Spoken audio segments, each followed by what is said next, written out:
This is the clean version of Code Red, Book 2 of the CyberStars Saga, written and created by John Roberts in 2024, narrated by AI. John Roberts did not take the easy way out by creating these audiobooks using AI. Each audiobook takes a month to create, and that is after writing the story. It might be quicker if John didn't use different voices for the different characters, but he likes it that way. Episode 1. The director of anti-humanoid trafficking at the Lleronese Secret Service, Zebulon, took long pulls from his vaporizer. He leaned back in his chair, eyes locked on the footage from Lorth's barren landscape. The undercover team had found a gruesome discovery. A crater filled with bodies, 30 of Talmadon's former elite, dumped together. Across from him sat President Lyra Vantara, leader of Lorne Moon. Her rust-hued skin showed the wear of many years. "This cannot get out," she said in a quiet but firm tone. "No one must know about the star gem harvesting." Zebulon felt tension tighten his neck. And what about Quentin? His voice was careful, though he could feel guilt settling in. The crystal harvesters knew too much, but their work was essential. Quentin rescued Talmadon from Urut's tyranny. President Lyra Vantara said, her words dripping with disdain. No one would want a monster like Urut leading the Alliance. Zebulon nodded. True, but what happens to Quentin now? He's still a fugitive by appearance and genetics, she replied coolly. Zebulon's concern deepened. Quentin had a family, and life would be difficult for him in this new role. I considered plastic surgery for him. So the Lleronese president mused, tapping her nails rhythmically on her chair. But Chairman Vrokala's cloning technology offers a better solution. How do you feel about Quentin inhabiting a clone of someone long gone? Zebulon swallowed hard. I'll need to ask him, he said, wiping his hand over his face. He has a wife and children. President Lyra dismissed the concern with a wave. That's not an issue. With a clone, Quentin could be with his family without the risk. The clone would need to be someone introverted, of course. There are plenty of introverts within the agency, Zebulon replied, still trying to grasp the magnitude of this change. We have DNA samples from all deceased agents. And what about the government? Will they keep using Vrokala's cloning technology? Of course, Lyra replied with a smug grin. It's too valuable to abandon. Zebulon nodded, thinking through the possibilities. Clones could grow in just a week. Paired with body shoots that mirrored someone's appearance, the potential for infiltration was enormous. But above all, Lyra added, her voice sharp again, no one must find out about the star gems. Zebulon shifted in his seat. How will you cover this up? And what about the criminals still alive on the board? They're on their way to meet me, Lyra said, a sly smile spreading across her face. Their ship is rigged to explode. The news will broadcast it soon. Zebulon's frustration grew. Who are you framing for the attack? No one. President Lyra Vantara said, her tone indifferent. It will look like an accident. The army knows to expect it. The news will also report that Quentin has been sent to a moon prison. Zebulon's eyebrows gathered in. So he's trapped. Lyra nodded, her eyes glinting with finality. There's no way out for him unless he accepts the clone. The Lleronese government must continue hiding its secrets. Inserting his consciousness into a clone is such an easy procedure these days. You know that. Should we have perfect biological templates for the clone's brain-to-computer interfaces? Our templates can easily support the quantum neural networks and withstand the rigors of continuous cognitive activity. You sound like a scientist, she shrugged. I attend enough medical conferences these days, so I guess I do. The room fell into a heavy silence. They stared at each other, tension thick between them. Is everything settled? Zebulon asked. Her expression grew cold. What are you asking? Any loose ends? Have you discovered who Urut was working with? That's your job, Zebulon. She shot back. He scoffed. We've searched everywhere and found nothing. She let out a bitter laugh. Then I suppose that's the end of it. Maybe for you, Zebulon muttered. But I can't shake the feeling something is still out there. Who else was involved? She pinched her lips together. Urut had the resources. Why would he need anyone else? Quentin examined his new hands, his fingers longer than before. His nails were larger, his arms hairless. Can I see? He asked, startled by the deep tone of his own voice. The doctor handed him a data globe. The surface reflected a face that wasn't his. No longer did he have pale skin, black hair, and a square jawline. Now his skin was tanned, and his eyes were blue. His face was longer, too. It was more triangular. They had picked a handsome man for him. Not that it mattered, now that Saffron was in prison. His laughter was harsh. Maybe this new face would make things better with Santa. The doctor nodded. This was the best option. It wasn't really a choice, Quentin replied, his tone bitter. She looked away, avoiding his eyes. Feeling the ache in his chest, Quentin turned from her. He knew what had to be done. Ask Santa for a divorce. He couldn't keep living this lie. The marriage had been a shield for their children, but knowing she loved his brother had broken him. Quentin arrived at the cliffs where his family was waiting. His twin sons looked at him in shock, but his daughters hugged him tightly. His mother burst into tears the moment she saw him. My son, what have they done to you? She sobbed, gripping his hands. His father gave him a reassuring pat on the back. You're still our son, He said lightly. just a bit shorter now. He chuckled. Are those highlights? Quentin tried to smile. Do you think I'd choose this? Why blonde? His mother asked, her voice trembling. Where is my real son? Quentin only smiled weakly. Let's go inside. They gathered in the bright living room, carved from the cliffs. Through the windows, the ocean stretched out beneath the massive gas giant above them. I'll boil water. His mother said, reaching for the boiling rod. Coffee or tea? Coffee, Quentin answered. You still look good. His mother offered. But you're too skinny. His father added. Santa, you'll have to feed him more roasts. Quentin winced. Actually, about that. He grabbed his mom's hand before she could leave to get the pot of coffee from the kitchen. I want a divorce. The room went silent. His children froze and Santa bit her lip. No, Mom cried. don't do this. Me? Quentin asked. Your family. She said. Mom, there's no love left, Quentin replied. And where's Gary? Santa's eyes pleaded with him not to continue. Kids, I'm sorry, but there's no trust between us anymore. If you still love Gary, I want him to move in.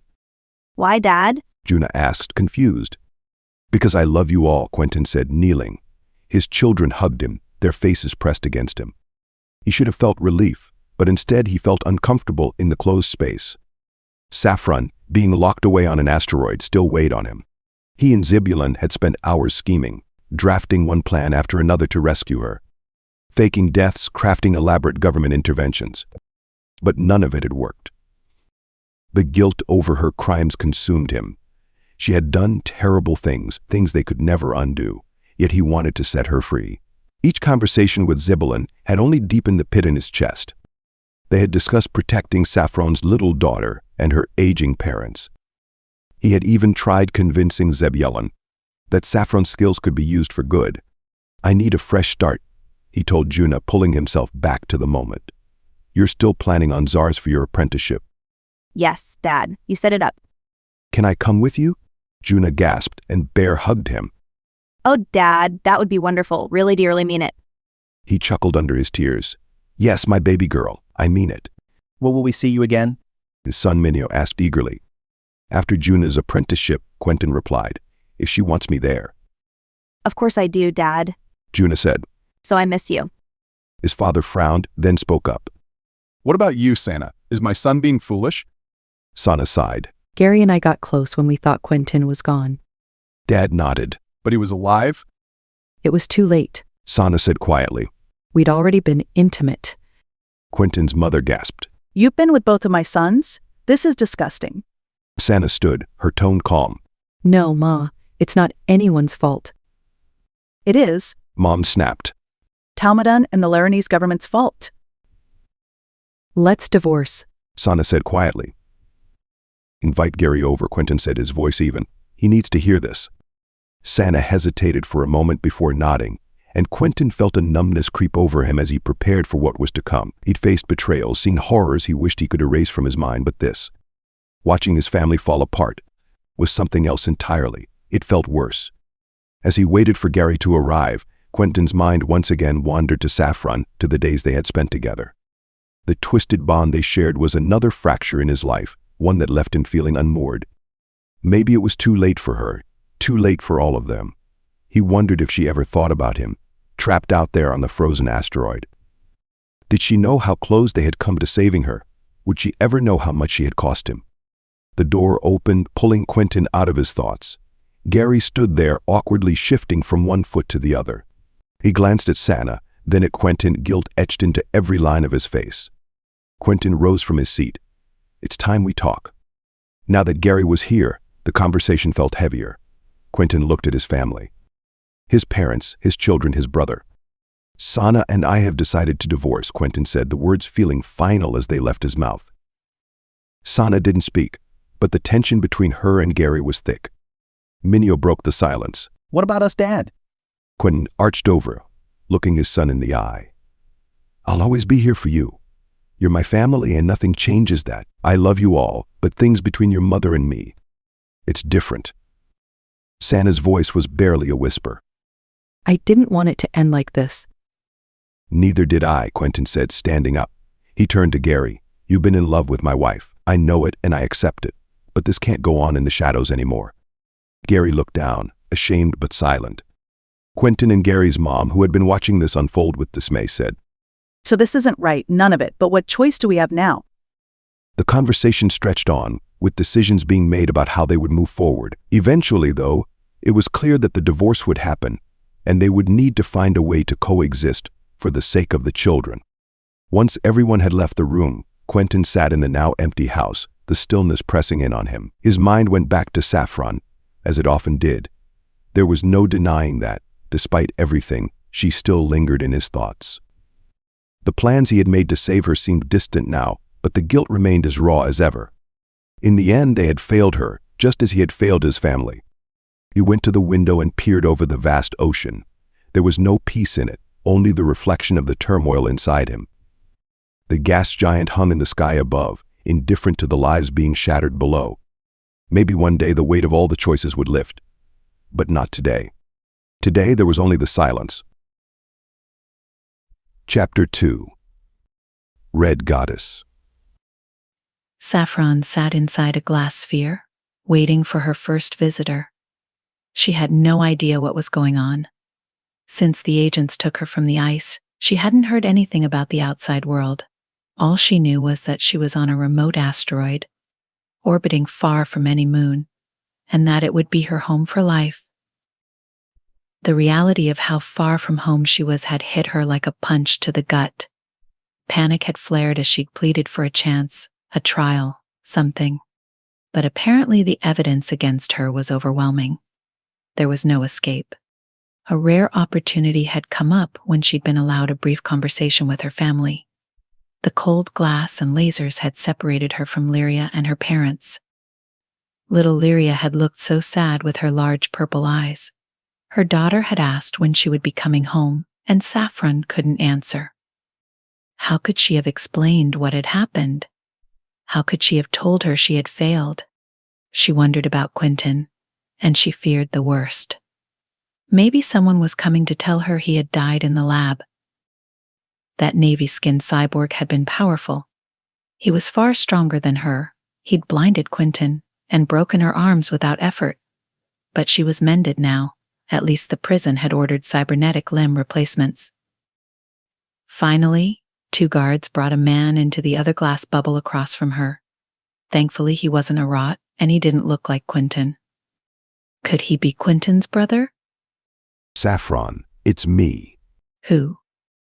Quentin. She sneered. No, you're not. The LSS put my memory chip into a dead spy's clone. They still see me as a fugitive. Saffron folded her arms. That didn't sound like something the LSS would do, more like one of Erret's ploys. Tell me something only Quentin would know. We almost kissed after you spat tranquilizer venom at Erret and Isham while they were making out on the floor. The mention of making out stirred memories of the fantasies she'd had about Quentin. Say something else? At the hotel, I wanted to undress you. Her face burned. Something else. You kicked my ass vaporizing your cyborg friends in the hoverfish, but I still managed to pin you to the ground. Even then, I found you irresistible. Saffron's head pounded. Quentin has a family. He wouldn't flirt with anyone else. I'm getting a divorce. You and Lyria are coming with me. Coming where? To a safe house. Saffron felt heat rising inside her, but held her breath to stay composed.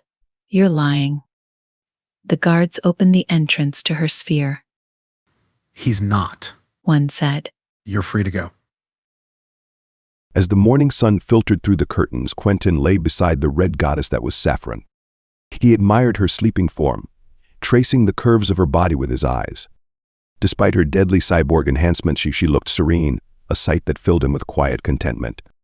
After slipping out of bed, Quentin dressed and made his way to the kitchen. He placed his hand on the dome's barraglass shell and whispered, "Transparency." The glass cleared, revealing the stunning view of a pink dawn and the forested hills below, their trees barren in the winter chill. He touched the floor to heat the room before rummaging through the kitchen for ingredients. He found firebird eggs, bean milk, and flour, and set about making pancakes. He chopped seafood and added salt and sesame oil, filling the air with the scent of breakfast as he cooked. Just as he was flipping the second pancake, Saffron padded into the kitchen, completely naked, her presence stirring something primal in him. What are you cooking? She purred, wrapping her arms around him from behind, her breasts pressing against his back. It smells delicious. Quentin's mouth went dry as he grinned. Pancakes from Northeast Shine. Yummy. She whispered, pressing closer, her hands wandering across his body. Not as delicious as you, though. Her touch sent a shiver down his spine. A man who cooks makes me hot. She teased. Quentin turned, brushing his fingers down the curve of her hip. Are you teasing me, or do you want something before breakfast? Saffron's answer came in the form of a heated kiss. Afterward, he leaned in, kissing her ear as his fingers tangled in her hair. Do you want me to finish breakfast, or? Saffron laughed softly, slipping on her nightgown. I'm starving. I wish I could have been with your original body, though. Not happy with this one, Quentin teased, flipping the pancake. Saffron sighed wistfully. You're great, but your old body was different. I never even got to kiss your real face. Quentin paused, a pang of nostalgia hitting him. He missed his old self too. His solid build, his full head of dark brown, almost black hair. He missed the face he saw in the mirror every morning. Now he looked at a stranger. Blue eyes that felt cold and unfamiliar. I thought you might like this leaner version, Quentin said, trying to keep things light as he served her the pancake. Saffron hugged him from behind, kissing his back. I love you. He turned in surprise. Love? Yeah. Since when? Since you saved me from Arat. Quentin let out a soft whistle. Love, huh? I like the sound of that. They ate together in comfortable silence until Saffron spoke up. By the way, Zebulon is bringing Lyria over today. Quentin nodded. Should I leave and give you some mother-daughter time? So if you don't mind, they'll be here in about 15 minutes. I'll go explore the city then. He paused, glancing at her. You sure you'll be okay? Saffron smiled. Absolutely. I'm not a fugitive anymore, remember? And we have those hoverfish hidden in the basement. They sat at the table, eating their pancakes as the curved shell of the dome surrounded them. Quentin knew he should bring up their future, but the timing didn't feel right. Instead, he tried to relax, though his muscles remained tense. Saffron noticed. What's bothering you? Quentin hesitated. Do you see a future for us? Saffron smiled softly. Do you want there to be one? Of course. I'll show it to you. I know you want to raise Lyria in a safe environment. That's my plan. Are you thinking about moving to Zars? Yes, it's the best place to remove my nanosensors and live safely. And do we have the money for that? So we should. Zebulon assured us LSS would set up new bank accounts once we get our IDs, and LSS is giving us the star gems we found at the lake. Can we trust him? I think so. Why wouldn't we? Quentin took a bite of his food before replying. Because talk is cheap. I understand your worry, but I have faith, don't you? Yes, Quentin said, meeting her eyes. And I'm going to Zars too. I'm bringing my daughter with me. Saffron's expression shifted slightly, but she stayed quiet as he continued. I have a friend who works at the Android Recovery Center at Green Hill Interstellar College. That's a prestigious place. Saffron remarked. My daughter, Juna, is going to apprentice as an AI programmer there. She must be very talented. Quentin smiled with pride. She is. What about her mother? Saffron asked, studying his face carefully. Sana's worried about her, but Juna won't be alone. Now, Sana won't be lonely either, of course. She'll be with 5 other teenagers and young adults. And my brother will be nearby too. And what about you? Saffron asked, her eyes narrowing slightly, as if reading the unspoken question on his lips. "I'll find things to do. I've been considering taking up a few hobbies, and like you said, we'll have enough money to live comfortably. We'll even have an android nanny once the LSS sets up the account." An android nanny? Saffron raised an eyebrow, amusement in her voice. Do you trust a machine with your daughter?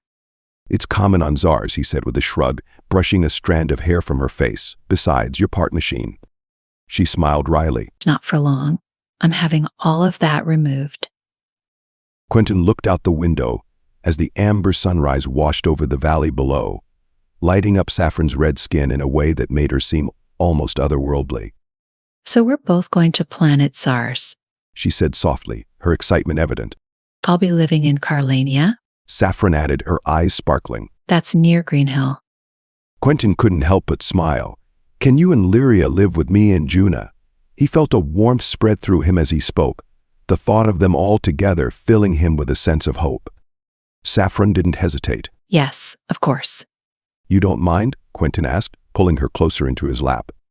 Why would I mind? Being with you is all I've wanted. He hugged her tightly, kissing her forehead. "Saffron, all mine." Not quite. She teased, laughing softly.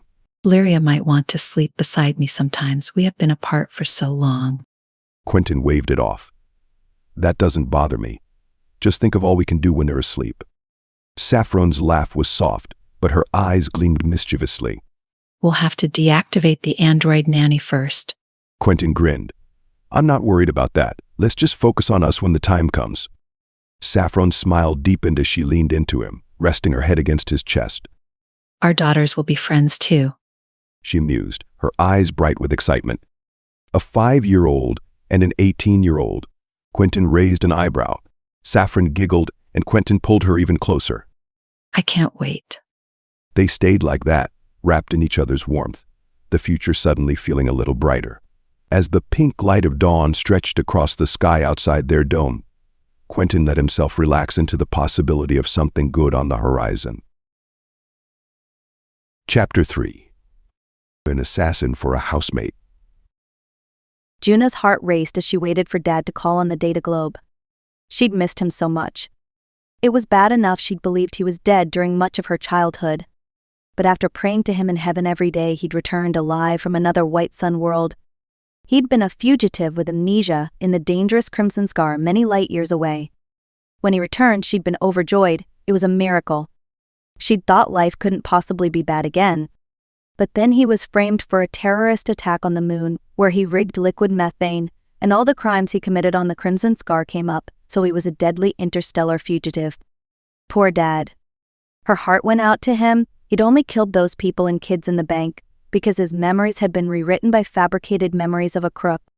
He was no longer a fugitive. He was back. Dad didn't look the same.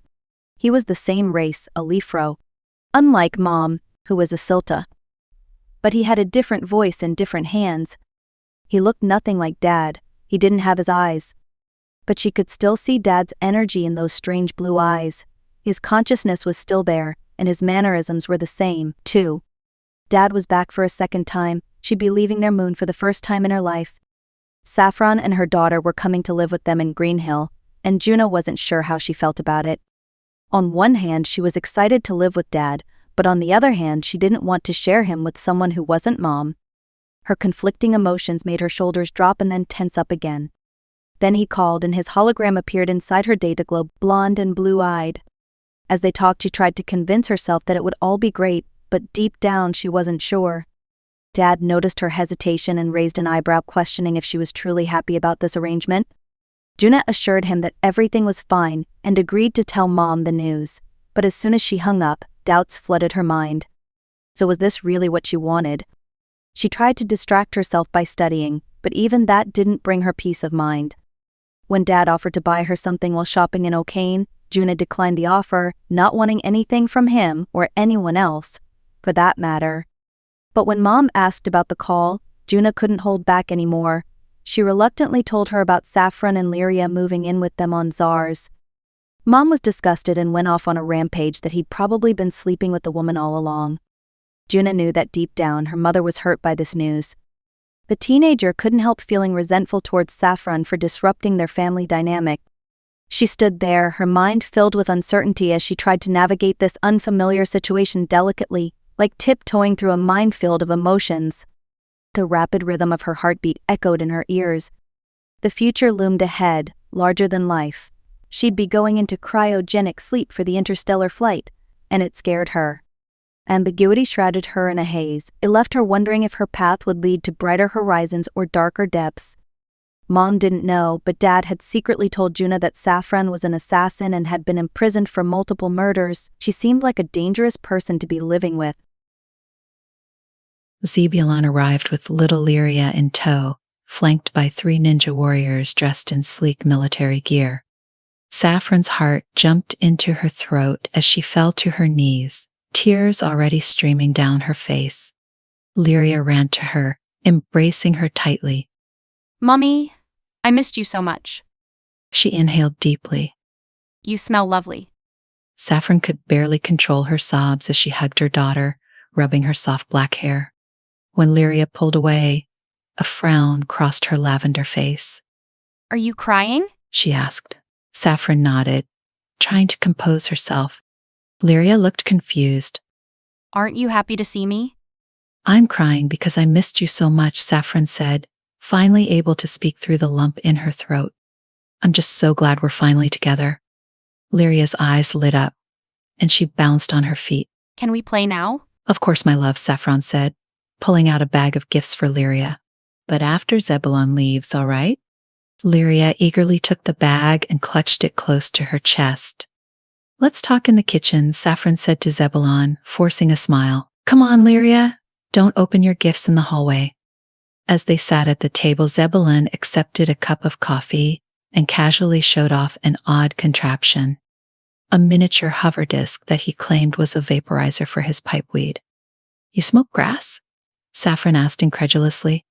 Yes. Zebulon replied with a nod. It helps with my anxiety and arthritis. Saffron glanced at Lyria nervously, but Zebulon cut her off. No need to worry. She won't inhale it. He pressed a hand against the bar glass shell and muttered something. A small window opened above them, and a tube snaked down. All the vapor will go up the chimney, he said with a smug smile. Saffron shrugged, not wanting to start an argument in front of Lyria. But then Zebulon dropped a bombshell. The government required she do one more job before she could leave for Zars with Lyria, Quentin, and Juna.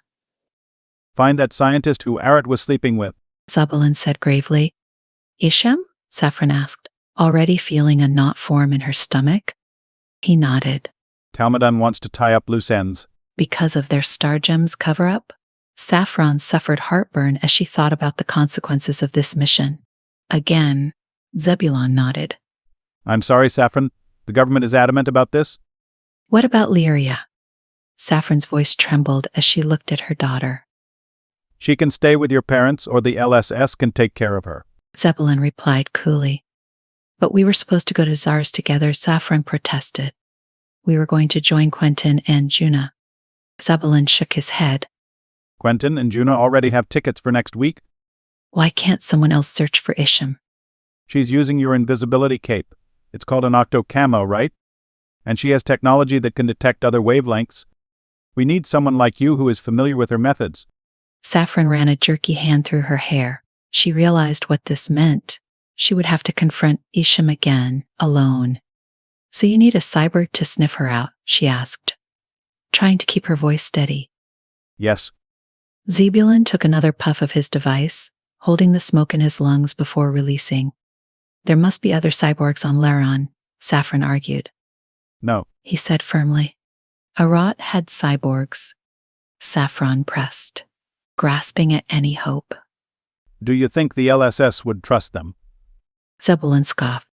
You have proven yourself to be trustworthy when you brought down Arat and sent us images of his clones in that lab where Isham worked. You will be rewarded handsomely? Saffron thought of the money promised to her before this job even began. If I refuse, will I still get my money? Zebulon's face hardened. No. She took a deep breath and tried to steady herself. Fine. But Lyria can stay with my parents while I do this one last thing. He nodded, They're waiting in the manual hoverfish. Saffron's jaw tightened as she realized her parents had been so close yet hadn't bothered to come see her. Why didn't they come inside to see me? They didn't want to. Zebulon said simply. But they're willing to take care of Lyria? Saffron couldn't understand their priorities. They are. Zebulon confirmed. Her mouth pinched into a sour expression. There was no way out of this mission now. She had to find Isham and make things right before she could leave for Zars with Lyria, Quentin, and Juna. The responsibility was really weighing her down. I'm sorry to tell you this, but your mother said she wants nothing to do with you. She pulled at her clothes with trembling hands as she processed the cruel words. My own mother wants nothing to do with me. The years of neglect and mistreatment from her parents came flooding back to Saffron, causing a sharp twist of contempt in her stomach. Do I have to find Isham for the Star Gem money? Her heart sank at the nod of confirmation, and the information that refusing would mean going back to the cold, isolated walls of prison. Lyria had stopped playing with her new toys and was listening to them with curious purple eyes. Saffron's child had inherited her looks from her Tlishwa father, the bastard who had used Saffron for a one-night stand after getting her really drunk. But then Zebulon offered an alternative, sending her daughter away with Quentin and Juna to planet Zars for protection while Saffron underwent the mission. Panic and desperation set in as Saffron grappled with the thought of being separated from her beloved child. She looked at her daughter, hoping for some sign of reassurance or comfort. Instead, Lyria's innocent face was filled with confusion and excitement at the mention of new friends and adventures on another planet. Saffron's chest tightened as she hugged her daughter tight, trying to hold on to these precious moments before they were taken away. She decided and announced it firmly to Zebulon. Her parents could no longer interfere in their lives. But even as she said the words out loud, she couldn't shake off the sinking feeling in her gut that these may be their last days together as a family. Zebulon stood, reminding Saffron that she and Lyria still had 3 more days before separating. 3 days before a dangerous mission to find Isham. A mission that might lead to more pain and suffering, but also held the promise of freedom and revenge. Saffron took a deep breath, trying to steady her nerves and emotions. 3 days, she said. I'll make the most of every second, for Lyria's sake and mine. Chapter 4. Water Cave.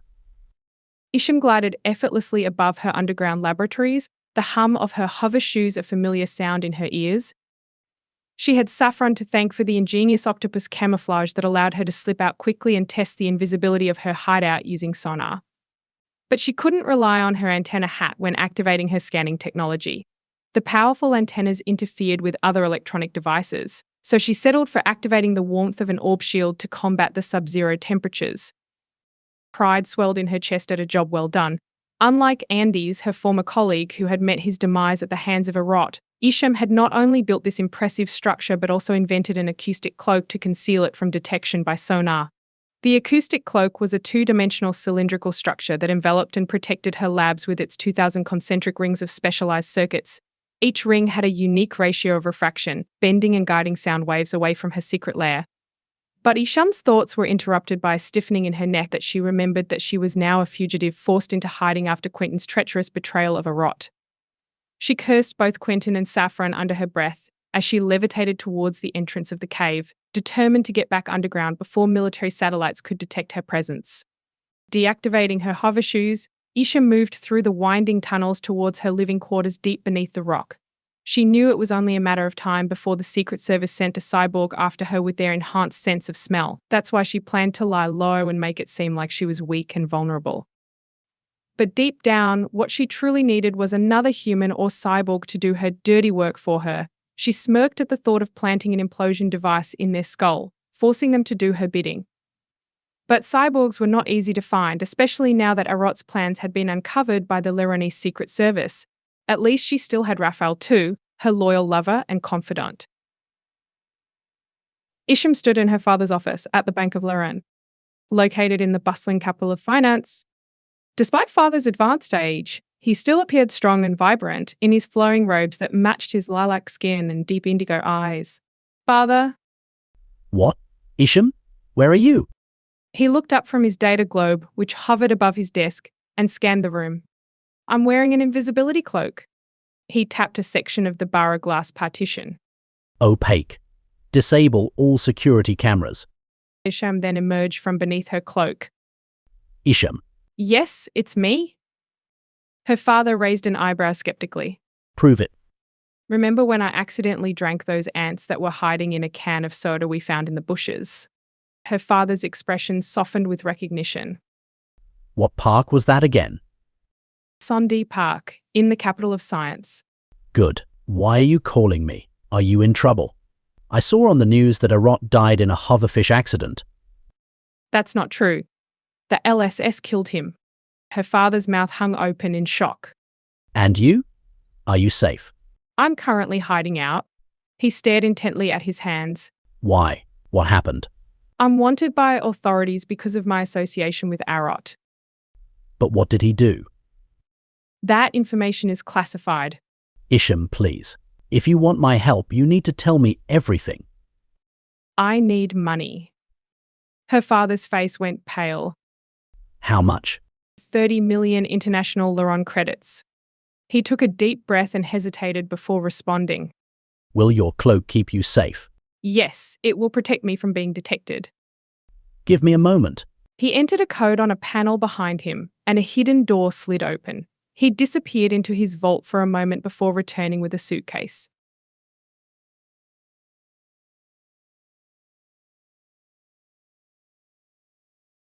After his trip to O'Kane City, Quentin returned home with gifts for Saffron and her daughter. He found them playing on the living room floor. Little Lyria looked nothing like her mother.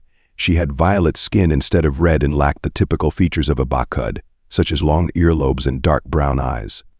Only her silky black hair resembled her mom's, though it wasn't as thick as Saffron's. Lyria's hair fell in a shiny cascade down to her belly. Her eyes were slanted and indigo-colored, resembling those of a Tlishois, though she didn't look like a pure Tlishois. "Hello, Lyria."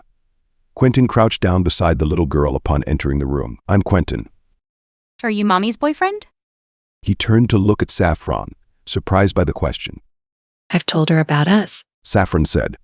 A huge, gappy grin spread across Lyria's face. Are you and your big girl taking me to Tsars? If you and your mommy want to go, I'd love for both of you to live with me and my teenage daughter, Juna. Yay. Lyria bounced up and hugged him tightly, almost knocking him over. Saffron interrupted their moment. We need to talk. Mommy can't come with us because she has to fight an evil scientist. Lyria chimed in. Saffron rolled her eyes, but Quentin wasn't too worried. The child had a wild imagination. He stood, and so did Saffron. She took his hands in hers. Sorry you had to hear it from her, but yes, I won't be able to come to Tsars with you. Quentin's body froze mid-movement. What? Then who will take care of Lyria? You are taking me. Lyria declared with a wide smile. Saffron let out a sigh. Lyria, can you please let me talk to Quentin about this? Lyria pouted but nodded. Quentin handed her the bag of toys he'd brought and said, "Why don't you look at these while we make some snacks in the kitchen? We'll be back soon." Thank you. Lyria exclaimed, digging into the bag eagerly.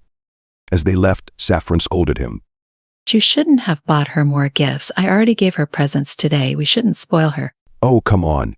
It's a special occasion," Quentin replied, as he grabbed some plates from the cupboard. "Isn't it?" Saffron then told him about Zebulon's news and how Lyria wanted to go with Juna. "I can't leave you here. I could share my money with you instead," Quentin suggested. They'll send me back to prison if I try that. Saffron whispered. Quentin stumbled back a step. "The Lleronese government is the worst." Shh, it might hear you. Fury burned in his eyes as he spoke. "I don't give a damn. The government's ruined my life. Talmudon's ruined my life. I won't stand for it any longer." She pleaded. But the government wasn't responsible for your persecution. It was Arot's people who betrayed you. "They're all cut from the same cloth." His fist tightened at his sides. But we can still have happiness together. I can find Isham and join you. Then we can start anew. She reached for him, seeking comfort in his embrace. He pulled away, his face twisted in anger. "I'll help you find Isham, but don't expect me to be happy about it." She shook her head. Zebulon said you would want to help me, but I don't want you to. Juna's apprenticeship is already arranged, and you have tachyon tickets to Zars in 3 days' time. She clung to him, tears streaming down her cheeks. Don't worry, we'll finally be happy when I join you in Green Hill. You shouldn't be waiting on Zars for too long. He hesitated before speaking again. Are you sure you don't want your parents to take care of Lyria while we deal with this mission? She pushed him away, her voice breaking with emotion. Don't you want to take her? You have a teenage daughter yourself. He rubbed his tired eyes, feeling the weight of responsibility crushing him. I do want to take her, but I'm not sure I can handle on my own. It's complicated. She likes you, and that's all that matters. Her words were a balm to his soul. He ran a hand through his hair in frustration. Fine, I'll take Lyria with us. How much time do we have? Only 3 days, including today. Her gaze met his with determination. He shook his head in disbelief. Damn it, today is almost over already. So make the most of the 2 days we have left. Her voice was resolute, but he could see the fear lurking in her eyes. He forced a smile, trying to reassure her. Yeah, let's make it count. The LSS had equipped Saffron with a mask bodysuit made of hyper-advanced Bara tech augmentations, allowing her to blend in with her surroundings. But she could also change her appearance, though it required waiting for the right moment to avoid detection. However, this advantage came at a cost. If the person she was copying was larger than her, she'd have to use a 3D printer to add bulk to her bodysuit and head, making her transformation less seamless. As she was escorted towards the capital of business, Saffron longed for her old octo camo cloak and antennas hat.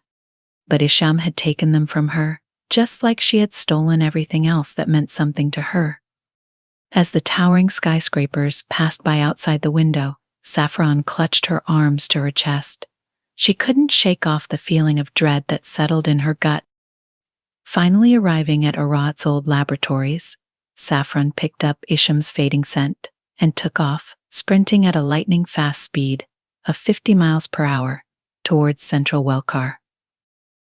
She stopped periodically for sustenance and rest, but all the while she could feel Isham's presence growing stronger and more taunting. In the barren outback, Saffron used her heightened senses to track Isham's movements until she stumbled upon a hidden cave. Switching on her infrared vision, she navigated through a complex network of tunnels until she arrived at an open cavern where Isham's scent was strong. But before Saffron could even react, someone grabbed her from behind and snapped a contraption onto her forearms and hands. Anti-laser and blade shielding. As she winced in pain and pivoted around, she was met with the cyborg mutant who had broken her arms. Raphael sneered at her from a navy blue face with malice in his ultraviolet eyes. He was only wearing underpants. Isham emerged from under the blankets on the floor, wearing a balaclava and bodysuit with a gas mask over her face. She taunted Saffron, reveling in the fact that she had fooled her and lured her into this trap. Saffron clenched and unclenched her fists inside the metal containers which were locked to her hands and arms. Isham revealed her true intentions: to use Raphael's mind link interface to invade other cyborgs' minds, starting with Saffron. But before Saffron could even protest or defend herself, she was pushed further into the cavern by Raphael. Isham then drew a line down Saffron's cheek, a chilling threat of what was to come. She couldn't believe how crazy Isham had become, or that she used to be friends with the scientist. Saffron's teeth bit down so hard on her bottom lip that they drew blood. But she refused to give up without a fight. Raphael led Saffron through a maze of tunnels. With a surge of adrenaline, she kicked back with all her might, catching Raphael off guard and causing him to stumble to the ground. Taking advantage of the opportunity, Saffron kicked him between the legs and sprinted towards the exit. But Raphael was quick to recover and caught her, twisting her arm into a painful lock. Do you want me to break your arms again? He threatened, his grip tightening on her arm. Despite the pain and fear coursing through her body, Saffron refused to back down. She fought back with all her strength, determined to escape and find a way out of this nightmare. Isham's words echoed in her mind.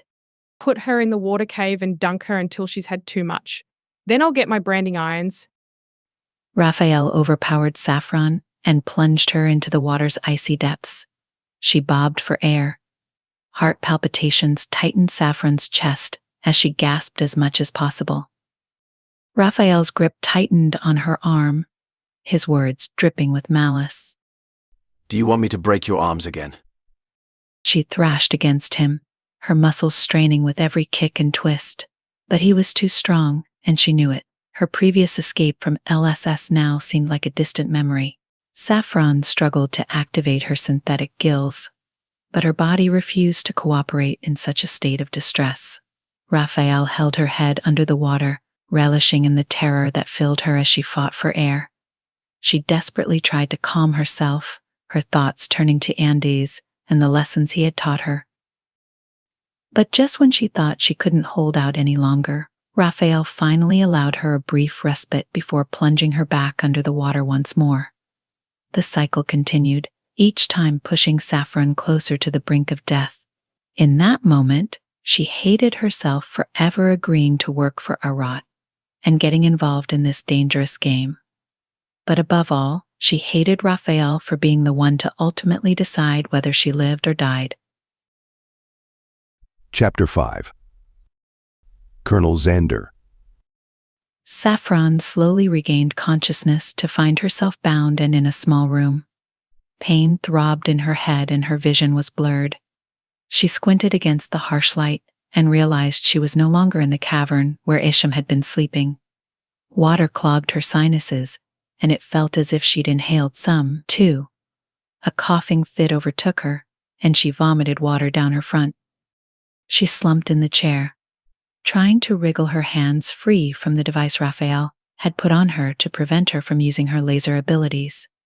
Her daughter's face flashed in her mind, reminding her of why she needed to escape.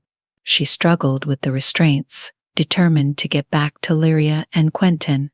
Don't bother trying to escape. Isham's voice echoed through the room. Saffron whipped her head around but saw no one there. I can see you from behind the wall with barraglass. Isham sneered. Her head hurt so badly, it was itchy too, like there was a wound, though she couldn't remember Raphael hitting her on the head. What do you want? Evidence of Talmudon's diamond harvesting. You had that before. Arat did, but I couldn't access his files before LSS hackers raided his computers. I don't have any evidence.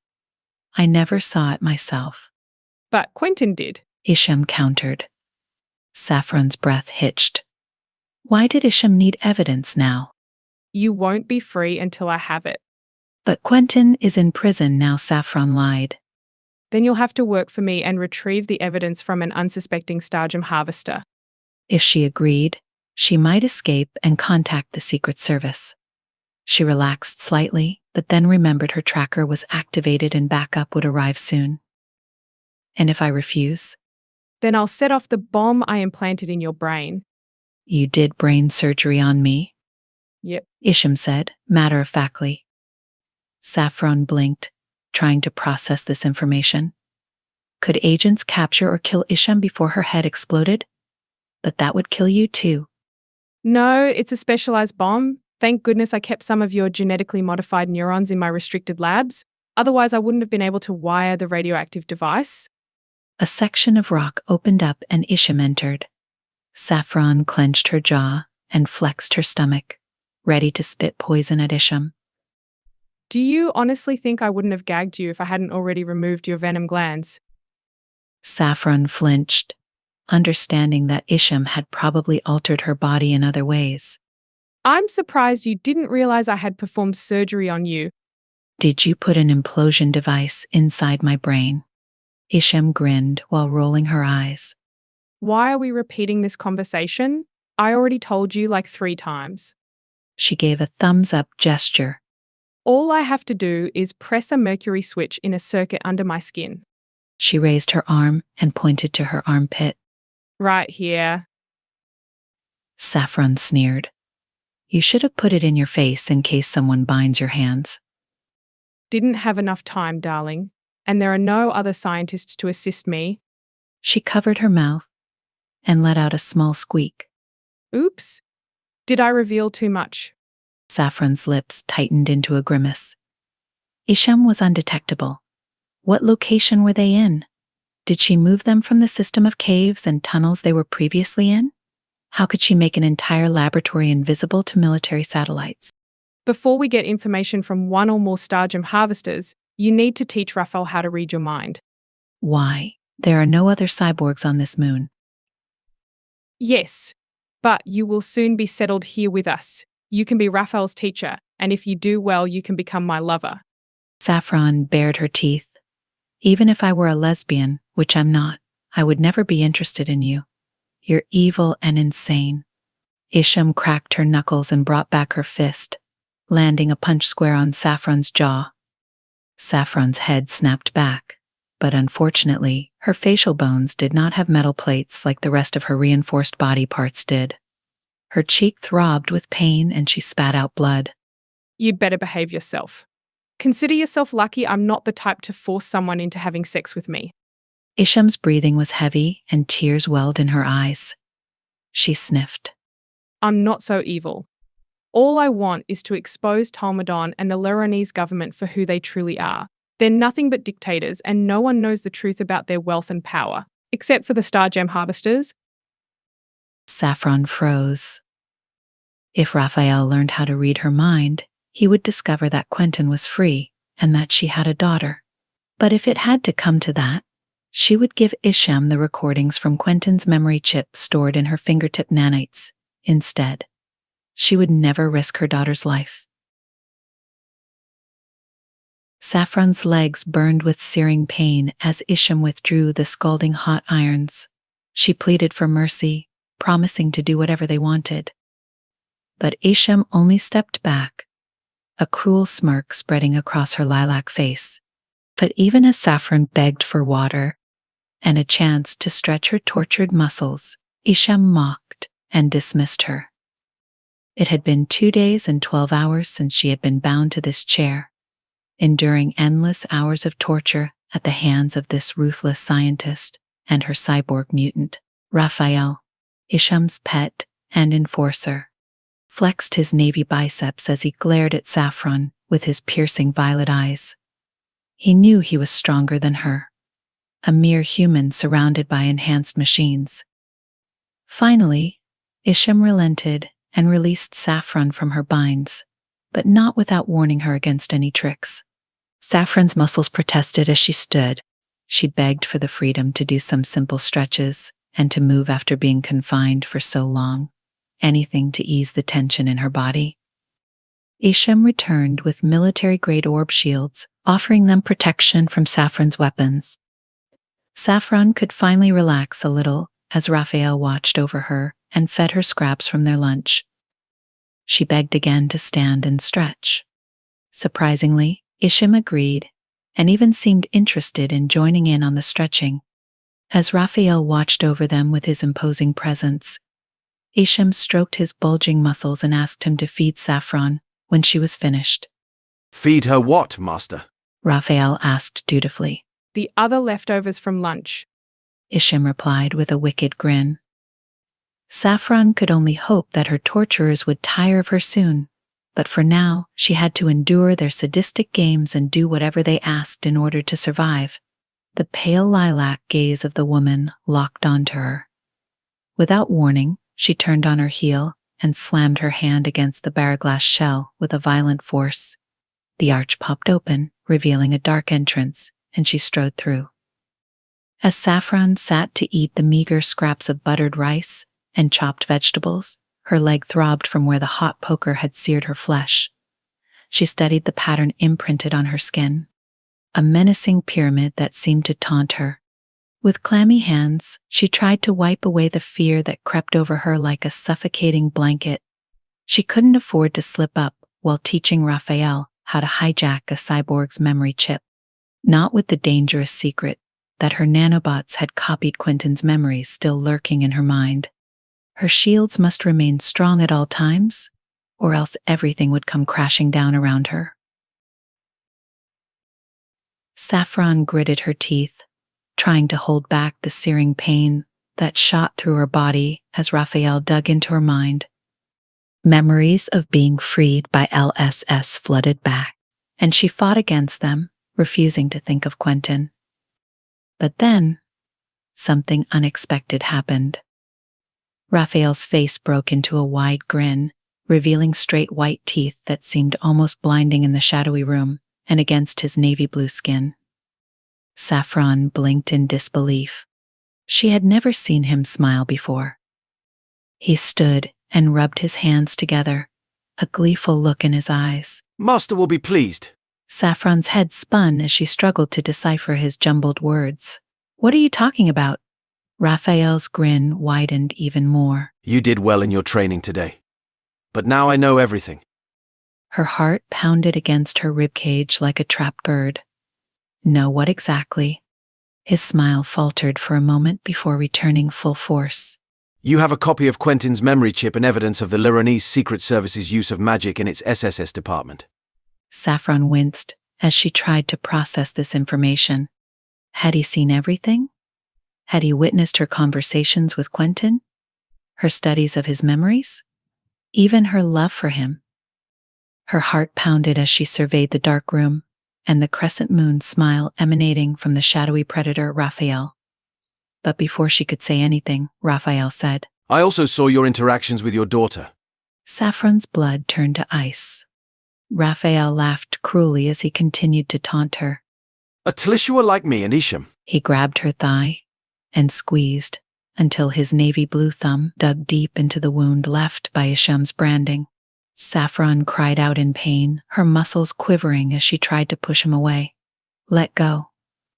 But he only pressed harder, his grip tightening with each passing moment. You will show me respect, he growled. Only Master may speak down to me. Trembling with fear and pain, Saffron could only apologize repeatedly. I saw everything, Saffron, Raphael said, with a sickening smirk.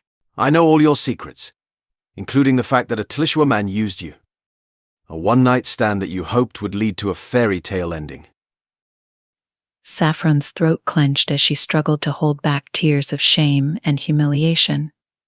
Now that we know about Lyria, you will become our slave. Raphael's words sent a chill down Saffron's spine. Her hands went limp at her sides. She would do anything to protect her daughter from these monsters. Raphael nodded in satisfaction. Yes, you will do exactly as we say. Isham woke up next to Erel in her opulent bedroom. Erel smiled down at her over her large pink nose and planted a kiss on Isham's lips. Isham's knees went weak as she reached up to squeeze Erel's ample peach breast before climbing on top of the towering Jezo giant. But Erel winced and complained about Isham's bad breath, dampening her mood. Isham blushed and reluctantly got out of bed to go brush her teeth. You really know how to kill the moment, she grumbled. Oh, come on, you know I don't mean it meanly. We both have morning breath, replied Erel. Isham turned back towards the bathroom, but couldn't resist snapping back that at least she didn't care about having bad breath. She almost mentioned how Arot always insisted she brushed her teeth before morning sex, but then remembered Erel didn't even know about their secret affair while Erel was engaged to him. The tightness in her chest intensified at the thought of Erel sleeping with them both. That was just what famous people did. They thought they were better than everyone else. But one day, Isham would be famous too, once she earned her spot alongside Erel's father. As she brushed her teeth, she glimpsed her small purple breasts in the mirror and felt self-conscious. She no longer had any desire to sleep with Erel after that hurtful comment about her breath. When she emerged from the bathroom, Erel was already dressed and ready to leave. Anyway, where are you heading off to? I'm just taking a call with Dad. Do you want to break the news to him, or should I? Isham glanced down at her bare body. Please don't let him see me like this. Don't worry, I won't. Erel's salmon pink eyes narrowed as she tossed her peach curls over her shoulder. Can you please get dressed first? Isham didn't appreciate being ordered around by this bimbo who only cared about her father's money. It was one thing when Arot did it, because he was a psychopath, but Erel had no right to tell her what to do. Reluctantly, Isham put on her Tlishua-style silk robes and tied them at the waist with a black cord. Can you make some coffee while you're at it? Erel asked as she applied mascara to her pale eyelashes. Resentfully, Isham stormed into the dark kitchen. She kept the outer barraglass shell opaque, as Arel had promised that she would remain undetected from the LSS while inside her highly secure dwelling. She couldn't help but think about how nice it would be if Raphael was still here serving her. He had been successful in obtaining Saffron's nanites, and she planned on giving him a very special gift tonight. But she shivered at the thought of Errol finding out about their affair. She was not one to share or tolerate any potential threats to her fame and success. Isham returned to Errol with her coffee. Errol's father suddenly appeared in a three-dimensional holographic projection, surprising the scientist. He had grown a fuzzy peach moustache and looked much older than the last time she saw him. Errol quickly took the coffee cups from her and placed them on a table with a clunk. He extended his hand towards Isham, his ice blue eyes piercing through her. She hesitated before shaking it, feeling a tingling sensation from his holographic touch. He smirked. You've done well. Together we can finally bring down Talmadon, the Lleronese government, and the controllers of the Euphorian Alliance. Isham forced a nod, although she didn't really care about any of that. All she wanted was for her name to go down in history as one of Lleronese's greatest scientists. That's fantastic news. When should I come to Zars? I'll be joining you, Erel announced. Yes. Erel's father agreed. My little girl will be working alongside her old man again. Isham felt a knot form in her stomach, followed by a wave of sickness. That's wonderful. She forced herself to say, Can't Isham come live with us, Dad? Erel begged, bouncing on her toes and reaching for Isham's hands. He shrugged and opened his arms. Isham, you're welcome. Erel's eyes lit up. Say yes. I suppose so, Isham replied, wide-eyed. Erel bounced up and down again, her huge breasts heaving under her tight black dress. Fantastic. My dad owns the best ski resort. We can all live together there. He chuckled. It's amazing. We have all kinds of animals there, it's like a zoo. And we have amusement park rides. Erel began excitedly, before being interrupted. Aren't you too old for those? He asked Erel. No. She pouted. He hung his head and a double chin formed as he looked at his shoes. I got rid of them. Erel frowned in disappointment. But we can get them back, don't worry. He reassured her with open palms. Erel stuck her nose in the air. Do you have the nanites? She asked Isham eagerly. Isham gave a weak smile. Would you like them now, Colonel Xander? He nodded. It would be helpful. Thankfully, she had left out any mention of SS training at the LSS. She couldn't risk him opening time portals and taking away from her success in the media. He held out an open palm. Do you have them? Yes. I'll transfer the memories to your hollow drive. Chapter 6. Shimmering Skin. Junna had been dreading this phone call from Dad all day. Ever since her parents had announced their divorce, the conversations with Mom had become increasingly difficult. Every time they spoke, Mom would break down in tears, blaming Talmadon for the failed marriage. It was emotionally draining for Junna, and she needed a break. As she zipped up her suitcase ready to go to take the Aero conduit up to the spaceport with Dad, her data globe's remote buzzed. It was Dad calling to check in before her trip. Junna took a deep breath and answered the call, activating her data globe, pulling it around her head, and quickly muting it. She couldn't handle another emotional outburst from Mom right before her departure. She needed some peace, even if it was just for a little while. Dad's new clone face appeared on the screen, looking worried. I have some bad news. Saffron went missing on her last mission. Junna's brow furrowed in worry, her mouth turned down at the corners, her eyes flickered with unease. What will happen now? We will continue with our plans to fly to Zars. Junna relaxed slightly at his words, but then remembered Saffron's young daughter. What about Lyria? What will happen to her? Dad reassured her. She will come with us as well, and if necessary, I am prepared to adopt her. Junna hesitated before nodding in agreement. Okay, she said uncertainly. Dad promised. This doesn't mean I will give you any less attention, okay? I will be there for you every day and night during your apprenticeship. Junna brushed off his concerns. Dad, I'm 18 now. I can take care of myself, she claimed with forced cheerfulness. But deep down, she didn't want to share Dad with anyone else after being apart from him for most of her life. Quentin stood in the cryo suite, surrounded by other naked men, all of them vulnerable and waiting for their turn to be frozen in suspended animation. The silence was deafening as they each contemplated the unknown journey ahead. He couldn't help but feel a pang of fear as he looked around at the stark metal walls and sterile equipment. He'd been in Cryo Suite twice before, though when he'd awoken from it the first time at the spaceport orbiting planet Voria, he had believed he was another man with a different past. Quentin could hear the soft whirring of the machines, which generated the gelatinous substance which would grow to form cryo buds around each of them, sealing them inside one by one. Genders were divided into different sections, and he hoped little Lyria wouldn't be scared, and that the crew had allowed her to drift off into cryo sleep close to Juna. A cold robot helper had assured him that she would be placed with Juna in the female section, but he was still pessimistic. But haunting images of Saffron interrupted all thoughts of their safety, lying dead and lifeless in a dark tunnel. The image caused his knees to buckle and weakness to overtake his body. He knew that when he woke up in 4 Tsar's years' time, 17 light years away from Lleronese, the LSS would have discovered what had happened to her.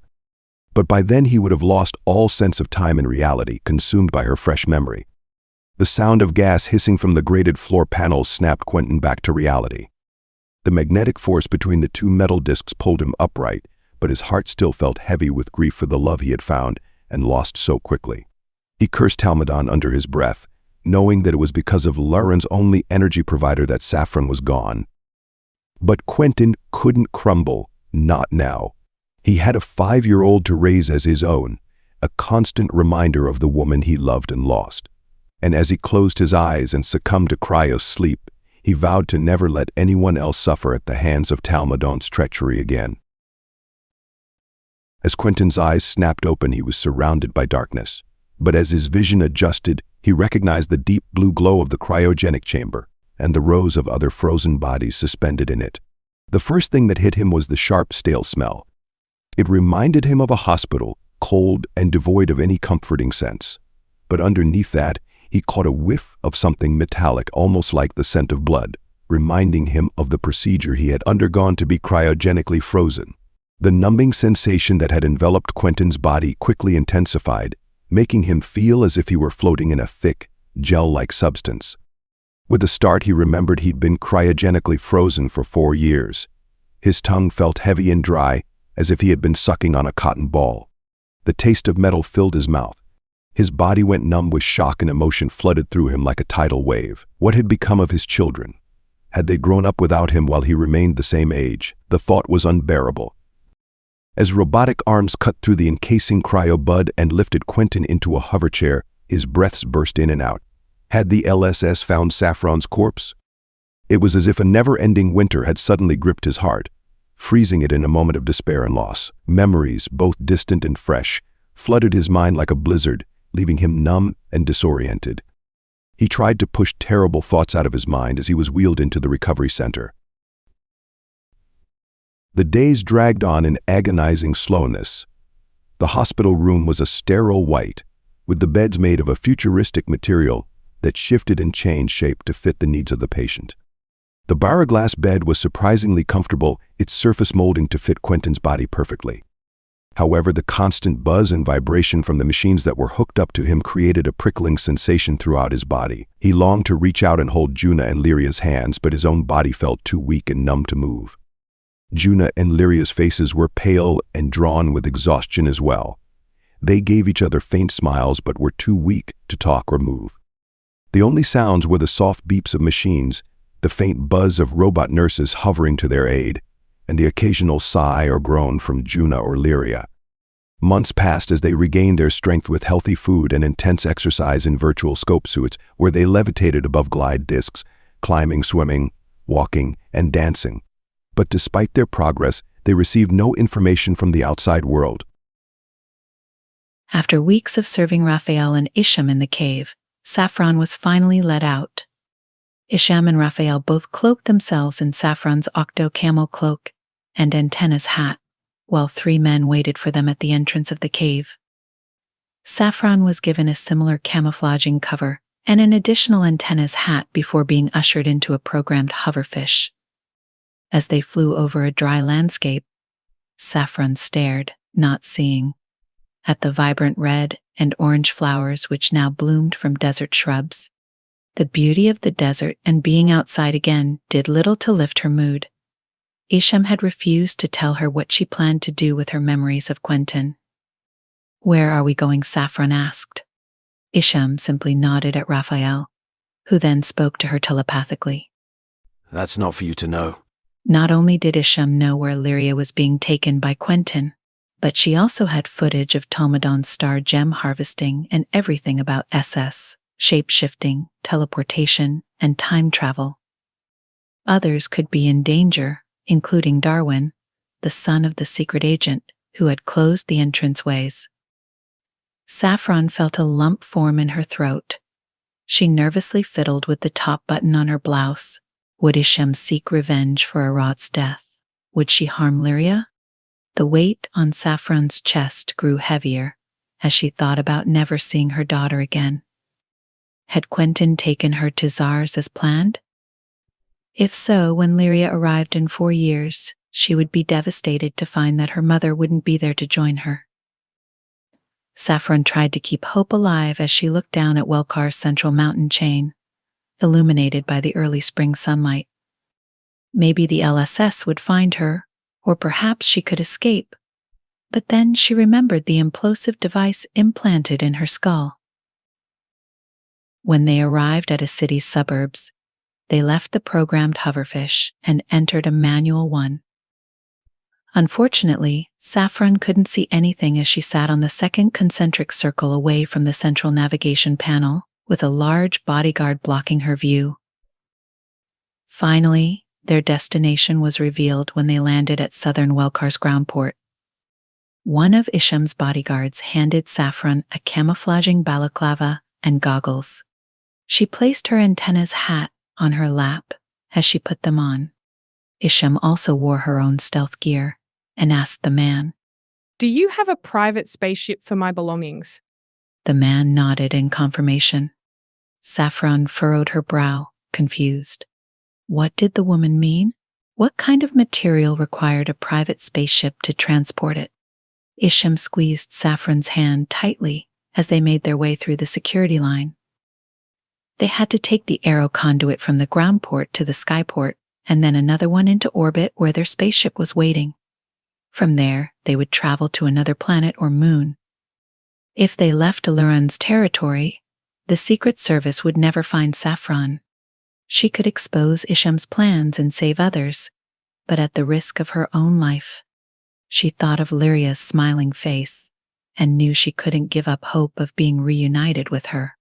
As 2 plant people were granted entry into the ground port ahead of them, Isham pulled Saffron through without being noticed. The machinery hummed and clanked as their antennas interfered with electromagnetic force fields. One guard held out his hand to stop Raphael. "You need to stay here."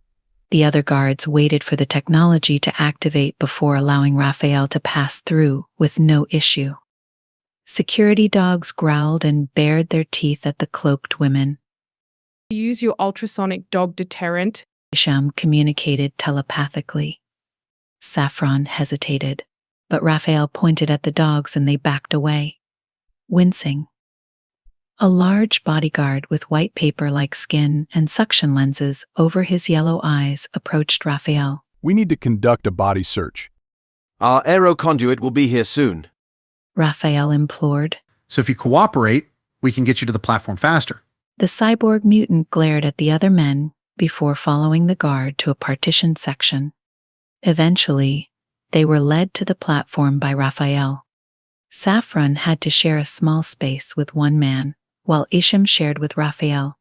The safety belt seemed odd to outsiders, with a noticeable gap between them and the men's bodies. The high-speed train transported them to a skyport, where they were escorted onto a spaceship in geostationary orbit.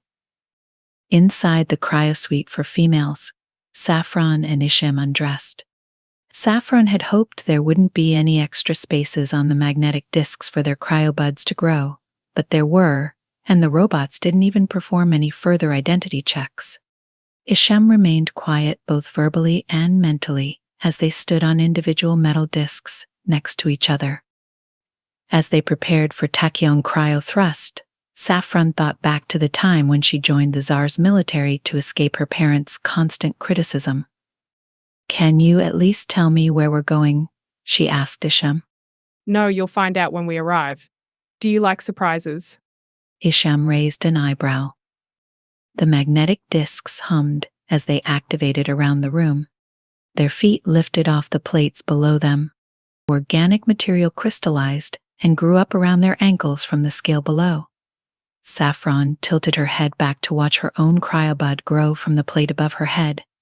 Gas hissed from vents, and Saffron drifted into a deep sleep. Juna had never really thought about her mixed-race identity before, but on planet Zars, it was suddenly all anyone seemed to care about. The women in her rehabilitation ward couldn't help but notice and comment on her appearance, drawing attention to her differences. Are you Lifro? One woman asked with a wrinkled nose, making Juna feel self-conscious. My dad is, and my mom's Silta, she replied, already feeling uncomfortable under the scrutiny. I love your glittery skin, another woman said, seemingly trying to be friendly. That must be from your mum's side. Yeah, Juna responded, not sure if she should feel proud or ashamed of her unique features. The cat woman narrowed her eyes. You look mixed race. Juna wasn't sure how to interpret this comment. Was it meant as a compliment or an insult?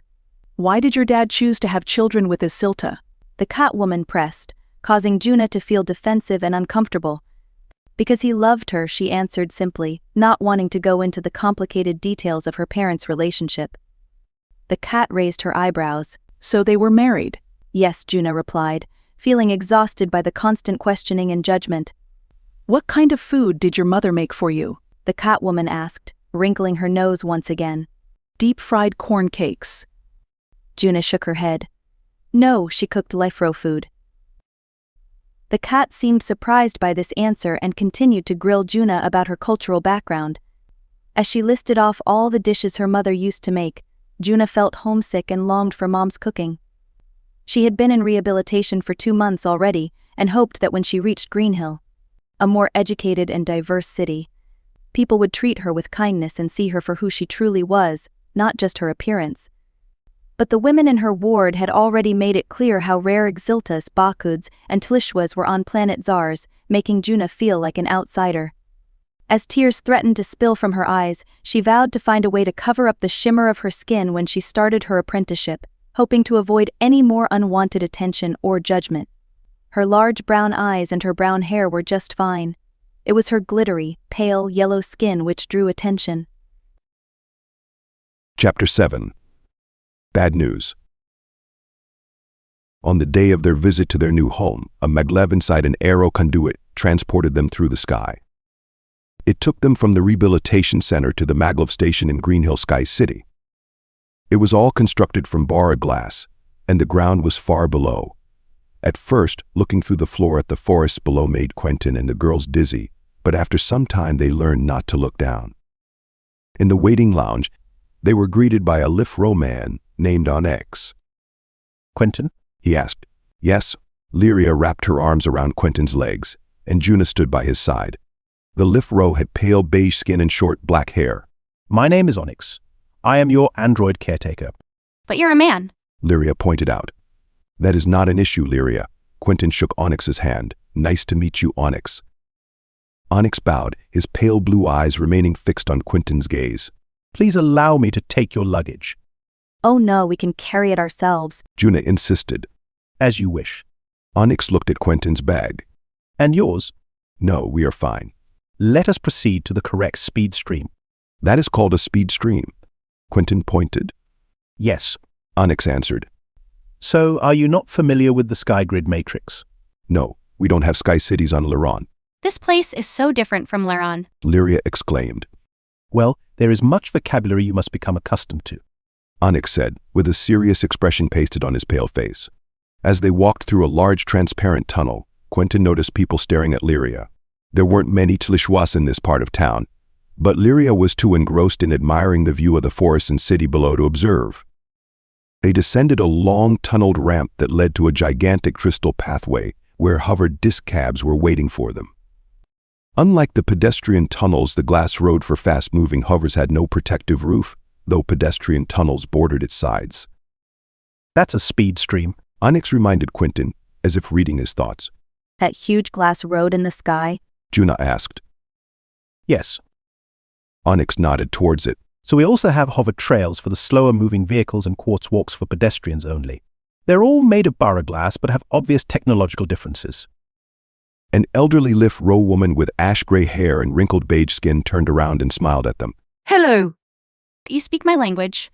Lyria replied in international Lleronese. She continued skipping down the ramp, holding onto Quentin's and Juna's hands. The woman slowed and joined them on the ramp. My command of Lleronese is not very good. Is this your first time in Green Hill? This is our first time on Zars, Quentin commented. The woman smiled and nodded. I'm from Green Hill originally, but I took a day trip to the capital. She held up a bunch of bara glass boxes and blushed. Shopping. I know my husband won't be happy. Lyria chuckled. Your Lleronese is impressive. Well, I used to teach it. The elderly woman replied. But anyway, my exit is coming up on Quartz Walk 15. Good luck on your journey. It's a beautiful place. Goodbye, Lyria said. Several lift rows glanced at Quentin and his group as they walked by. Their gaze lingered on Juna for a moment. Perhaps they had never encountered a mixed-race Silta and Lifro before. Unlike Lift Rose, her skin was a shade of pale lemon that glimmered like phosphorescence. Unlike Azilta's reflective amber eyes and hair, which were identical in color and shade to their hair, Juna's were neither. She had simple brunette hair and brown eyes. So your destination is Speedstream 17, Onyx stated. As they entered a transparent pedestrian tunnel, running along beside the Speedstream, Juna gaped at the sprawling forest below them. How it feels like I might fall at any moment. Don't worry, Onyx reassured her. You're perfectly safe up here.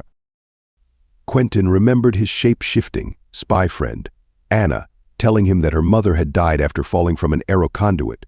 That same accident had left Anna with a scar on her cheekbone and a shadow in her heart. It was bad enough with her paralysis and all the slaves who had died when she'd only tried to save them. At least she'd had neuroregenerative surgery and could walk again. A chill ran up his spine. He rubbed his neck, wondering if Saffron was still alive and if they ever found her body. After another minute, Onyx halted in the busy tunnel and pressed his palm against the inner shell. An interface activated, and he spoke some kind of location into it.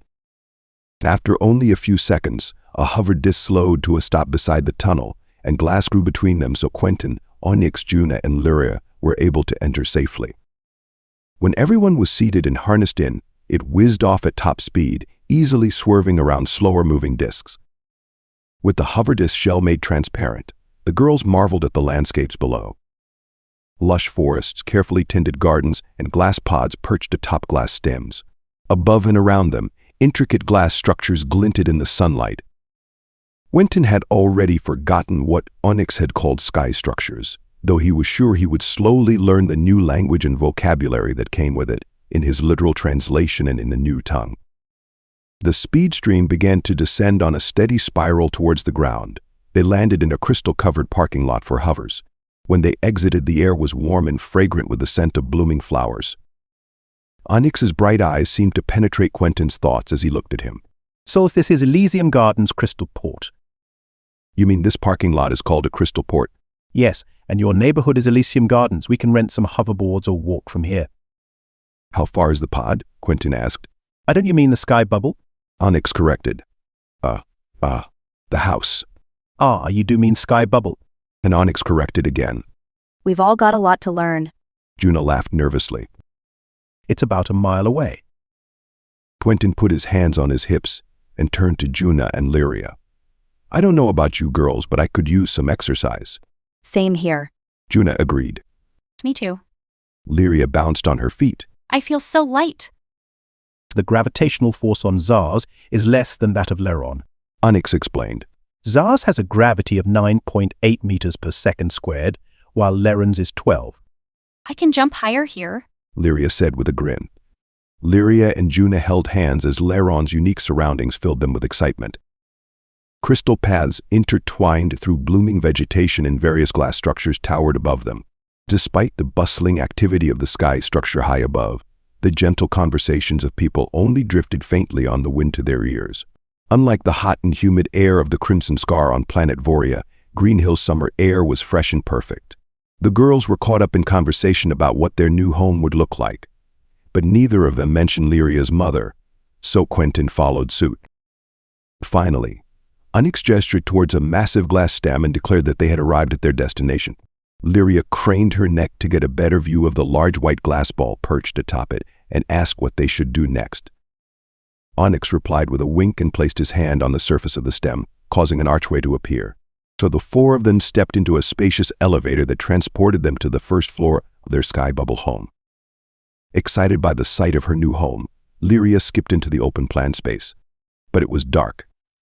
Onyx asked if they wanted to make the inner and outer shells transparent, which Quentin quickly agreed to. With another touch from Onyx, the concave shell became transparent, revealing a stunning view outside. Juna gasped at the sight while Lyria and Quentin joined her at the edge. Other sky bubbles glistened in the sunlight below as pedestrians roamed along crystal pathways which Onyx called quartz walks. He warned Juna and Quentin that should they rent or buy slower-moving hovers such as boards and scooters, then they must only stick to hover trails and never use them on quartz walks.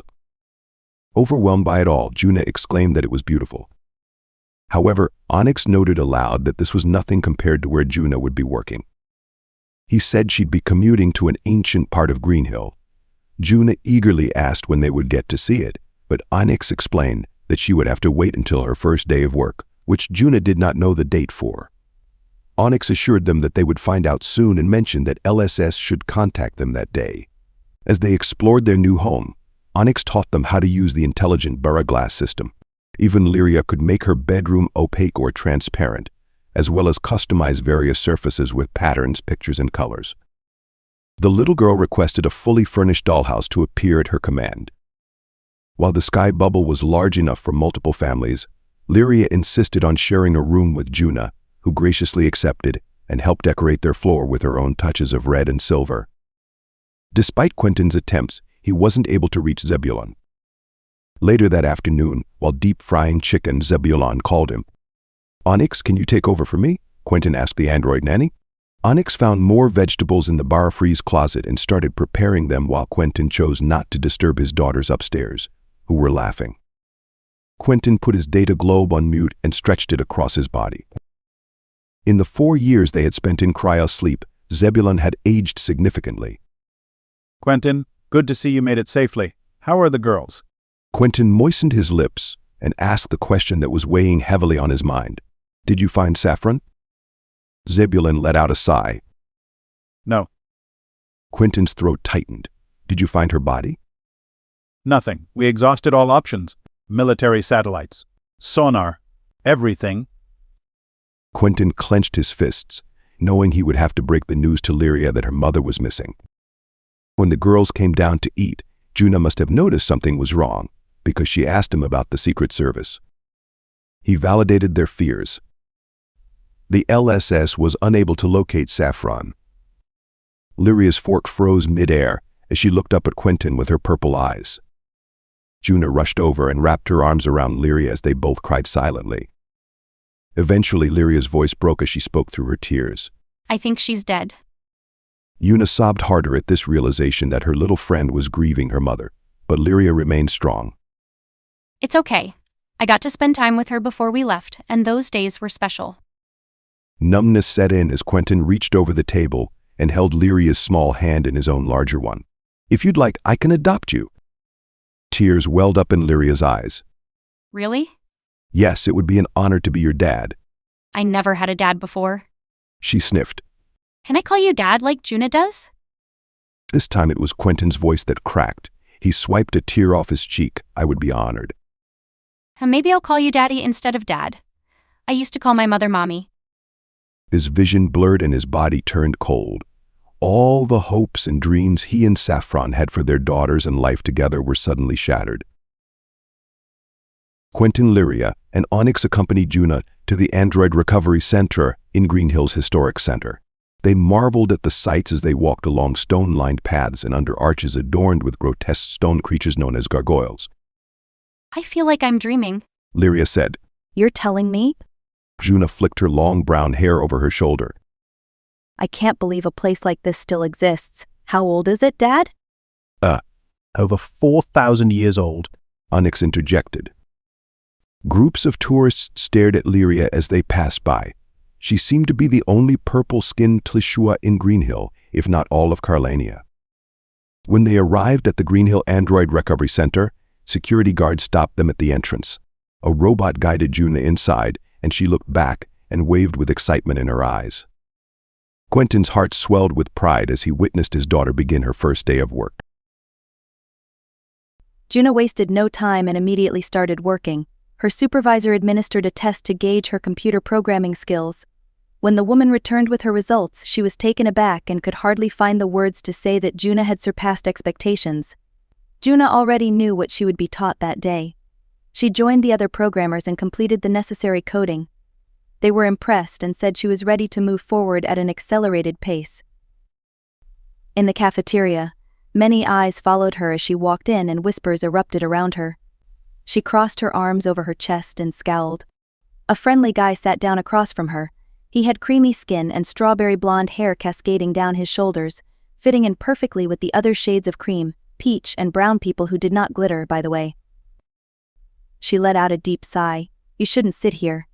Everyone will start gossiping about you. Why's that? He asked between bites of a large potato wedge. Because everyone's staring at me. The alien from Lleronese. He looked around and furrowed his brow. You're right, they are. Standing up suddenly, he shouted. Listen up, folks, you all are behaving very rudely. We have a new computer programmer in our apprenticeship program who comes from Lleronese. He leaned closer to Juna and whispered. How far is that? 17 light years, she replied nervously. Standing upright again, he continued with more gusto. If you have any decency, you will stop gawking at Juna this instant. Slamming his fist on the table for emphasis, he added. And you will also stop whispering about her. Another emphatic fist slam followed. A few giggles rippled through the cafeteria. He sat back down and took another large bite of his fry. Better. Juna couldn't close her mouth, stunned by his actions. I didn't expect you to do that. A few young women walked over with their trays and sat down at their table. They all introduced themselves and apologized for staring, inviting Juna to hang out with them and let them show her around. Juna's hands tingled with relief as she relaxed and made plans with her new group of friends. Finally, the friendly guy extended his hand. My name is Josh. She shook it, blushing slightly. Chapter 8. Sky Bubble Seduction. Onyx and 2 agents from LSS had assured Quentin that his 2 daughters would be taken care of while he went to dinner with old friends in the capital city, Glass Castle. He stepped into their elevator stem, which opened up to a smaller sky bubble similar to his own. Soft music played in the background as he entered the open-plan room, lit by low lamplight and set with a table for 3. As he entered the sky bubble, his gaze was immediately drawn to the walls adorned with holographic paintings, each one depicting serene landscapes and vibrant cityscapes. As the air filled with a calming melody, the soft music created a soothing atmosphere. Every detail was attended to on the table, from the carefully placed fine china and polished silverware to the fresh flowers in the centerpiece. Fuyuka greeted him with a kiss on the cheek, looking elegant in her long black dress and still thin with her hair styled in a bob. Quentin couldn't help but notice she looked younger than before. "What did you do?" he asked with a tilt of his head. She laughed and replied, "Oh, cyborg installations, that kind of thing." She then turned the question back to him, asking about his entirely new body and face, since Zebulon told her he put his memory chip into a stranger's clone. She gestured towards the table, her hand gracefully pointing towards the array of beverages, and asked him what he would like to drink. Just like Fuyuka, Quentin chose a glass of red wine. They strolled towards the transparent shell, enjoying their drinks as they marveled at the panoramic view. Above them, the glass castle's sky grid matrix painted the sky with a mesmerizing blend of indigos, purples, and blues, while below, Glass Castle's terrestria commons glowed with a warm palette of oranges, reds, and yellows. He asked about the whereabouts of his old friend, Android 333, another SS agent. Fuyuka corrected him. He's not called that anymore. Just 3. Curious, Quentin asked why 333 now went by simply 3, and Fuyuka giggled in response. Is somebody talking about me? 3 glided over to the table, his metallic shell reflecting light as he extended a hand for Quentin to shake. The android's grip wasn't as firm as expected. Welcome to our home, 3 said as they all sat down at the table. And welcome to Zars. 3 expressed regret for Quentin being in a heartbroken state, causing Quentin to grimace and ask who had told him that. Fuyuka gave 3 an angry glance and apologized, explaining that the android still hadn't learned how to deal with human emotions. However, 3 countered that it was simply a difference in cultural expression. I was being rash, a well-known cat trait. Fuyuka corrected him again, noting that Quentin was actually Lifro. Quentin smiled at 3, even though he didn't agree with Fuyuka's statement about Lifros hiding behind personas. It's good to see you, he said. 3 echoed the sentiment before Fuyuka asked what he would like to drink. 3 replied, Whatever you're having, love. She joined them with a 3rd glass of wine for the metal man, 3, and then settled into a chair.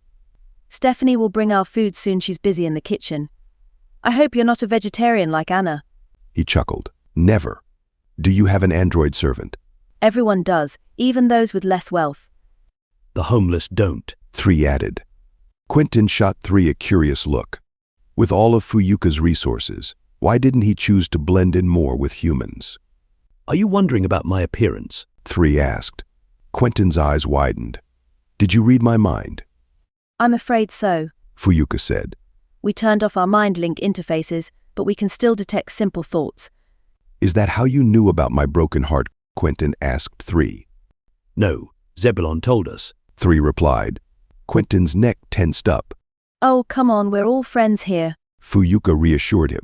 Maybe he thought you needed someone to talk to. Quentin rubbed his forehead, trying to ward off a headache. I just want to enjoy tonight. Do you think Saffron is still alive? 3 asked. Perhaps Isham did something to her. Quentin held his breath. If you have mind-link interfaces, could you try contacting her for me? Fuyuka shook her head. Not from 17 light-years away. Quentin reluctantly followed Fuyuka's advice and signed up for an ancient art class at the prestigious Green Hill Interstellar College, leaving Juna and Lyria in the care of Onyx and LSS agents. Quentin made his way to the Gemdock Plaza.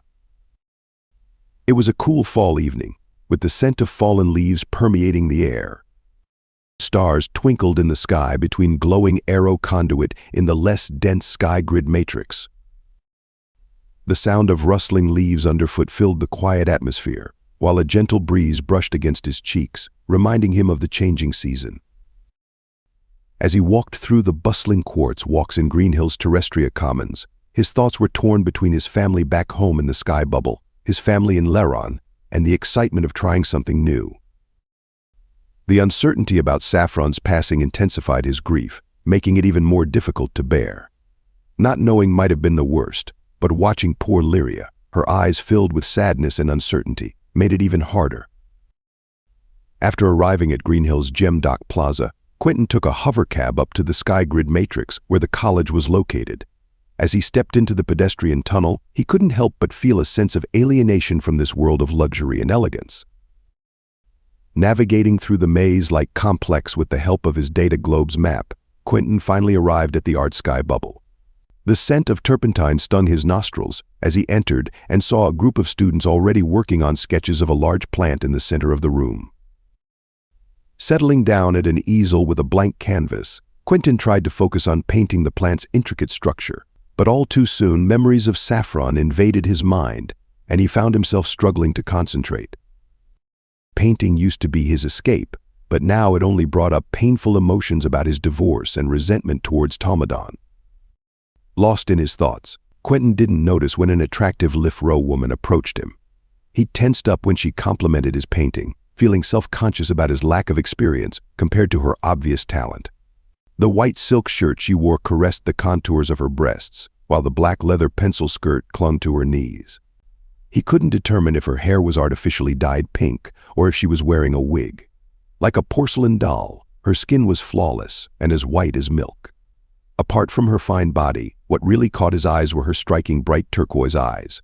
As they chatted, Quentin felt drawn to her artistic passions and independent lifestyle. But at the same time, he knew he wasn't ready for any kind of relationship after everything he had been through. When she asked him out for a drink after class, he hesitated before ultimately agreeing. He knew this could lead to complications, but he couldn't resist the chance to connect with someone who shared his love for creativity. After class, Quentin and Isabella took a hover disk to the next level, up in Greenhill's Skygrid Matrix. The bar was loud, and Isabella seemed to know everyone there. She led them to a secluded corner, where they continued their conversation over drinks. Unlike many others in the Sky City, Isabella didn't have any children or a partner, and she didn't seem to have aged much at all. Was she a cyborg like Fuyuka? As they finished their fifth drink, Isabella ran her hand along Quentin's thigh. Why don't you come back to my place? It must be lonely for you now that you're getting divorced. Quentin pulled away slightly. His mind was still on Saffron. He wasn't interested in hooking up with someone so quickly. But then again, why not take advantage of the opportunity? I am lonely, he admitted. Then come with me, Isabella said. Her home was only a brief sky elevator ride away. They were alone in the elevator together. Wow, why do you live so high? Quentin asked. I'll tell you later, Isabella replied mysteriously. What's wrong? She asked, studying him with her bright turquoise eyes. She trailed a finger down the center of her shirt and then hooked it onto the waistband of her pencil skirt, unzipping it. What are you doing? Quentin looked around nervously, but all he could see were the trains whizzing through aero conduit and the stars and their reflections on the glass walls of the elevator. Isabella took Quentin's hand and placed it under the lace of her panties. He flinched, then froze. He shouldn't let her do this. He wasn't 100% sure whether Saffron was dead or alive. Saffron was gone. It had been 4 years, and the LSS hadn't found her. Isabella took off her clothes. He got carried away with her. How could he not? She was the seductress. Only once they were dressed and composed did he realize that they never kissed on the lips. He didn't want to love or kiss this person. She wasn't Saffron. We're here. He reached out for his oxygen mask, but she stopped him. You won't need that here. We're in my private home. He winced, realizing their elevator ride had been in her own personal elevator. As the doors of the luxury sky bubble opened, she confidently walked ahead without looking back. Everything was dark now as Quentin took in the tiny glow balls floating around them, resembling stars in the pitch-black space. How high are we? He asked, peering through the floor at the glowing skygrid matrix far below. About 12,000 feet, she answered casually. Where are the other sky bubbles on this level? Quentin questioned, still trying to grasp the situation. Miles away, in Glass Castle, she informed him. Amazed, he walked towards the edge to get a better view. Can I see it from here? He asked excitedly. Yes, you should be able to see a faint glow about 50 miles away, she confirmed before sneaking up behind him and running her hands over his chest and torso teasingly. It was clear that this woman was wealthy. Do you own this sky bubble? She seemed caught off guard by his question, but quickly recovered. No, my husband does. Quentin's mood shifted as he jerked back in disgust. You told me you were single, he spat out accusingly. She calmed him down and explained that her husband was away on business and wouldn't mind her having guests over while he was gone, especially considering the numerous affairs he had himself. Quentin couldn't believe what he was hearing. Who is he? He asked, his mind reeling. A mobster, she replied nonchalantly. Quentin tried to process the situation. He must be incredibly wealthy. Yes, he's the head of the organization, she revealed casually, causing Quentin's limbs to go numb with fear. This is too much for me. I need to leave, Quentin declared, wanting out of this dangerous situation. But Isabella pleaded for him to stay. He frantically asked her how to operate the elevator. She quickly stepped into the elevator and pressed the down button. On his journey home, Quentin couldn't stop thinking about all the potential consequences if her husband were to find out about them. All it would take was one piece of incriminating footage, or a member of his gang following his unfaithful wife. He exited the elevator and entered a deserted quartz walk. Typing in his destination on the inner bar a glass shell, he summoned a hover disk that stopped on the speed stream outside the tunnel. Climbing inside, he reflected that he couldn't and mustn't afford another falling out with a mob. He had already experienced that too many times in his past. Chapter 9. Coding Chaos. As she worked inside her data globe interface, Juna sighed and rubbed her forehead in frustration. A programmer named Claire interrupted her thoughts by asking, "Coffee or tea?" Juna was too engulfed in her coding to comprehend the question, but after a few moments of chewing on her nail, she replied with a distracted "yeah." Claire pressed further. "Tea or coffee?" Juna spun around in her chair, caught off guard. She didn't have time for tea or coffee. There were too many flaws in the quantum circuitry she was working on. She chewed on the side of her fingertip as she explained to Claire, "There are so many mistakes in this nanocode." Claire, seemingly unfazed, asked, "What do you mean?" Juna gestured at the concave interface with disdain. "I've found over 100 zero-day cascade events in this blockchain matrix alone since I started working here. And it's only for common household androids." Claire shrugged. "Well, humans write programs. What do you expect?" Frustrated, Juna suggested, "Maybe it's time for AI compilers to write them instead." She rubbed her nose as she pointed out a particularly concerning flaw in the program. "This is not just about potential violence from androids. Hackers could easily spy on us through our own devices using digital phantomware without us even realizing it." But Claire brushed off her concerns with an eye roll. "Oh, please. As if our data globes and orb shields aren't just as susceptible to hacking. Hackers have even targeted intelligent bar glass before." Juna cringed at the thought of being spied on through her bathroom's baraglass mirror. "But what about our privacy? Can you imagine hackers knowing intimate details about our lives, or worse, using that information for their own gain?" Claire offered. "Do you want a drink? I already need to make 5. "Which brand of android do you think is the most secure?" "I don't know, so do you want a drink or not?" "No thanks, I'm good." Annoyed, Claire turned and walked away. Juna made a mental note to bring up security with Dad. They needed to be more cautious about discussing confidential information in public. Later that day, Juna received a summons to the director's office. When she entered, the young man was already standing behind his desk. He gestured for her to take a seat before sitting down himself. His skin had a warm brown tone and his voice was deep and smooth. "I have received information about your concerns regarding the microcom module software." Heat flooded her cheeks. Did Claire say something? He pressed his fingertips together in front of his lips. "It doesn't matter who brought it to my attention. What issues did you discover?" "I found over 100 instances of code vulnerability that could compromise our neural encryption." Juna squinted as the late afternoon sun beamed through the window. Hackers could easily exploit these vulnerabilities to extract data, tamper with the module, or even delete everything. She took a deep breath and straightened up. "Who recommended you for this position?" Juna's mouth went dry. Was she going to be fired? Johnston. "Oh yes, I remember him. The red-headed guy. Right." "Yes, he's more on the white side now." "He moved to Lleronese, correct?" "That's right." Juna nervously chewed on her lip. Where was this conversation heading? "Do you believe you can fix these subroutine anomalies?" "What?" Juna tugged at her sleeve. "I mean, pardon me?" "The problems with the software." "Well, I do have other tasks to attend to," but Juna trailed off. "Would you like a promotion?" Juna's eyes widened in surprise. "Pardon me?" "A promotion. Try to fix what my senior members couldn't." "I'm new here, I've just started and—" "But you have potential. Are you up for a challenge?" "What if I make a mistake?" "Don't worry. Our top software engineers and developers will be there to guide you. That's what we do at the Android Recovery Center. We nurture bright minds like yours." A sense of pride swelled in her chest as she looked down at the carpet. "Thank you." When she looked back up, the director was extending his hand. She shook it. "Would you like some coffee?" She hesitated, unsure of where to get it from. Yes, please." "Great, I was hoping you'd stick around." Her cheeks flushed with pleasure. "How do you take your coffee?" "Black with sugar."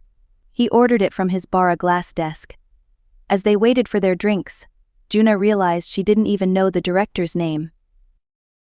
If we replace humans with robots for code fusion, he said, leaning back in his chair, I fear it may lead to the downfall of our species. Juna nodded, too embarrassed to speak. What do you think? The director asked, looking at her expectantly. ZARS is in a bad state right now. It's sad that many graduates can only find jobs in factories and sorting offices because robots have taken over the better positions. Human lives seem to hold little value compared to theirs. But not at my company. She shook her head. No, not here. She placed her hand over her heart.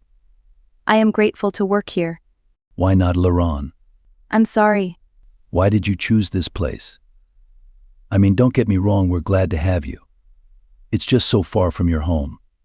I wanted a change. I've always wanted to travel, and I know androids are highly advanced in this society. But as you mentioned, this has a negative impact on humanity. I am still fascinated by androids and robots. When the opportunity came up, I jumped at it. As he nodded and inspected his fingernails, Juna took a sip of coffee and studied his face. He looked around 25 years old. How did he become the director? When he turned towards the window, his eyes caught the light like those of a Silta from her home moon, reflective amber. But when he turned back, they were dark again. The situation on planet ZARS is dire. Humans risk becoming mere pets to artificial intelligence and being unable to contribute to the economy. So what can we do? Juna blurted out, feeling a shiver run down her spine. He didn't react. Enhance their capabilities through a combination of biological intelligence and machine intelligence. Become cyborgs. Thoughts of her dad and his deceased girlfriend flashed through Juna's mind. That's a broad term, but essentially yes. What do you think? I think there are other ways to improve as well, such as genetic modification and breeding stronger children. Did you study biology? No, but it's an interesting topic. He nodded. Humans could develop through cybernetic augmentation. They would still be competitive. Juna realized she could talk to this man for hours. She felt a strong desire to tell him about her father's late girlfriend, Saffron. But she held back her excitement until he showed her to her new department and introduced her to her new role. On that weekend, Quentin was sipping on a cup of hot coffee when Juna emerged from a doorway that opened up onto the staircase. He turned away from the balcony and greeted her with a smile as she made breakfast for herself. She looked stunning in a vibrant red mini dress, a pair of sneakers, and a long braid cascading over one shoulder. "Where are you off to so early in the morning?" Quentin asked, turning his gaze towards the eastern horizon of Green Hill. I'm meeting up with a friend from work. He noticed her dress was quite short. A male friend or female? A guy. His name is Josh. Quentin shifted uncomfortably. "Isn't your dress too revealing?" Oh, come on, Dad. It's summer. Juna retorted. "What are your plans with him?" We're going for drinks by the river. And by drinks, do you mean coffee or alcohol? Alcohol, obviously. A pang of worry shot through his heart at the thought of someone taking advantage of his innocent daughter. Remember, play hard to get. What do you mean by that? You know, most guys your age only want one thing. Hasn't your mother talked to you about this? She placed her hands on her hips and glared at him. And what might that be? Sex. Juna growled in frustration. I'll just grab breakfast from a cafe. See you later. She stormed off towards the central elevator. "Be careful," Quentin called after her. But she had already slammed her hand against the shell and disappeared into the stem, descending back to ground level. He let out a deep sigh as he watched his youngest daughter speed away down a hover trail on her hoverboard. Was she growing up too fast? Or was he just not ready to see her in someone else's arms? Juna met Josh at a bar in the historic part of Green Hill. The narrow building's exterior was painted in black and white, giving it a precarious appearance between two sturdier stone shops. As she walked in, Josh switched off his data globe and turned to face her on his bar stool. His perfect smile lit up his freckled face, and he flicked back his shoulder-length strawberry blonde hair. Hey, want a drink? I'll have coffee. You look fantastic. Thanks. They chatted about their co-workers and the new robots used for mining. Later, he took her to a picturesque spot by the river and lit up a joint. It felt as though Mother Nature was trying her best to hold on to the last bits of summer before winter arrived in Greenhill. Want some? Josh offered the joint to Juna, exhaling smoke. I'm good, thanks. He furrowed his brow. You don't like this stuff? I don't mind if other people smoke it, she clarified. Have you tried it before? She blushed. No. How do you know you don't like it? I didn't say I don't like it, I just don't want any right now. Suit yourself. He mentioned a party he was going to attend that weekend. Do you want to come? She perked up. Definitely. He frowned and looked down at his joint. But there will be a lot of weed there, and my friends might think you're not cool if you don't partake. She sighed quietly. Then don't invite me. I don't want any, okay? She stood and started walking along the path. Juna, wait. His footsteps echoed on the gravel as he caught up. She turned to face him. I'm sorry, I expect you think I'm being pushy. Yes, I do. Why won't you join me for a smoke? Because my father is strict and would notice. Oh, come on, he'll never know. Fine, pass it over then. After a few hours of smoking and talking, her stomach grumbled with hunger. Want to come to my place to eat? And meet your parents. He shook his head. Unlike you, I don't live with my parents. They strolled through the park and some old streets before he led her down a side path to his house. It had white walls and a thatched roof. Bees buzzed around lavender and roses in the cottage garden. As Josh cooked pasta with veggies and creamy sauce, she sat in the sun. He chuckled as she devoured her food. She put down her fork and let out a satisfied sigh. I was so hungry. That's the weed. Want more? No thanks, I need to sober up before going home. He furrowed his brow. Your dad is strict, right? What? I was hoping you'd spend the night. Spend the night? Are you kidding me? No. He leaned in and kissed her. She cringed at the taste of onions and garlic, but kissed him back. He moved closer. Let's go to bed. To bed? Her face flushed. No way. He pulled away. Am I that bad? You're not bad, but do you honestly think I'm that easy? Then why did you wear that dress? Because I like you. But you won't sleep with me. She blinked, trying to process his words. No. So, you're leading me on. She nervously smoothed out her dress. No, I just thought we could get to know each other first. All the other girls I've been with didn't need that. That may be true for them, but I'm not like them. My dad was right about guys like you. All you want is sex. She stood up abruptly. What does that mean? You only care about physical intimacy. With that, she ran away. Yeah, you better run. This time I won't chase after you. Lost, and too shy to ask for directions. Juna wandered until she recognized the familiar sight of ancient colleges with gargoyles perched at the top. She trekked back 3 miles, panting up the steep hill at the end. But when she finally made it home, her father wasn't there. The long hike had helped her sober up and think. Juna collapsed onto her bed and thought about Josh, cursing him for being such a jerk. If only she had told him she was a virgin, she thought, maybe he would have been more understanding. Juna also regretted smoking the leaf he offered her. She never wanted to try it in the first place. Mom had always warned her about predators like Josh, telling her to wait until she found someone who loved her before having sex. Mom's own teenage experiences had taught her that many guys only used girls for sex and then lost interest afterward. Juna promised herself that she would be strong and not give in to anyone's pressure until she found someone who respected and cared for her. Just as she was lost in thought, Josh called her on her data globe. She sighed and ignored it, deciding to let him stew and see if he would continue pursuing her or not. After all, she didn't want to be with someone who tried to control her like he did today with the pipe weed. Juna refused to respond to Josh's calls and messages for an entire week.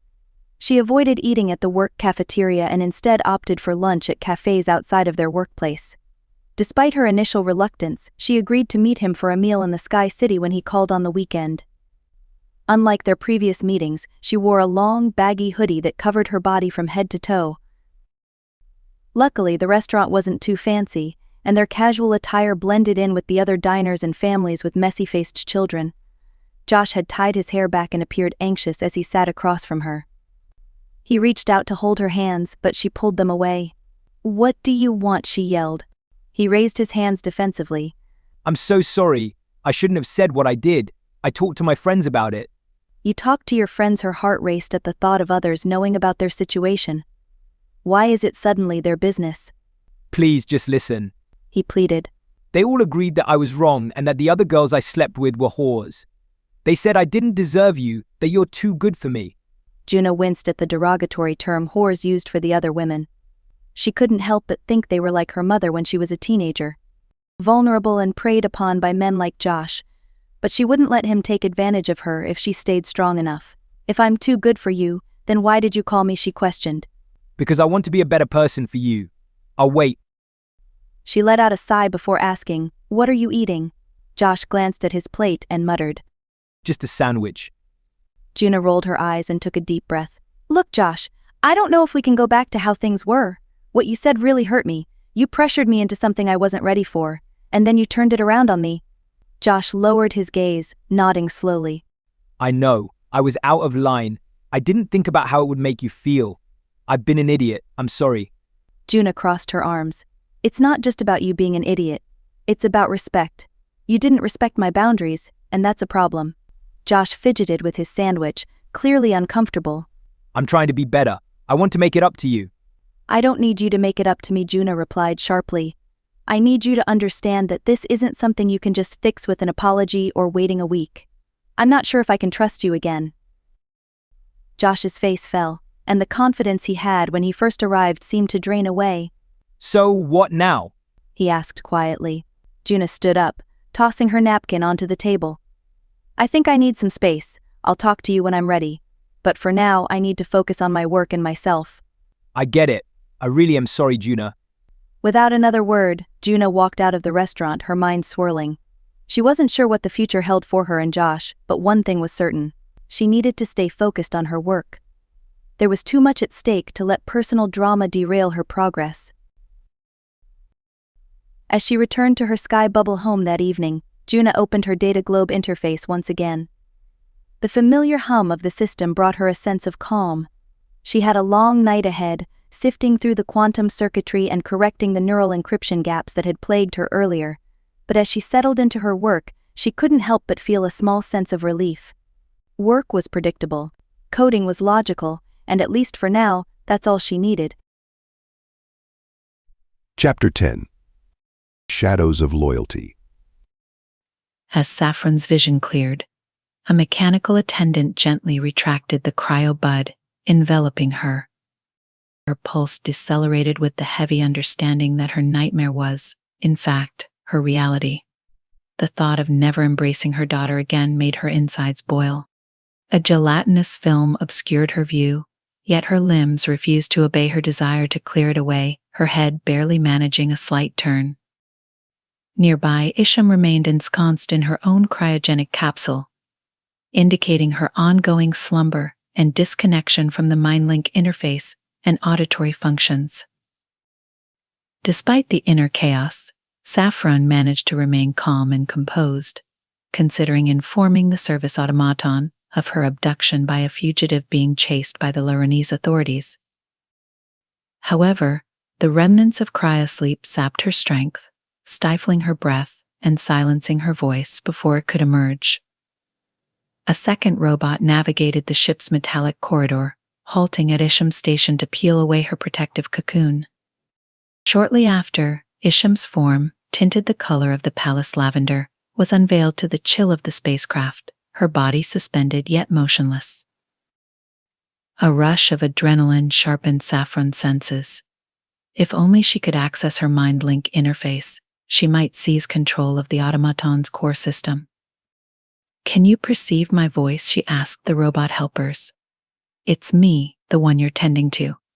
I'm equipped with a MindLink interface."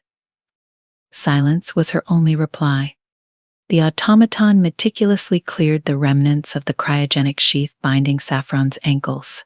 Saffron, drawing on her specialized Quangong training tailored for cyborg physiology, focused on her core, a technique designed to enhance control over her biotechnological enhancements. Imagining a radiant energy within her, she sought a mental path to the automaton's central system. "Are you receiving my thoughts?" she projected silently. The machine paused, its optical sensors brightening in recognition as it met her gaze. Encouraged by its reaction, she intensified her plea. Listen through our connection. I'm in distress. Recognize me as a cyborg seeking aid. The robot's voice, soft and unexpected, reached her. Describe your appearance for verification. Identifying herself, Saffron detailed, I am the individual you're assisting. Of Bakut origin, distinguishable by my crimson skin, tattoos, and elongated earlobes. As it continued its task, the robot inquired about Isham's background. Saffron explained, casting Isham as a Tilashua fugitive and herself as the unwilling captive caught in a web of espionage and danger. Expressing her urgent need for liberation, Saffron implored, I must escape Isham and reconnect with the Lleronese authorities. The robot momentarily stalled, its actions ceasing as if severing or being severed from their shared link. Then, resuming its posture, it announced, The relevant officials have been notified. She will undergo interrogation upon our arrival at the rehabilitation facilities. Overwhelmed by a wave of light-headedness, Saffron inquired, our current location. Above the marine expanses of Vertex Peaks, precisely 230 meters above. And which world are we orbiting? The planet is Zars. Restlessness surged within her. This revelation sparked a flicker of hope. Should the local enforcement liaise with Zebulon, it could signify her release from Isham and Raphael's clutches, granting her the chance to signal Quentin and Lyria about her safety. The prospect of the LSS confining Isham and her accomplice was comforting. Then, the robot ceased the levitation that suspended her and gently caught Saffron before settling her into a hover chair markedly different from those familiar to Lleronese medical facilities. Its metallic touch chilled her skin. Catching her breath, Saffron stole a glance at Isham, who remained unconscious. She entertained the thought of persuading the officials for relocation to another medical area or an expedited transfer via Maglev. Since being moved to a secluded rehabilitation ward, far removed from the threat of Isham and Raphael, Saffron had experienced a profound transformation. The anxiety and fear that once clung to her like a second skin had dissolved, giving way to a sense of vitality and the hope of reuniting with Lyria and Quentin. Fragility marked her initial days in the ward. Solid foods were an impossibility, and the thought of standing on her own seemed a distant dream.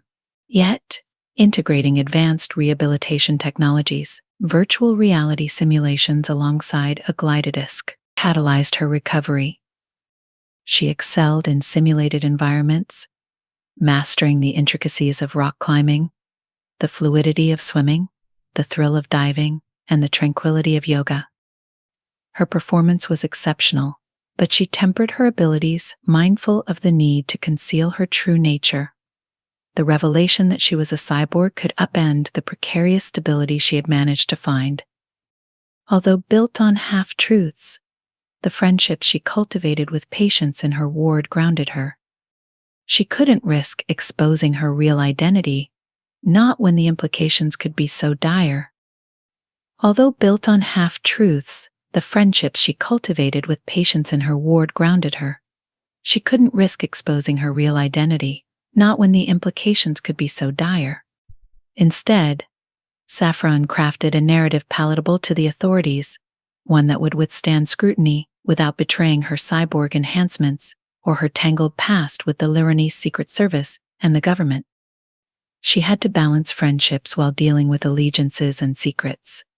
She didn't want to become a target of political or Secret Service agendas.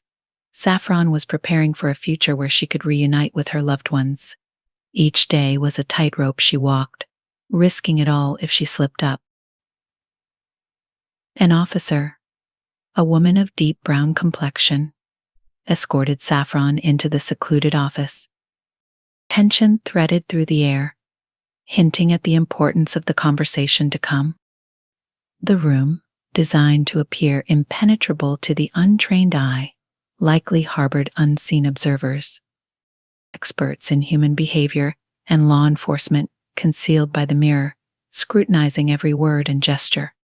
As Saffron settled into the seat, she instinctively began with words of appreciation, unaware of the forthcoming intensity.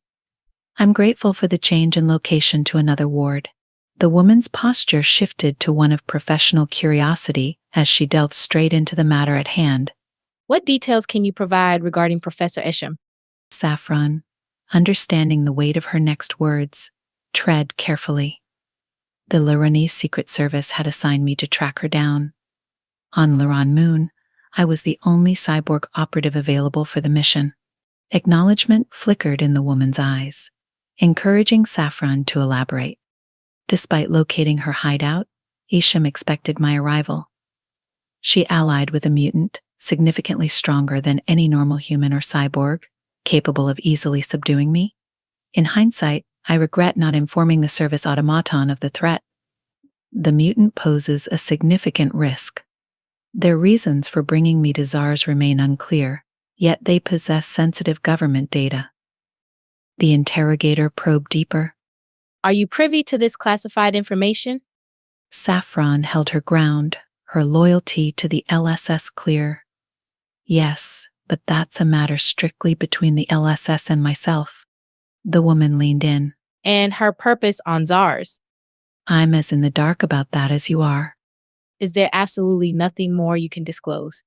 Firm in her resolve, Saffron concluded, "There's nothing else."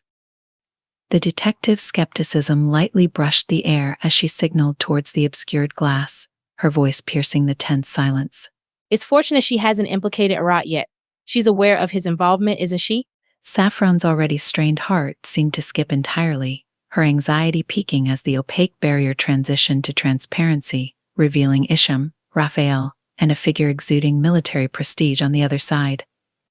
Her gaze lingered on the military figure, noting the holographic insignia that suggested a rank of considerable authority, though distance made details elusive. Isham's voice sliced through the thickening tension, her disappointment unmistakable. "Her loyalty is questionable at best. Yet, considering her unique position, she could prove beneficial. Exercise caution."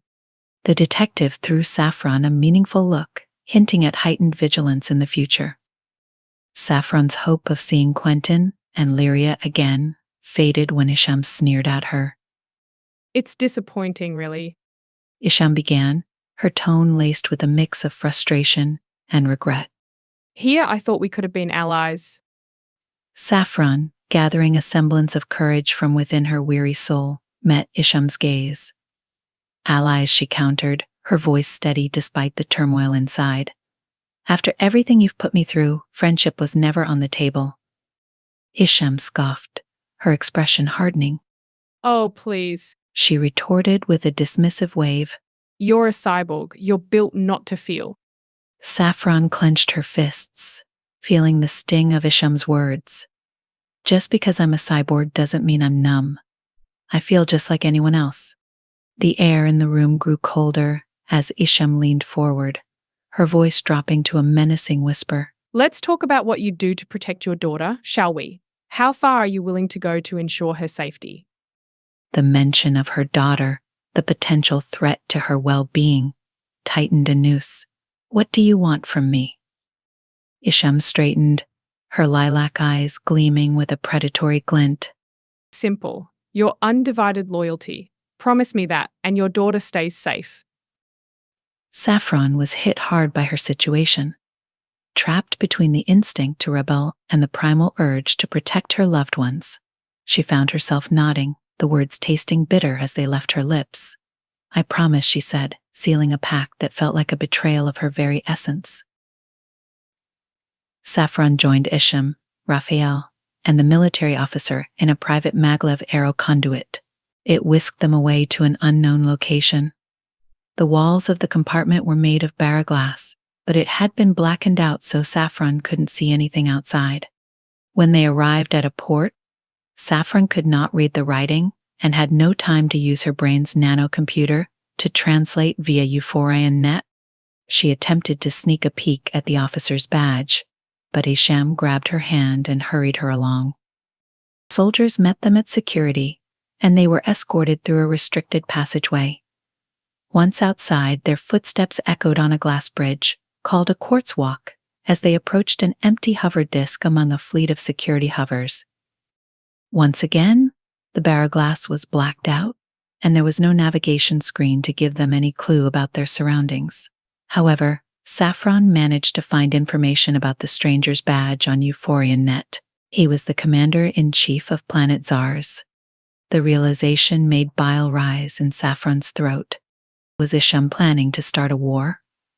And what would she do with Quentin's copied memory? Would she attempt to reopen the time portals?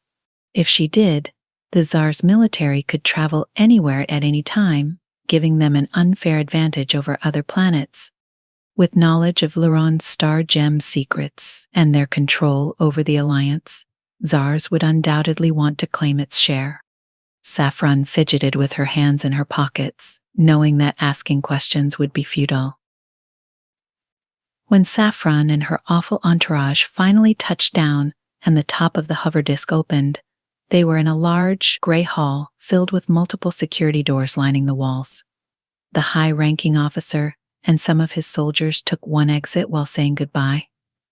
Isham and Raphael led Saffron through another door and down metallic passageways until they arrived at a room that resembled an operating theater. Saffron could feel the hairs on the nape of her neck stand up. I'm sure you're curious about what we have planned for you, Isham said with a half-smile. Just lie down. Saffron complied, holding her breath as she lay on the bed. Isham approached her, looking down at her with a glare.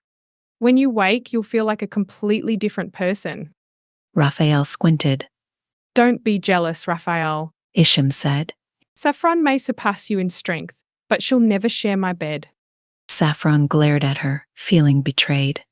Her heart ached as she thought about Lyria. She would do anything to save her life. When Saffron regained consciousness, she felt an electric buzzing sensation throughout her body. Her eyes rolled back and her teeth gnashed until her lips bled.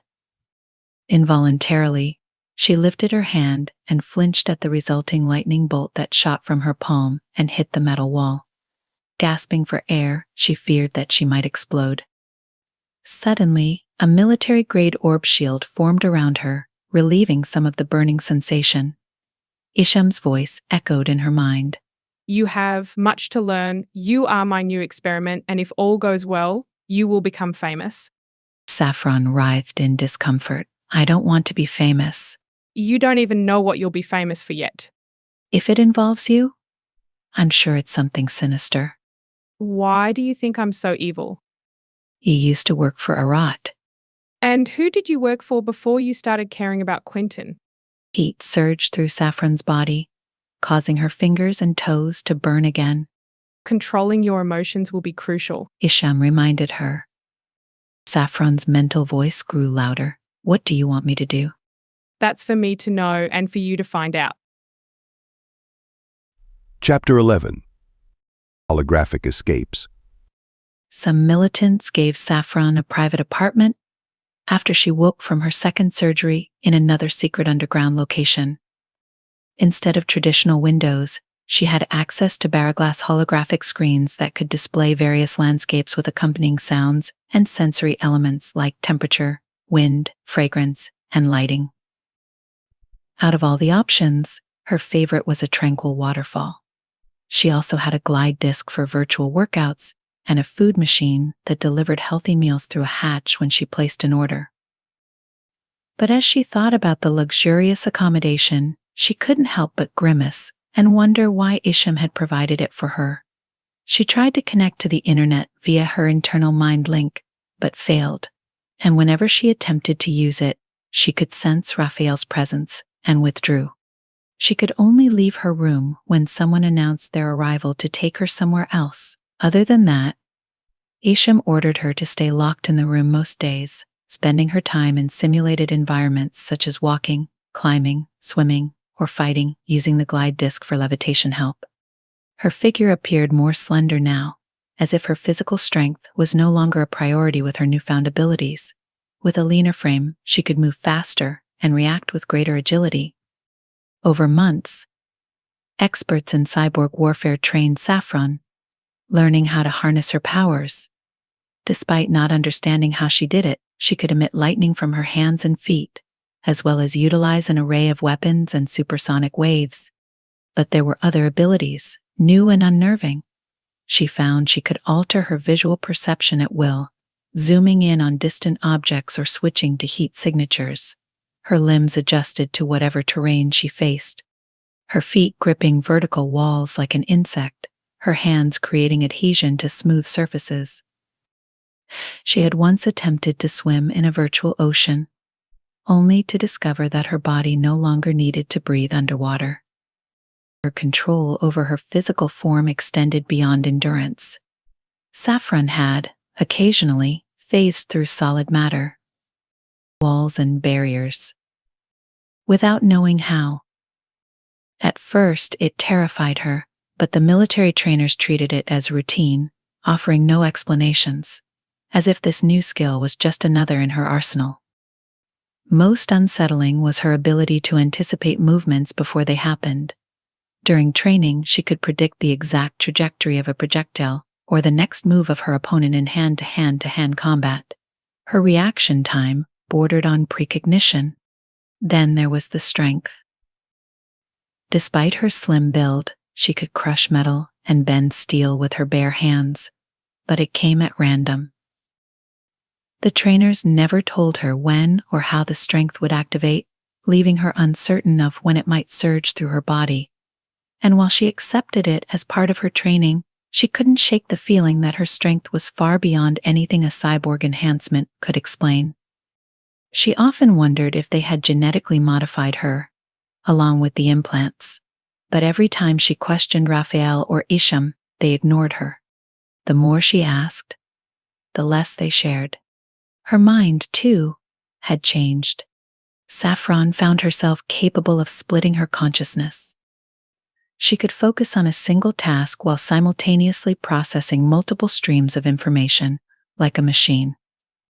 Her thoughts moved faster, clearer, but there was always something lurking in the back of her mind.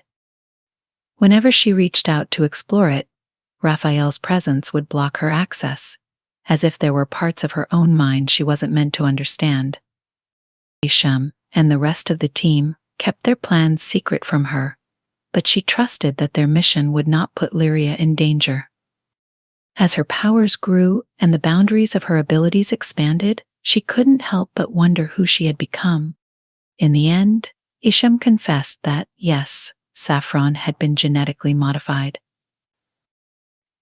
One day, soldiers suddenly stripped Saffron of her clothing and blindfolded her. They transported Saffron by hover disk to an unknown location. After hours of discomfort and uncertainty, the disc landed and she fell to the ground. Too afraid to remove her blindfold without orders, she waited until the sound of the hover disks faded away before taking it off. Surrounding her were sand dunes with more hover disks approaching from the horizon. While levitating a few meters above ground, they released a group of people who looked terrified and exhausted. Most of them were purple-skinned Tlishuas, yellow and orange-skinned Siltas, and Bakuds. Like her.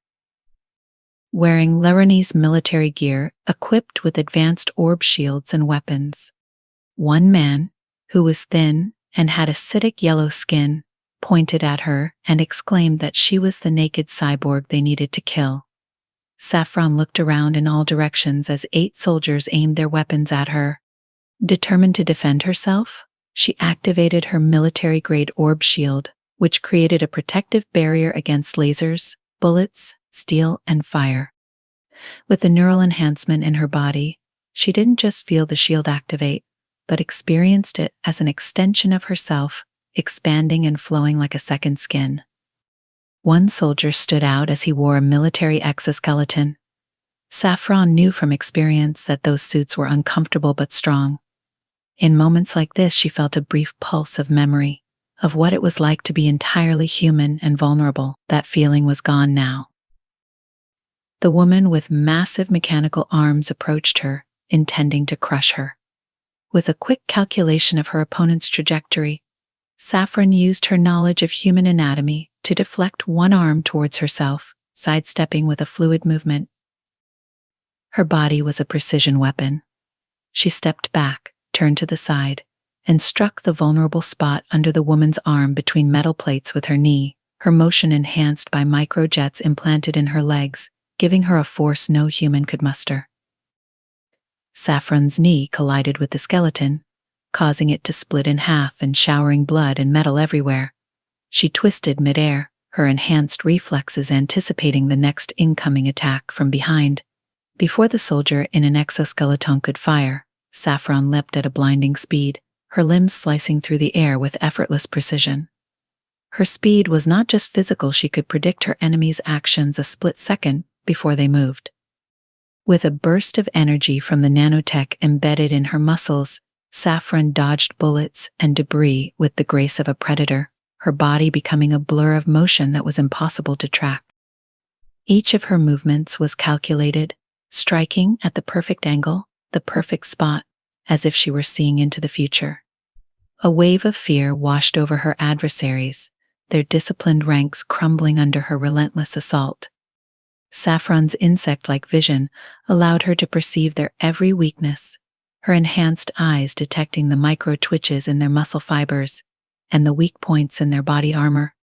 Exploiting their blind spots, she targeted their vital organs, feeling the satisfying crunch of ribs and armor with every strike. She somersaulted over a dune, landing behind a squad of heavily armed soldiers. In a flawless motion, using a laser from her finger, she sliced through their armor like a hot knife through butter. The air filled with screams and the sickening sound of metal meeting flesh, and she could almost feel the vibrations from their panicked heartbeats before they stopped forever. With her enemies disoriented and disarmed, Saffron seized the opportunity to unleash her most devastating attack.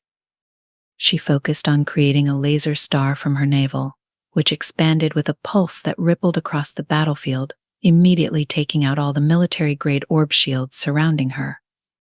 The heat seared the sand, fusing it into glass beneath her feet as the blast annihilated everything in its path.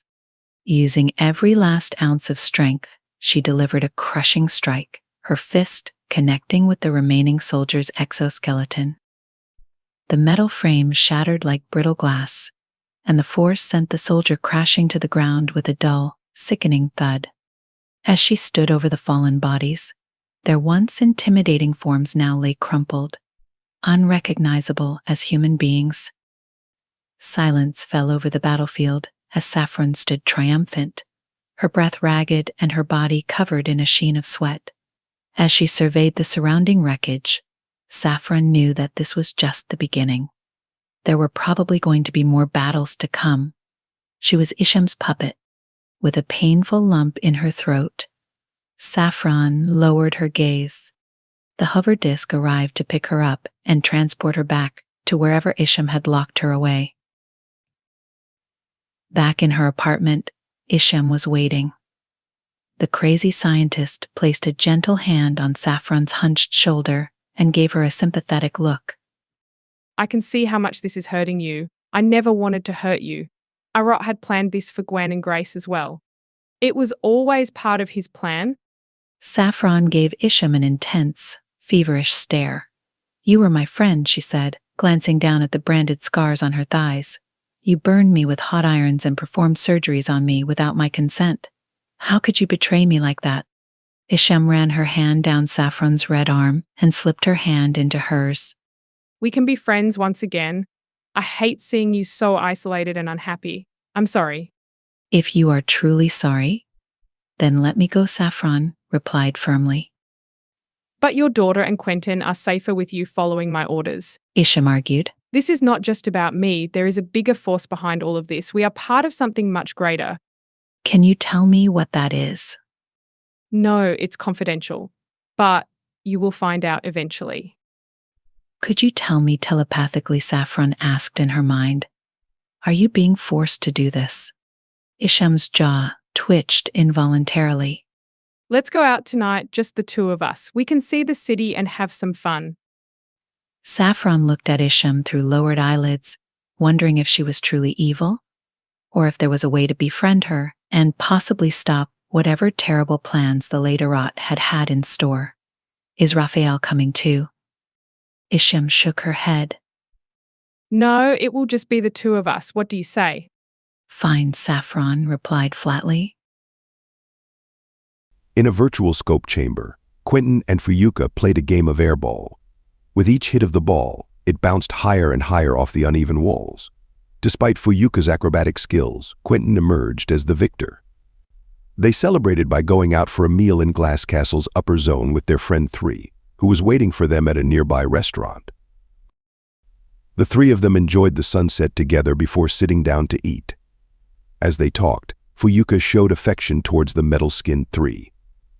However, when 3 asked about their game of airball, and if the new version of Quentin was more handsome than his original form, Quentin began to feel uncomfortable. He couldn't help but wonder if this android was jealous of him being Fuyuka's friend. They obviously had a thing going on, after all. But despite this awkward moment, they all continued to enjoy each other's company and the peaceful atmosphere of the restaurant. It was clear that Fuyuka cherished her friendship with both Quentin and 3, even though she rarely got to play airball with her metallic friend. Quentin only won because you let him, 3 said. Didn't you? He looked at Fuyuka with his flashlight blue eyes. She confirmed his suspicions and explained that she didn't want to draw attention to herself, since people like her were still controversial in society.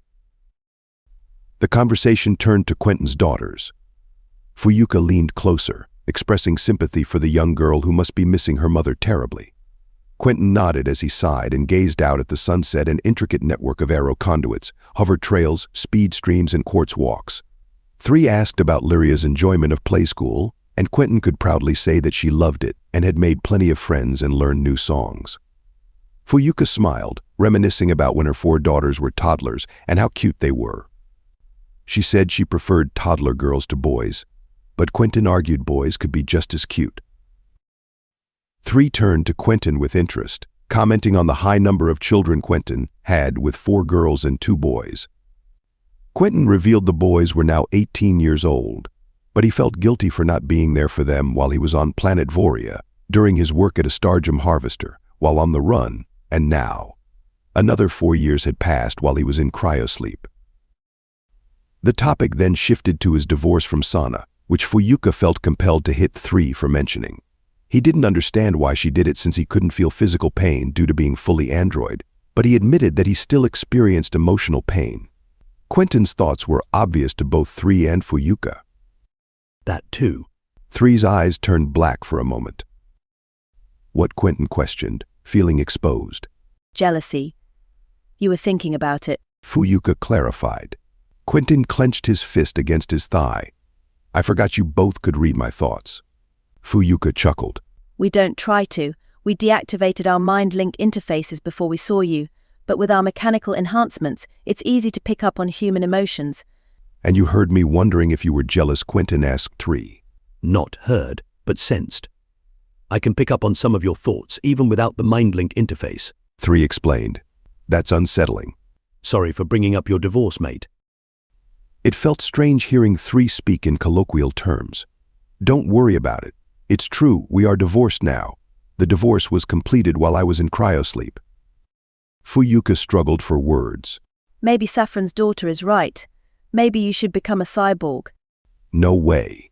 Quentin ran his fingers through his hair, noticing how thin the clone's hair was compared to his own. Why would I want to be a cyborg? 3 shrugged. To save your girlfriend. Fuyuka nodded in agreement. She might still be alive. Quentin's gaze shifted between the Catwoman and the android man. I mean, someone needs to rescue Saffron if she's still alive. But I'm here with Juna and Lyria. I need to protect her daughter and mine. I'm sure Zebulon can assign more agents to look after them. Fuyuka suggested with raised eyebrows. I don't want to work for the Secret Service again, and I definitely don't want to work for the military. Quentin expected Fuyuka and 3 to exchange knowing looks, but they didn't. They were probably communicating telepathically, with or without their chips. Anyway, let's not dwell on this depressing topic, Quentin said, trying to change the subject. Tell me more about your cyborg assemblies. I've been curious since our dinner at your place. Only if you invite us over to yours for a meal next time. Fuyuka countered. I'd love to meet your daughters. I miss mine so much. We can't discuss this here, though, can we? 3 gestured towards the approaching server. Fuyuka shook her head. No, how about you join us for a drink after dinner? No, I should get back home. But hey, Juna and Lyria would love to hear all about it, too. Fuyuka hesitated before speaking. Is it appropriate to discuss this in front of them? Hell, Lyria's mother was a cyborg, and she knows. He winced at the word was, wondering if Saffron was still alive somehow. And Juna is well aware of my past SS missions with you guys. It shouldn't be a problem. 3 chimed in. How about we meet up again next week, Quentin suggested. My android, Onyx, can make a delicious Carlanian stew. Sounds good. Fuyuka agreed. Chapter 12. Visions of Tomorrow. The aroma of tomato and mountain kangaroo stew filled Quentin's sky bubble, making his mouth water and his stomach growl. The doorbell chimed, interrupting his thoughts. Fuyuka and 3 could be seen through the transparent elevator stem before an opening appeared for them to enter. What's that delicious smell? Fuyuka said as she stepped inside, looking around at the spacious home. It's bigger than ours. Quentin gestured towards Onyx, who was cooking the stew on the kitchen counter. Fuyuka and 3, I'd like you to meet Onyx. Onyx placed the wooden spoon down and Fuyuka insisted they come to him instead. Onyx and 3 exchanged introductions and compared their mechanical parts while Quentin offered Fuyuka a drink.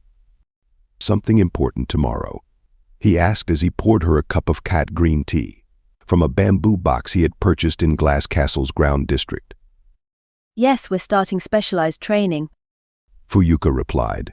Would you like some? Quentin asked again. Since you're of cat heritage, I thought you might like some green tea and bought this for you. Okay, I'll try it. Fuyuka said before reminding him she hadn't been brought up drinking cat tea before. He rolled his eyes. I forgot for a moment. How could you forget when you and the others freed me, and all the other women and girls from Drillia 7 UG? Because I'm dumb, he lowered his gaze. Fuyuka let out a nervous laugh and touched his arm. No, you're not. You're a hero. He shook his head. Anna was the hero, not me. But you risked your life. He pressed a hand to his forehead and tutted. That was pretty dumb of me to imagine you were raised in a cat household, even though you're Ruby's mom. Quentin apologized. Hey, you were a lot closer to Ruby than me. It makes sense for you to know me as an SS agent. That's when you met me in person. Well, I know better than most where you were born and where you raised your 4 daughters, he said. I know, but I understand you getting mixed up. I mean, Quentin said, smiling, you look so damn young now. I keep forgetting you're a mom. A blush crept onto Quentin's face as he reached for the teapot and awkwardly added the tea leaves. Sorry about that. I have a habit of putting my foot in my mouth. I told you already. It's fine. Fuyuka reassured him. My past is my past. There's no changing it. As they waited for the tea to steep, Quentin froze when he realized something. Fuyuka noticed and urged him to ask his question. Go ahead, what do you want to know? She said, with a hint of teasing in her voice. Did you ever try to find your birth parents when we were SS agents? No, I was too scared. I regret it now. I have a lot of things I wish I had done too, but never got around to doing. Like what? Forgiving my brother for sleeping with my wife. You never forgave him. He shook his head. Not even before you arrived here. You don't need to shape-shift for that. No. Life is short. Is he living with her now? Yes. They have my blessing. He's like a second father to my children. If I were you, I would contact him immediately and forgive him. He nodded. Will you do it tomorrow? He cringed. Do you have a specific time and date in mind? Promise me you'll do it tomorrow. Really? She pointed her bony finger at his face and locked eyes with him. It's important. Okay, I promise. She nodded and smirked. We never appreciate what we have until we lose it. What do you mean? The time portals and magic rivers, of course. Oh yeah, he poured hot water over the tea leaves, drained the pot, then poured another round of hot water and let it steep. I've always cherished my children, though. Oh yes, me too. But none of them wanted me to come to Zars. How are they doing? They're well. Still no grandchildren yet, even though they're all married except for Crystal. The feisty redhead. Fuyuka laughed and nodded. The androids finished their conversation and turned to look at them. What's so funny? 3 asked her. I was just talking about my daughter, Crystal. The feisty redhead. What's funny about her? Nothing. I was telling Quentin that she's still single. Is it because she's a redhead? Or because she's feisty? 3 asked. I don't know. We're not judging Crystal. Why are you laughing? Both 3 and Onyx cocked their heads in unison. I'm not really sure. Fuyuka said, looking at Quentin with a shrug. Do you know? He shook his head. Maybe it's because she has a fiery personality. But we never discussed that as a possibility. Quentin poured the freshly brewed tea into 4 bowls. She's always been a funny one, that Crystal. Fuyuka remarked as Quentin handed out the cups. She's still just as spunky as ever. When I raised my daughters on Drillia 7 UG, Crystal always had a strong attitude. But she was also the first one to cuddle up to me before bed. She slept in my bed for years. She always needed her mother. Quentin stared at the steam rising from his cup, thinking back to when he rescued Fuyuka and the other women from Drillia 7 UG, before they became SS agents. It had been a dystopian place, hidden away from the rest of Euphorian, a lunar training camp for sex slaves and concubines. Luckily, all 4 of Fuyuka's daughters were now safe. How's Ruby? In love and married. Wow, she must have a kind and understanding husband. She certainly does. Yes. Fuyuka said, nodding thoughtfully. I think Crystal must miss me the most. With the other 3 being married, they can focus on their husbands and starting their own families. But Crystal, she seems to scare off most men. That's what made you laugh. 3 said. Fuyuka nodded in agreement. Perhaps. Then she looked around the sky bubble. Where are your daughters anyway? I thought we were going to meet them. Let me check. Quentin pulled up a 3-dimensional map of his sky bubble, which rose from the kitchen counter. The 3D grid appeared red for different rooms in the facility, and a red dot marked Lyria's location. She was likely playing with her superhero dolls within the uppermost floor, which was the tip of the egg-shaped sky bubble. Quentin pressed his palm to the countertop. Speak to Lyria. A high-pitched buzz sounded. Lyria, can you hear me? Yes, Daddy. My friends are here. Do you want to come and meet them? I'm playing with my superhero friends. It will be dinner soon. Would you like to come down in 5 minutes or 10? 10. Okay. Can you set the 10-minute timer yourself? Yep. Quentin smiled as he sipped his tea and topped off 3 in Fuyuka's cups. Onyx hadn't touched his. If the portals opened again, 3 said to Quentin. Would you search for Saffron? Of course, Quentin replied. But that won't open again. Fuyuka frowned. The galaxy is complicated enough without being able to travel at the speed of thought. I agree. 3 said. It's just a shame that Zebulon and his team can't capture more human traffickers now. I know. So what are you being trained for tomorrow? Quentin asked as he refilled his tea. Fuyuka glanced at 3 and hesitated. Should we tell him? 3 nodded. It's fine.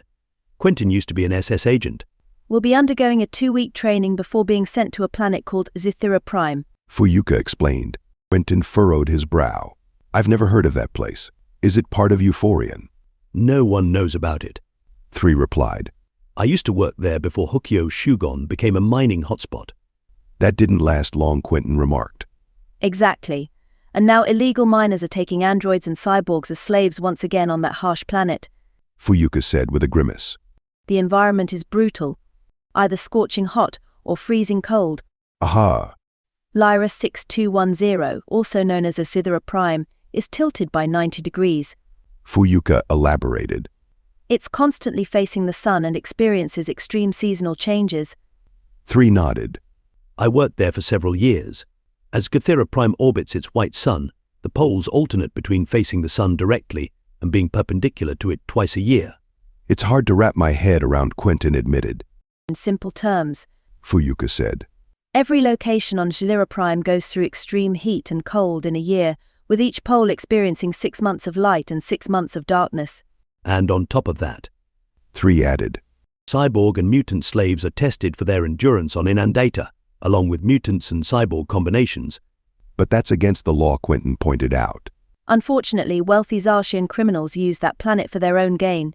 Fuyuka said disdainfully. It's rich in emeralds and jade due to the extreme temperature changes. However, the operations are expensive due to the need to transport cyborgs and androids away from the extreme conditions during seasonal changes. 3 added. And of course, it's all illegal. That's why we're being sent there, to put an end to it. Fuyuka stated. By the way, how is Juna doing at Green Hills Android Recovery Center? Good Quentin was confused about the sudden change in topic.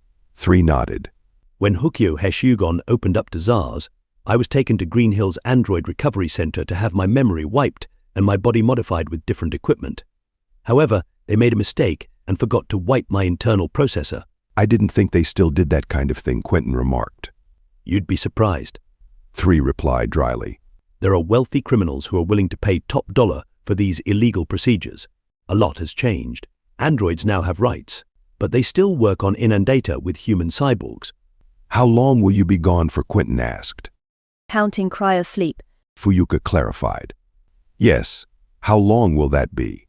And how many light years away is the destination? It's about 30 light years away, so 8 years one way. I'll try to make a stop at Lleron on the way back to shorten the journey.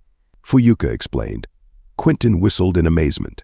This is our last meeting for a while. Fuyuka nodded in agreement. Quentin couldn't help but think of Fuyuka's daughters and how much they would miss their mother. Though him being on Zars wasn't much different.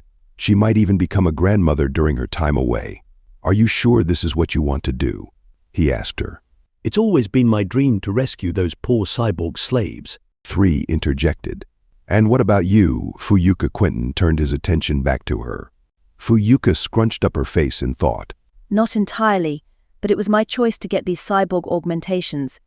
I wanted to do it, but now that it's becoming real, I'm starting to feel scared. 3 comfortingly rubbed her back. We'll be okay. Just then, Juna entered from the elevator.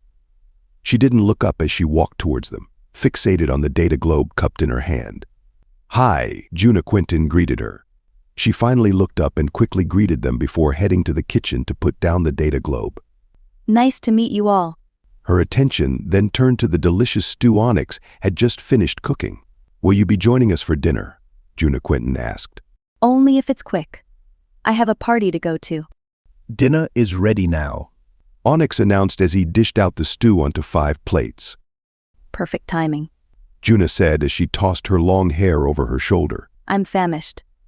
Fuyuka asked. Was it a long day at work? Yes, it was. Juna confirmed as they all walked to the table. When Quentin asked Onyx to join them as well, the android politely reclined. No, thank you. I do not require sustenance, but I will take a nap if that is all right with you. Go ahead, Quentin agreed, unsure if androids needed rest. And thank you for the delicious meal. Are you sure you don't want any? I am sure, Onyx said. Just then, Lyria burst into the room. She froze in place when she saw 3. Hello, She greeted him. Lyria, come and join us at the table.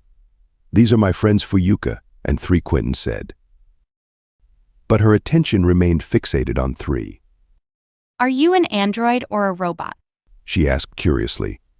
I am a combination of both, and Fuyuka here is a cyborg like your mother was. 3 explained. Quentin felt his hair stand on end at the mention of Saffron.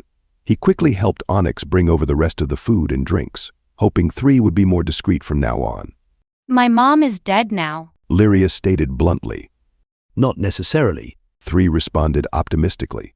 Fuyuka froze in shock and shook her head in disagreement.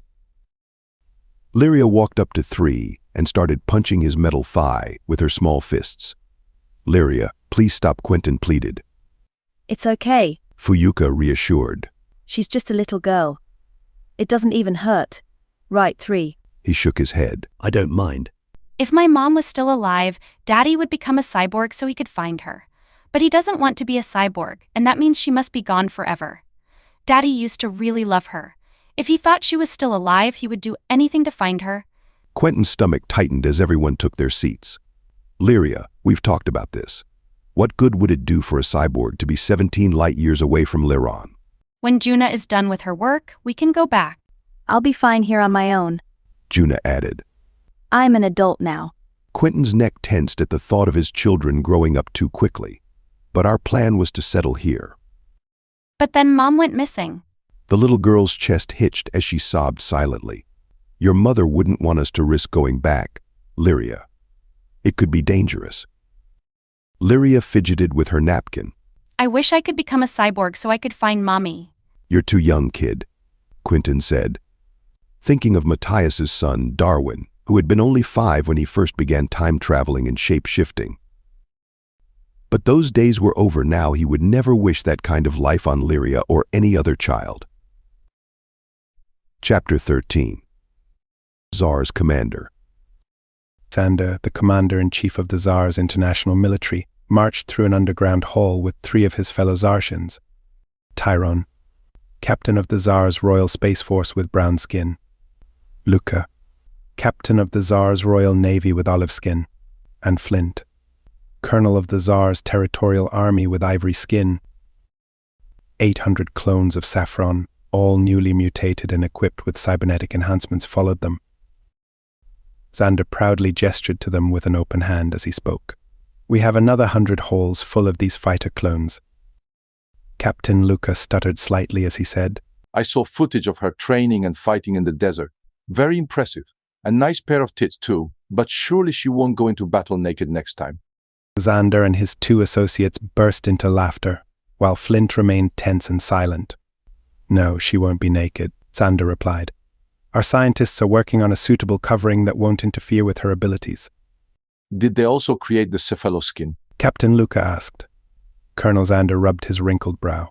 Unfortunately, no, her mutant subjects became dehydrated too quickly when we tried incorporating cephalopod DNA, but our team is currently developing nanomaterials for camouflage and invisibility into their bodysuits. Captain Luca raised an eyebrow. But won't the soldiers still be able to detect each other despite being invisible? They possess ultraviolet and infrared vision, mind-link interfaces and extra sensors to prevent that, Xander explained confidently as they nodded in understanding. And the man? Asked Luca. The cyborg mutant, Raphael, you mean? Yes, Raphael. He has much of the same augmentations, though his sound cannons and laser cannons have yet to be inserted into his palms and soles. Do these female cyborgs have them? Tyrone asked. Only a few so far, but the lot will be fitted with them by the end of the week. The Space Force captain formed a double chin and cleared his throat. What a pity those could not be strung into their DNA. They have a lot in their DNA. Venom, insect genotypes, extrasensory vision without the computers and so on, but what species in Euphorian creates cannons? True. Would you like to see the male cyborg mutants? Yes. Colonel Flint said. Xander gestured with an open hand to another doorway. Step this way. The hall, twice as large as before, extended into 4 corners. Occupying 2,000 baraglass beds lay Raphael's clones. Captain Tyrone clapped, but his expression dropped. He also is a Lleronese. Colonel Xander nodded. Both are. Any rebels will believe the Lleroneses are attacking. And these cyborgs can fly spaceships. Captain Tyrone asked. They're training now. Their intelligence exceeds the best computers, hacking into systems and predicting the future via scientific analysis. Will make them the best commanders? So, they'll be taking our jobs. Colonel Flint's usually calm face stiffened with her posture. Colonel Xander plastered on a fake smile. You'll remain the faces of the Zartian military. I mean, what I ask though, will we be taking orders from these clones? No, you'll be taking orders from me. Everyone will. He gave a small, tight smile. Professor Isham gave them their commands, but he'd soon change that. Once she got her claim to fame and he was in control, he'd dispose of her quietly. She was a negative influence on his daughter. Erel should desire a man to share her bed with, not a woman. If she spent too much time with Isham, her body clock would soon pass the point of fertility. I hope you don't mind me speaking up, Commander-in-Chief. The army colonel squinted as her piercing sea-green eyes scanned the room. But shouldn't we create mutants of Zartian ethnicities as well? That way we could deceive the Alliance into believing that we have defeated them. He hesitantly nodded in agreement. He wanted to unleash Professor Isham's creation as soon as possible. They both did. But there were no Zartian cyborg mutants yet, and this had been stressing him out lately. Yes, you're right. It's necessary. Who will give these mutants their orders? Asked the olive-skinned Navy captain. I will, he replied confidently. But you can't. Captain Luca's dark eyes seemed to lose their depth. Your lead scientist, that Tlishwa woman, told us. The Navy captain practically spat out the word Tlishwa. The space captain and colonel exchanged a shocked glance. A tingling sensation crept up Xander's neck. He remained frozen in place. No, while they are still in development, the inventor has complete control over them. And this Tlishwa will transfer command to you? Captain Luca asked. Yes.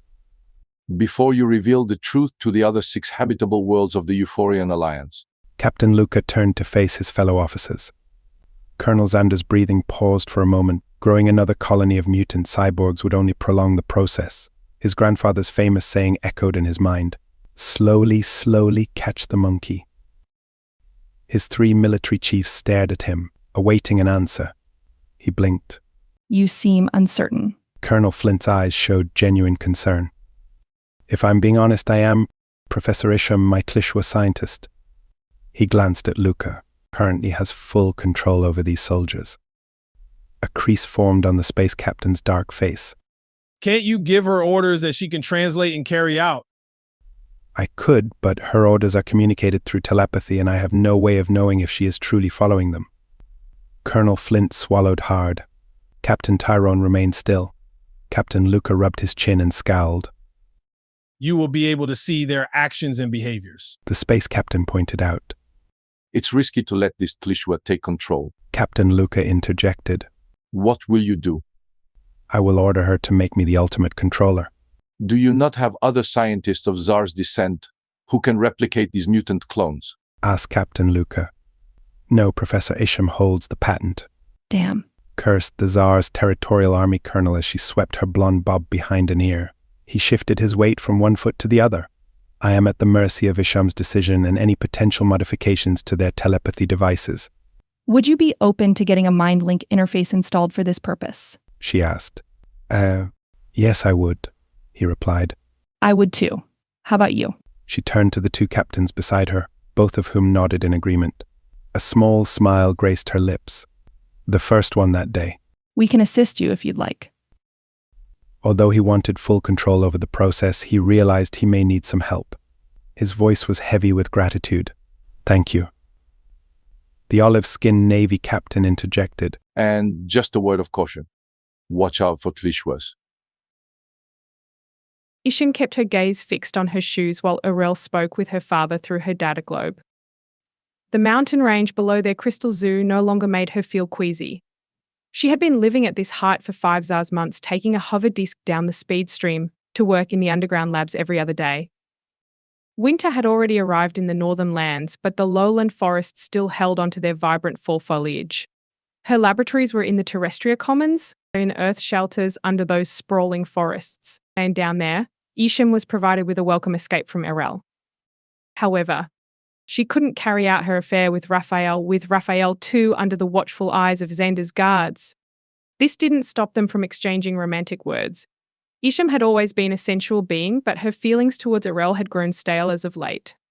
If only she could have Raphael too again. Their physical encounters were always so satisfying. But Isham's heart was a vast space, and she found herself falling more deeply in love with Saffron as she watched the Barcud's power grow stronger each day. As Arel wrapped an arm around Isham's waist and pointed out a hungry blue lioness in one of her zoo enclosures, Isham tensed up. She had come to detest Arel more and more. The woman was spoiled and controlling. Looking back on Arot's complaints about Arel, they made perfect sense now. It was always me with her. And her father, Commander-in-Chief, wasn't much better. They were all control freaks. Taking a deep breath through her nose and exhaling heavily through her mouth, Isham imagined a future where she ruled over all the Euphorian Alliance with her army of cyborg mutants, in a future where she could order them to assassinate Xander and his ilk. The buzzing of Arel's data globe made Isham's shoulders tense up. Did he ever give up? Let me talk to Professor Isham. Xander's voice came through on the other end. Arel expanded the orb shield around them. I've already spoken enough to you today, Arel. You are not allowed to eavesdrop on our conversation. Please leave. Arel pouted and took a few steps back. Anti-hacker mode, Isham asked. Colonel Xander nodded once, causing a double chin to form. Put it on mute so Arel can't snoop. His eyes sent a pointed message to Isham. After talking with my captains, we have come to an agreement that it is time for you to modify all mind link interfaces so my army can directly listen to their chief in command. I will reward you for your efforts. She lowered her glasses and looked at him over the rims. But that's nearly impossible. It will. Did you say it was almost impossible? Yes, because it requires me to perform. Almost impossible is better than completely impossible. I have a team of over 50 scientists who can assist. I'll need nanotechnologists and bioengineers. We will. I can gather them. What else do you need? Her heart raced as she took slow, deep breaths. She despised being interrupted. All I want is some respect, she thought. It could take months, maybe. I know it's frustrating and we were planning on exposing Lleronese's plot earlier, but let's look at this positively. You can create a larger army of Zarjans. She shook her head repeatedly as her vision narrowed. But the army is almost complete. He squinted while attempting a smile. An army of Tlishuas and Bakuds won't suffice. We are Zarshans. If I am to rule Euphorian, imagine the ridicule I will face. Her muscles twitched under her skin and she rubbed her wrists and hands. But I want to be in charge of Euphorian, and you were supposed to support me, she thought. Arot had plans to rule Euphorian with his army of Tlishua mutants. You agreed to help with— Arot is dead. I am in control. My military does not want its soldiers taking orders from a female Tlishua. She avoided eye contact. Isham couldn't decide which angered her more, his discrimination against her gender or her race. I created this army. You are a brilliant scientist, no doubt. But you are not a leader. They must follow my commands. Growing another army of clones will add months onto our project timeline. I can wait for months if necessary. I don't want anything to go wrong. Can you make it happen? She turned her body away from the source of her frustration. If you can provide me with the necessary manpower and materials, then yes, I can. She shut off her data globe. What does my father want? For me to create a cyborg mutant army of Zarsians. How long will that take? At least 6 months. Poor little Isham won't get what she wants. I suppose that means you'll have to continue pleasing me for even longer to stay in my father's good graces. Errol crossed her arms under her gigantic breasts. Isham took a slow, steady breath. So she knows how much I dislike her. Isham wondered. Errol gave her a fake smile. Come on, Eshi, sweetie. Don't play games with me. You only suck up to me and my father to further your own ambitions. Isham fumed. She could feel her jaw tensing and a nerve twitching under her eye. She pulled a device out of her pocket, used for melting barraglass. I am tired of being told what I can and cannot do. I am the mastermind behind all of this. It never occurred to me that another woman would stoop so low as to control me. Errol raised one perfectly shaped eyebrow. You may have brains, but you definitely lack courage. And you may have a body, but it seems you lack both. Isham walked backwards as she activated the device to melt through a 1-meter circle of quartz walk. She aimed the plasma beam at Errol's feet. Errol didn't even flinch before plummeting through the hole, screaming. With her heart racing in her chest, Isham quickly adjusted the settings and fired again. The hole sealed shut. She hadn't thought this through. She needed to escape quickly. Unfortunately, some important belongings were still in their shared bedroom. Her own data globe orb shield ring and nanite copies. Trying to maintain a calm demeanor, she strolled through several quartz walks, past greenhouse sky bubbles, and around a sky pool towards her living quarters. If she didn't leave soon, she would be in serious trouble. She packed her belongings and took a hover disk down to Zenithar, Vale's Terrestria Commons. She never expected to be in this situation. A murderer on the run. She could ask Raphael too for help. With nanocomputers implanted in his brain, he had the ability to analyze situations and predict outcomes.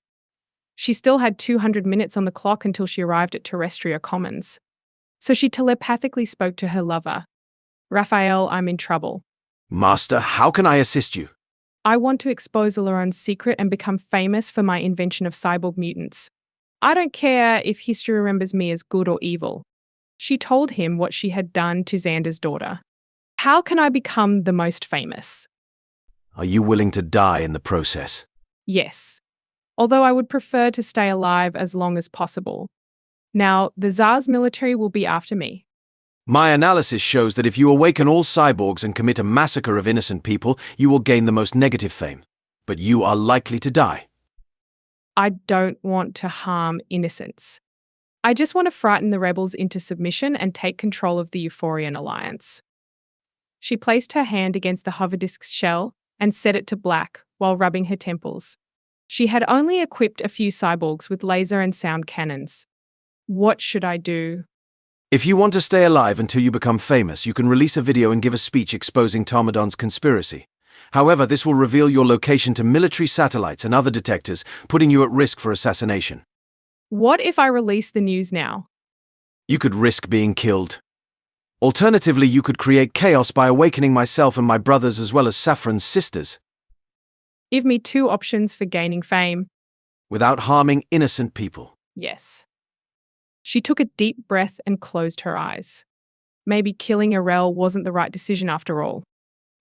Awaken us to leave the facility and activate self-defense mode while revealing Lleronese's conspiracy to all news agencies on the Euphoria net. And the other option. Awaken us to threaten the Zarsian army into surrendering by showing that you can kill soldiers if necessary. Feeling her body temperature rise, she rubbed the back of her neck. Threaten the military into submission and kill if needed. Stay in the underground facilities and use defensive tactics. Make Xander a hostage. But he is not here. He stated. Where is he? I am unable to detect his thoughts from this distance. In that case, awaken your siblings, leave the facility, and only use defense mechanisms while we come up with another plan. She gasped. In their jumpsuits. The clothing is not here. It's still in a factory warehouse. They don't have the capability to render themselves invisible. Damn it! I should have cloned some cyborgs with cephalo skin as a precaution. But they dehydrate. Proceed with my orders, regardless. They can defend themselves even without clothing. We have access to military-grade orb shields.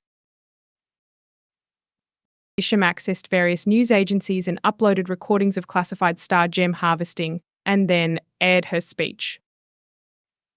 The Euphorian Alliance is built on deceit.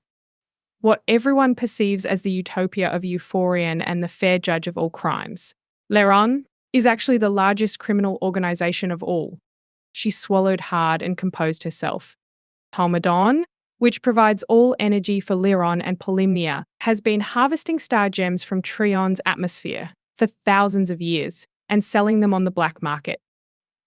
With such immense wealth, Lleron has been in power since the formation of the Alliance. Llerone's interstellar police control us through their greed and deceit. It's time for balance. My name is Professor Isham Hassim, and I have created an army of cyborg mutants to restore order in Euphorian during this chaotic time. She turned off her data globe and nervously licked her dry lips, hoping that Xander would agree with their original plan. She wiped a trembling hand over her face, but she had killed his only child. No father would be willing to submit to someone like that. As the hover disk descended towards the surface of Zenithar Vale, her mind raced through possible scenarios. She checked online sources. News agencies were already broadcasting footage of Quentin's memories. Fortunately, she had erased any scenes involving shape-shifting, body snatching, pyramid time portals, and SS technology. Sky-water shifting. Chapter 14. Revelations. Quentin stood among the other parents, waiting outside of Lyria's nursery. Unlike other schools and nurseries that were in the sky grid matrix, this one nestled in the Terrestria Commons, overlooking the picturesque spires of Green Hill. Quentin preferred being grounded over being in the sky, as he considered himself a down-to-earth kind of person. The children exited through an archway one by one, as teachers matched them with their parents. They all had Zarsian features, with varying shades of peach or brown skin, caramel or freckles. Among the crowd of children, Quentin noticed one with a purple complexion. It was Lyria, who had lost yet another tooth and giggled as she revealed a gap in her top row of teeth. She struggled to walk while carrying a stack of boxes that were randomly stuck together and painted in different colors. When she finally reached him, she thrust the boxes into his arms and asked, "What did you bring?" "I'm hungry." "Just some bananas," he replied. Lyria pouted. No candy. He was about to tell her she could have something sweet after dinner when his data globe remote vibrated in his pocket. He pulled out his data globe control and watched the orb of light levitate at eye level. On the screen, he saw Fuyuka's face looking back at him with puffy eyes and a tense expression. Have you seen the news? No, Quentin replied. Where are you? Outside of Lyria's nursery. You won't believe what's on the news. Tarmadon got caught for harvesting star gems from Trion, and Isham is threatening the government with an army of cyborg mutants she created. You won't believe what's on the news.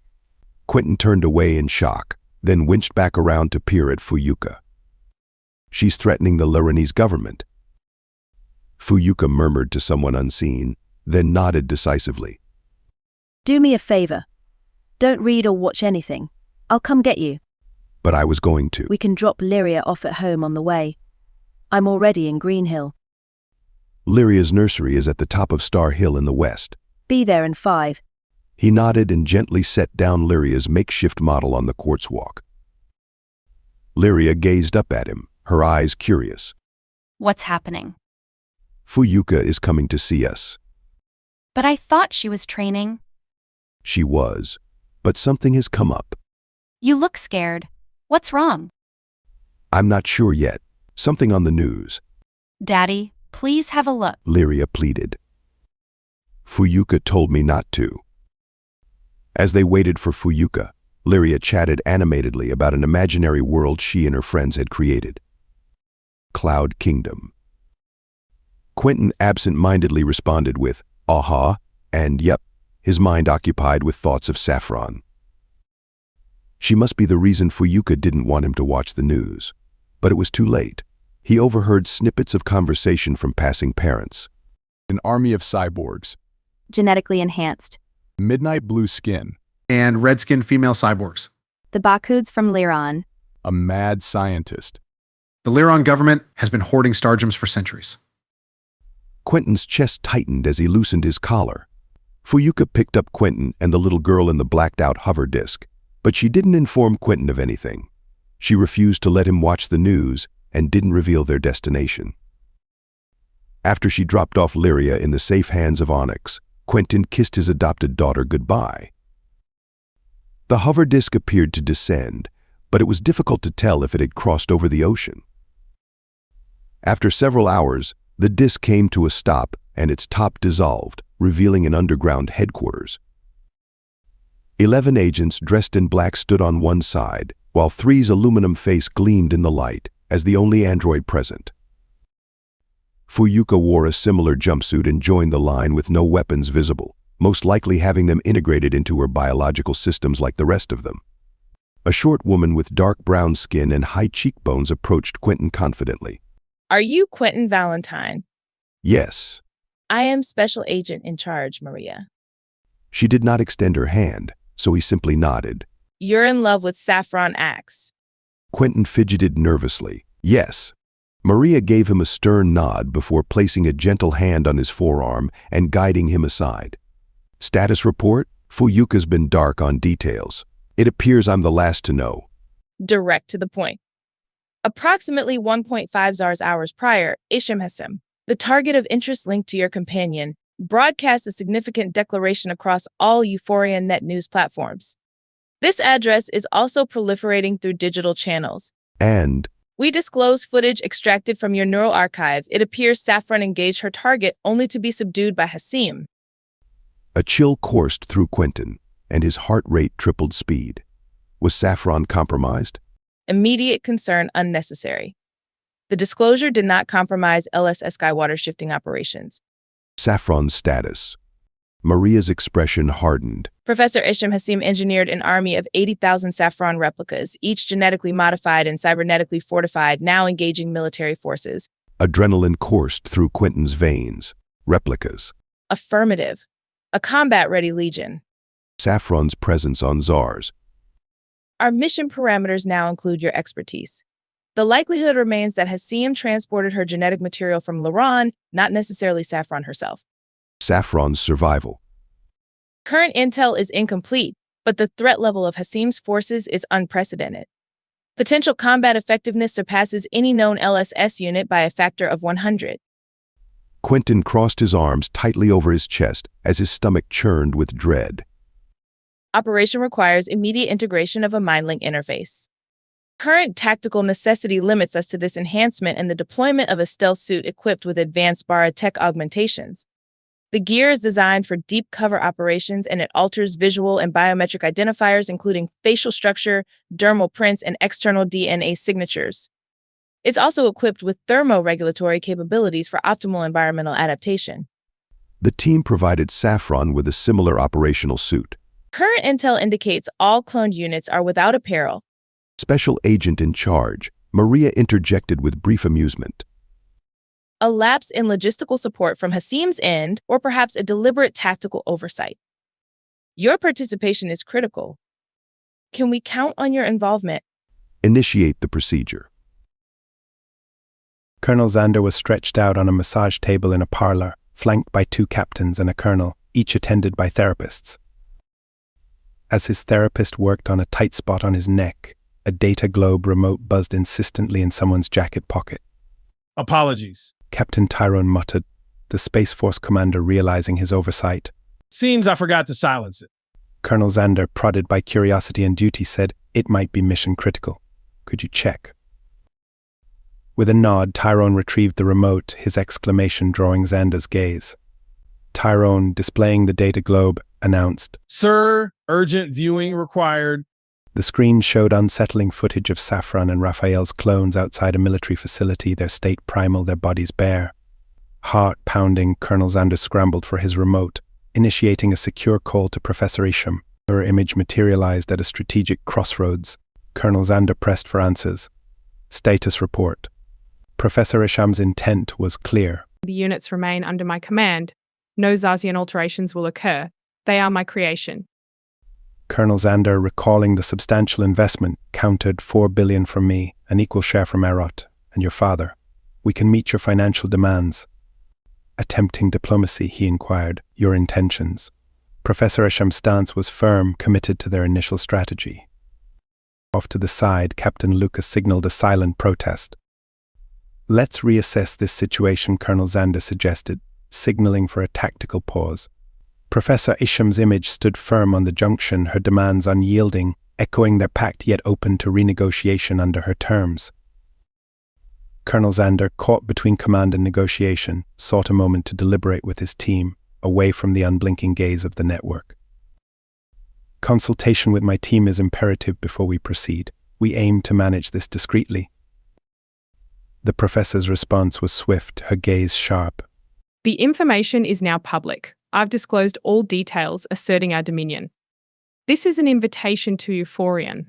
Align with us for greater strength. Your Space Force could amplify our capabilities. Captain Tyrone's expression silently conveyed his instinctive dissent. Wait. Give me some time to talk to my men, Colonel Xander said before putting the data globe on mute. What do we do? Did you notice the cyborgs are still naked? Colonel Flint wrapped a towel around her slim body. Yes, I did.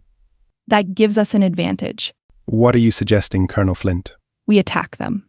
Her comrades all nodded in agreement. But without this cyborg army, Euphorian could declare war. The Zarshian military is no match for the Lleroneses without their support. Do you take orders from Tlishwa women? She gestured towards Captain Luca with her chin. No. Colonel Xander enlarged the data globe for everyone to see and said to the purple-skinned scientist, We will attack your nude cyborgs. Professor Isham was about to say something, but he ended the call. Isham crouched in the shadows, trying to avoid detection. She didn't possess an invisibility device or electromagnetic shielding, and she hadn't prepared for this kind of situation. In a moment of desperation, she contacted her cyborg lover for help through their MindLink interface. Meanwhile, a child on the street spotted her and pointed her out. Isham quickly moved to hide behind a nearby column where there were other people resting and using drugs. The scientist cowered under the gleaming pathways, her voice tense. Raphael too, it's critical I remain unseen. My lack of stealth tech leaves me exposed. Stay put. I'm on my way, Came the reassuring reply. Distractedly, she toyed with her device, her thoughts racing. Shortly, Raphael too's voice filled her mind. We're cornered. The assault has begun. He shared distressing visuals. their forces unprepared and exposed. Isham's cyborgs were powerful, but she regretted their vulnerability because of her oversight on disguising them better. Guilt overtook her as she realized their lack of cover made them easy targets. She paused, wiping away tears. Saffron, do you copy? Standing by. Saffron responded. Isham's update. We're under siege.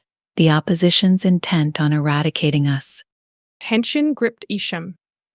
What's the projection if you counter with the laser? Casualties would be inevitable, revealing our position. Perhaps a direct confrontation could divert their focus. It's a possibility. Should I proceed? Old. Your safety is paramount. But isn't that contradicting our goal? Isham shifted uncomfortably. Raphael, too. We might need an alternative. And Saffron, your sentiment. A hint of frustration colored his tone. Are we prioritizing her over the mission? Isham sighed. Conceal her within our defenses. Even as she leads our defense. The secondary Saffron possesses identical capabilities. Deploy her. Raphael too's silence made it obvious that he felt uneasy about the plan. And your affection for her. Does it extend to creating monsters? Isham turned. Her gesture an attempt to shield herself from the critique. Raphael too? His voice was colder. Do you truly care for her? Secure Saffron 2's position. She's our best chance. Reluctantly, Raphael 2 agreed, starting a complex strategy full of personal and tactical challenges. Chapter 15. Comforting Lyria. Lyria's loud sobs broke Juna's concentration on her coding. What's wrong? Why are you crying? Lyria's face was no longer the color of lavender, but violet and blotchy as she tried to speak through her tears. Juna sat up on her bed and motioned for Lyria to come closer, offering comfort in the form of a hug. However, Lyria seemed hesitant. Juna couldn't help but think of her own mother's hugs and how much she missed them, along with the affection from her 3 older sisters. She didn't miss Milo and Minio as much, since they were busy with their own lives as 19-year-old boys. Through Lyria's tears, she explained the cyborg woman who was dating the robot had taken away their father. Juna clarified it was Fuyuka she was referring to, and Lyria confirmed with a nod. She also mentioned something about someone finding her mother, referencing the crazy scientist with purple skin like Lyria's. Juna rubbed her jaw in shock and confusion. What? Juna knew there was no way they could do anything about this situation. It was safest for them to stay at home with Onyx. She rubbed the crease between her eyebrows and pulled at the skin between her fingers, hoping to prevent frown lines like her mother's. She leaned against the post of her barra-glass bed and spoke out loud. Onyx, can you hear us? Yes. Came the reply. Did you hear what Lyria said? Yes. Come watch the news. When Juna and Lyria joined Onyx in the living room, he had pressed a data globe against the inner shell of the sky bubble and spread it out. The footage on the screen resembled a war zone. What's happening? Juna inquired, feeling a sense of confusion and fear rising within her. The soldiers are attacking my mommy's clones, Lyria wailed. It's horrible. They're killing millions and millions of them. The drone flying high above recorded the attack, giving the impression that a colony of red ants was trapped under a transparent bowl. Another news drone broadcasted close-up footage of the attack. Juna gasped and covered her mouth in shock. She could see identical naked Bakud women huddling together underneath a gigantic orb shield, while Zarshian soldiers mercilessly tried to take them down with their weapons. Lyria screamed out in anguish. Juna, Lyria, and Onyx squinted as a laser cannon exploded against the orb shield, causing it to break apart. The blast instantly vaporized multiple Bakuds. Lyria's grief-stricken cries filled the air. They're killing her. They're killing her.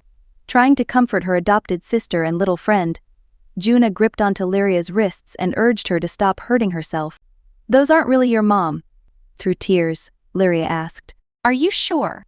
Yes. Juna nodded firmly, trying to reassure both herself and Lyria. I'm sure she's safe on Lleron. That crazy scientist must have brought her DNA here. They're not really my mommy.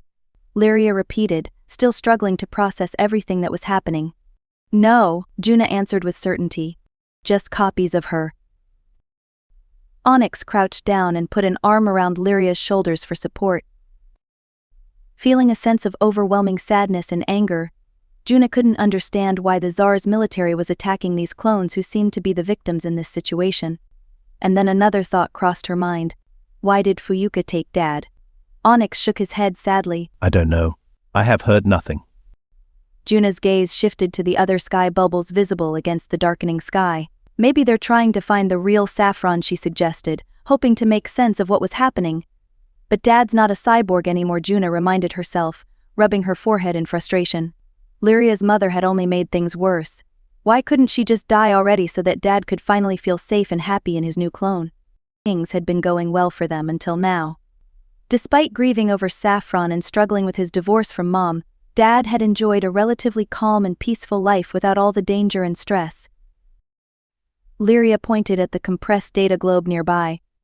There are Tlishua men, too, she said, sounding both shocked and amused. And I can see their ding-dongs. Juna's jaw dropped in disbelief as she watched naked clones with deep blue skin and ultraviolet eyes cowering underneath yet another dome structure. They seemed so weak compared to the military, she observed, feeling pity for these beings who were being targeted by the Tsar's government. Have you seen Isham's speech? Onyx asked suddenly, his voice filled with dismay and bitterness. Absolutely not, she kept a watchful eye on the footage as he flicked the recorded speech into the splattered data globe on the wall. Juna's heart raced. Saffron probably didn't want to work with Isham. Who were the real enemies here?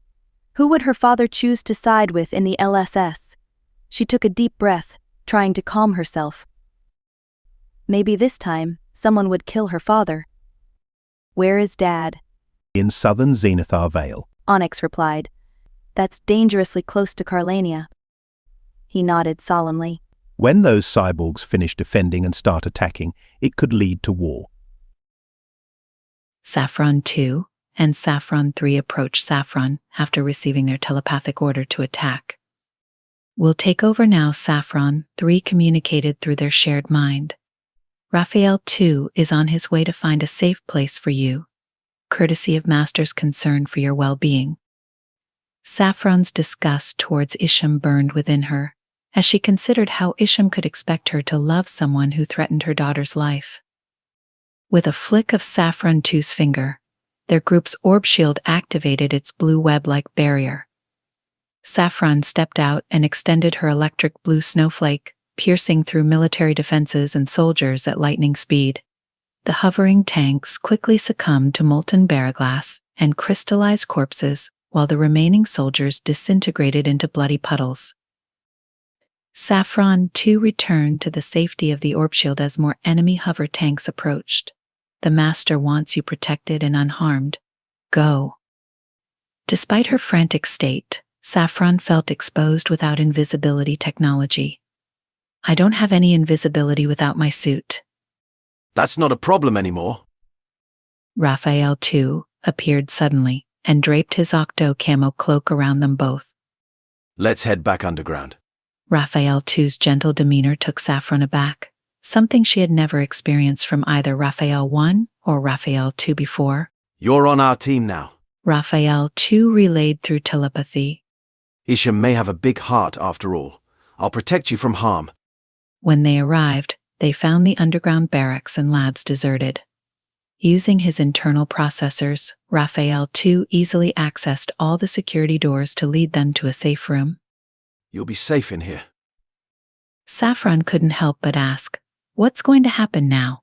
I'm not sure. It all depends on Isham's plans. A nuclear missile most likely. Raphael 2 replied. Tears welled in Saffron's eyes as she gazed at him. Please don't lock me in. If my technological augmentations fail, I won't be able to escape. They will fail eventually, regardless. Isham ordered me to remove as many of your cybernetic implants as possible and deactivate the rest. A feeling of panic washed over her. You're going to perform the surgery on me. A vibration from a remote control device in her hand interrupted them. Yes. When and where are you going? to get the general anesthetic. He replied before leaving the room. I'm here. Raphael too spoke in Isham's mind as he draped a camouflage cloak over her body. As he lifted her, she wrapped her legs around his waist and clutched onto the chromatophore cloak tightly. Using hover shoes, they glided along hover trails. Where is Saffron? A tense feeling passed through Raphael too's chest against Isham's breasts. She's in her apartment. I did what you asked, and she is now more human than cyborg. Good. Take me there. Do you truly love her? Isham's expression twisted in pain. Yes, but I love you too. Then I'll wait with both of you. We can monitor and give orders from there. Okay. A vibration from a remote control device in her hand interrupted them. Damn it. Should I stop? Yes. Let's find somewhere quiet. He led them through a park until they reached some bushes, where he halted. Joggers and cyclists passed by on a nearby quartz walk. In the data globe, Isham winced at the sight of Colonel Xander. Ordered the cyborg mutants to join forces with us. This isn't working. They belong to me, and I will handle them as I see fit.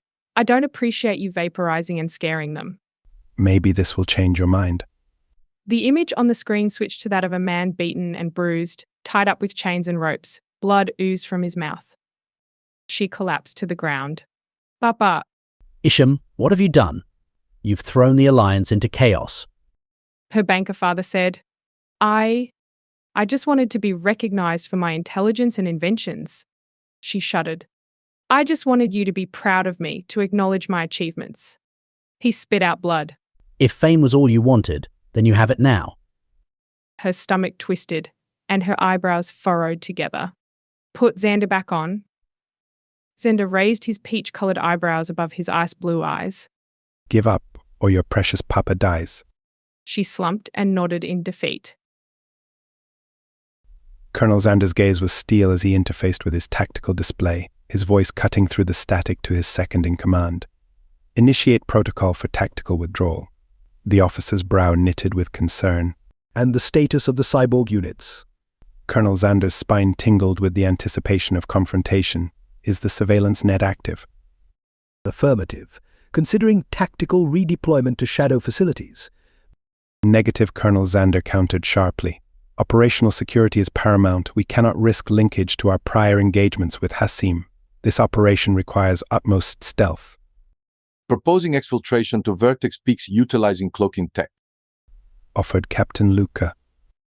Captain Tyrone said, Logistical challenge, insufficient transport capabilities, and surveillance countermeasures. Xander sought a decisive strategy. Alternatives. Tactical diversion to the orbital launch facility, masquerade transfer as penal extradition to a high-security detention satellite. Efficient deception. Colonel Flint said with a nod. And their ultimate disposition, Colonel Xander asked. Engage cryostasis for transit to Lleronese jurisdiction. Captain Tyrone suggested. Leverage for political capitulation. Colonel Xander was contemplative and considered the broader strategic canvas. Ensure forward deployment of units within Zarshian airspace. Colonel Flint gritted her teeth. Our conventional forces. Assessment of insurrection potential. Captain Luca asked.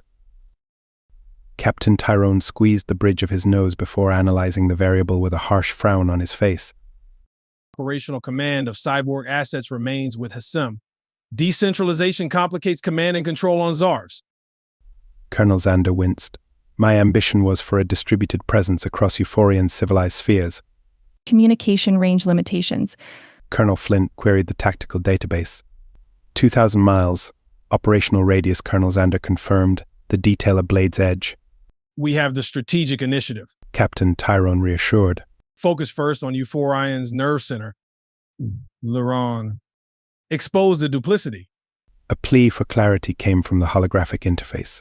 Command directive requested. Colonel Xander's resolve crystallized. Proceed to Zarshian orbit. I will rendezvous us. Disseminate cover story of high-security penal transfer. Any Lleronese interference falls under my direct engagement. He took the lead, guiding them through the complex world of interstellar politics and warfare. Isham stumbled into the skyport, her hands bound behind her back. Colonel Xander and the Space Force captain joined troops and spoke with skyport staff. Despair clawed at her stomach. Was it right to leave Saffron and Raphael too in the military's underground barracks? Would they be safe from harm and exposure? Her gut feeling warned her she would soon meet her own demise. As they marched her towards an aero conduit platform, the Zarshan police held back protesters who were shouting slogans in a foreign language. Isham squinted at the banners before activating translation on her glasses to understand their message. Join Isham. Smash the alliance. Could these protesters really be on her side? She initiated her internal interpretation device to confirm. Free Isham. Obey her cyborgs. The protesters chanted. Her mouth went dry at the thought of others joining her cause. They too wanted an end to the corrupt Interstellar government. But Papa's life was on the line. Her chin quivered. How could she lead now? In a burst of violence, a protester threw a petrol bomb at some soldiers, injuring and burning them. More explosives followed, shattering glass and injuring more troops. Colonel Xander pulled on her arm and whispered in her ear, Order your cyborgs to kill the protesters after protecting my soldiers and make sure there are identifiable bodies left. Her heart felt tight as she looked down at her hands. Protect the military and spray venom at the protesters. The clones hissed at the crowd and began their deadly attack. Onlookers screamed and ran, but the cyborgs continued their hunt and poisoned anyone they found. Stop. That's enough. Isham's chin trembled as she surveyed the aftermath. Even innocent bystanders had become victims in the chaotic massacre. Quentin slumped on the operating bed. Fuyuka tried to reassure him, saying there was a chance Saffron could hear him, but wasn't responding. His primary concern now was checking on the well-being of Juna and Lyria, as well as informing them of his own safety. Fuyuka agreed to call Commander Maria for help, who arrived with her data globe remote and told Quentin that Juna was untraceable. As they waited for updates from Onyx, who had been watching over Lyria, Quentin's mind raced with worry about Juna's whereabouts. She went to a party. Yes, that is what Onyx said. Fuyuka suggested searching for her while waiting for news about Saffron, but Maria reminded her they needed her as the lead cyborg commander for their mission.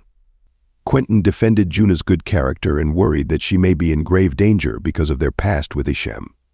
However, Maria reassured him that Isham was already being escorted to prison by the Zarshian military.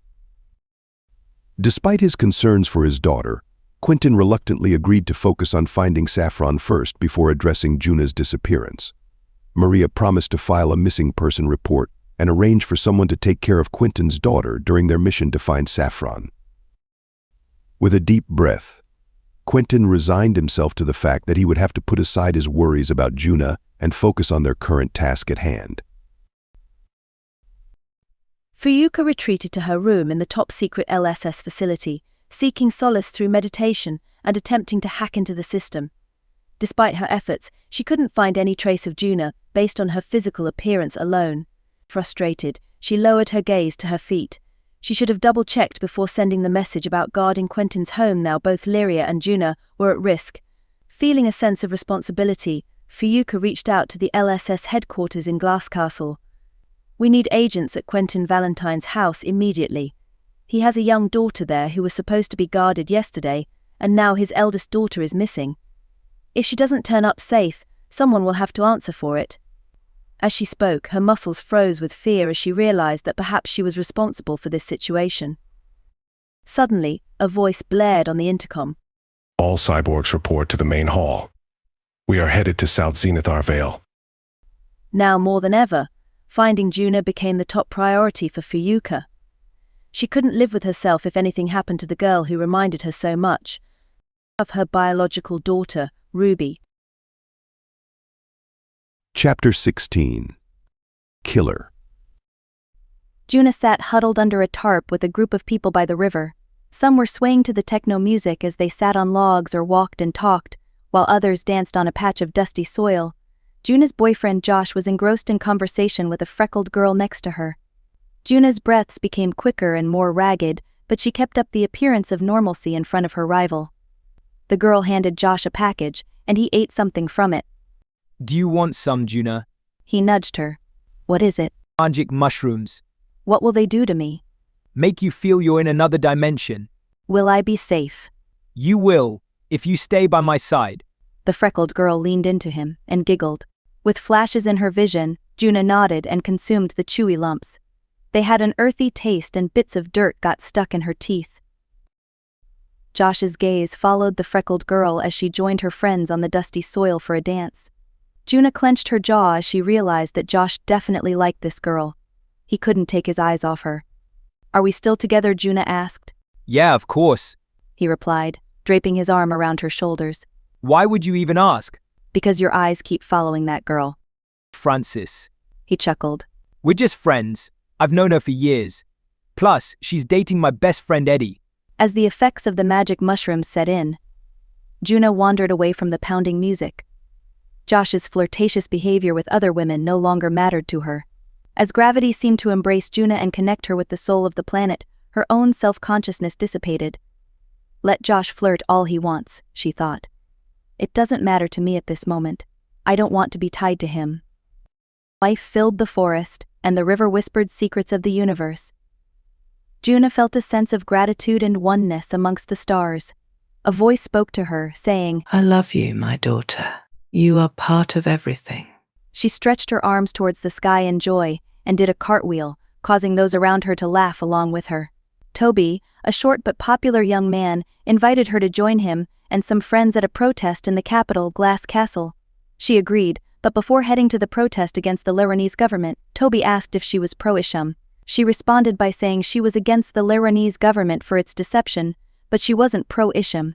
That satisfied her group of new friends, and they took a maglev to Glass Castle's central sky grid station. After that, they caught a hover disc down to the Terrestria Commons. In the capital's heart, beneath the sparkling sky grid network, a vast crowd had gathered outside the palace. The architecture was ancient limestone, its spires reaching up towards the sky city, almost touching the underbelly of the urban expanse above. The collective voices of protesters formed a jarring chorus that echoed off the palace's walls, charging the air with energy. Chants for justice and transparency filled the air, each word an affirmation of the citizens' dissatisfaction with the hidden wrongdoings of their interstellar leaders. The ground vibrated with the steps of thousands, signs and holographic banners waving above their heads. In the light of dawn, drones buzzed overhead, capturing the magnitude of the assembly, while security forces stood at the ready, a silent warning to those daring enough to cross the invisible line. Some wore traditional garments that fluttered in the wind, while others were clad in uniforms or attire suited for the upper tiers of the Sky City, signifying a unity that transcended social strata.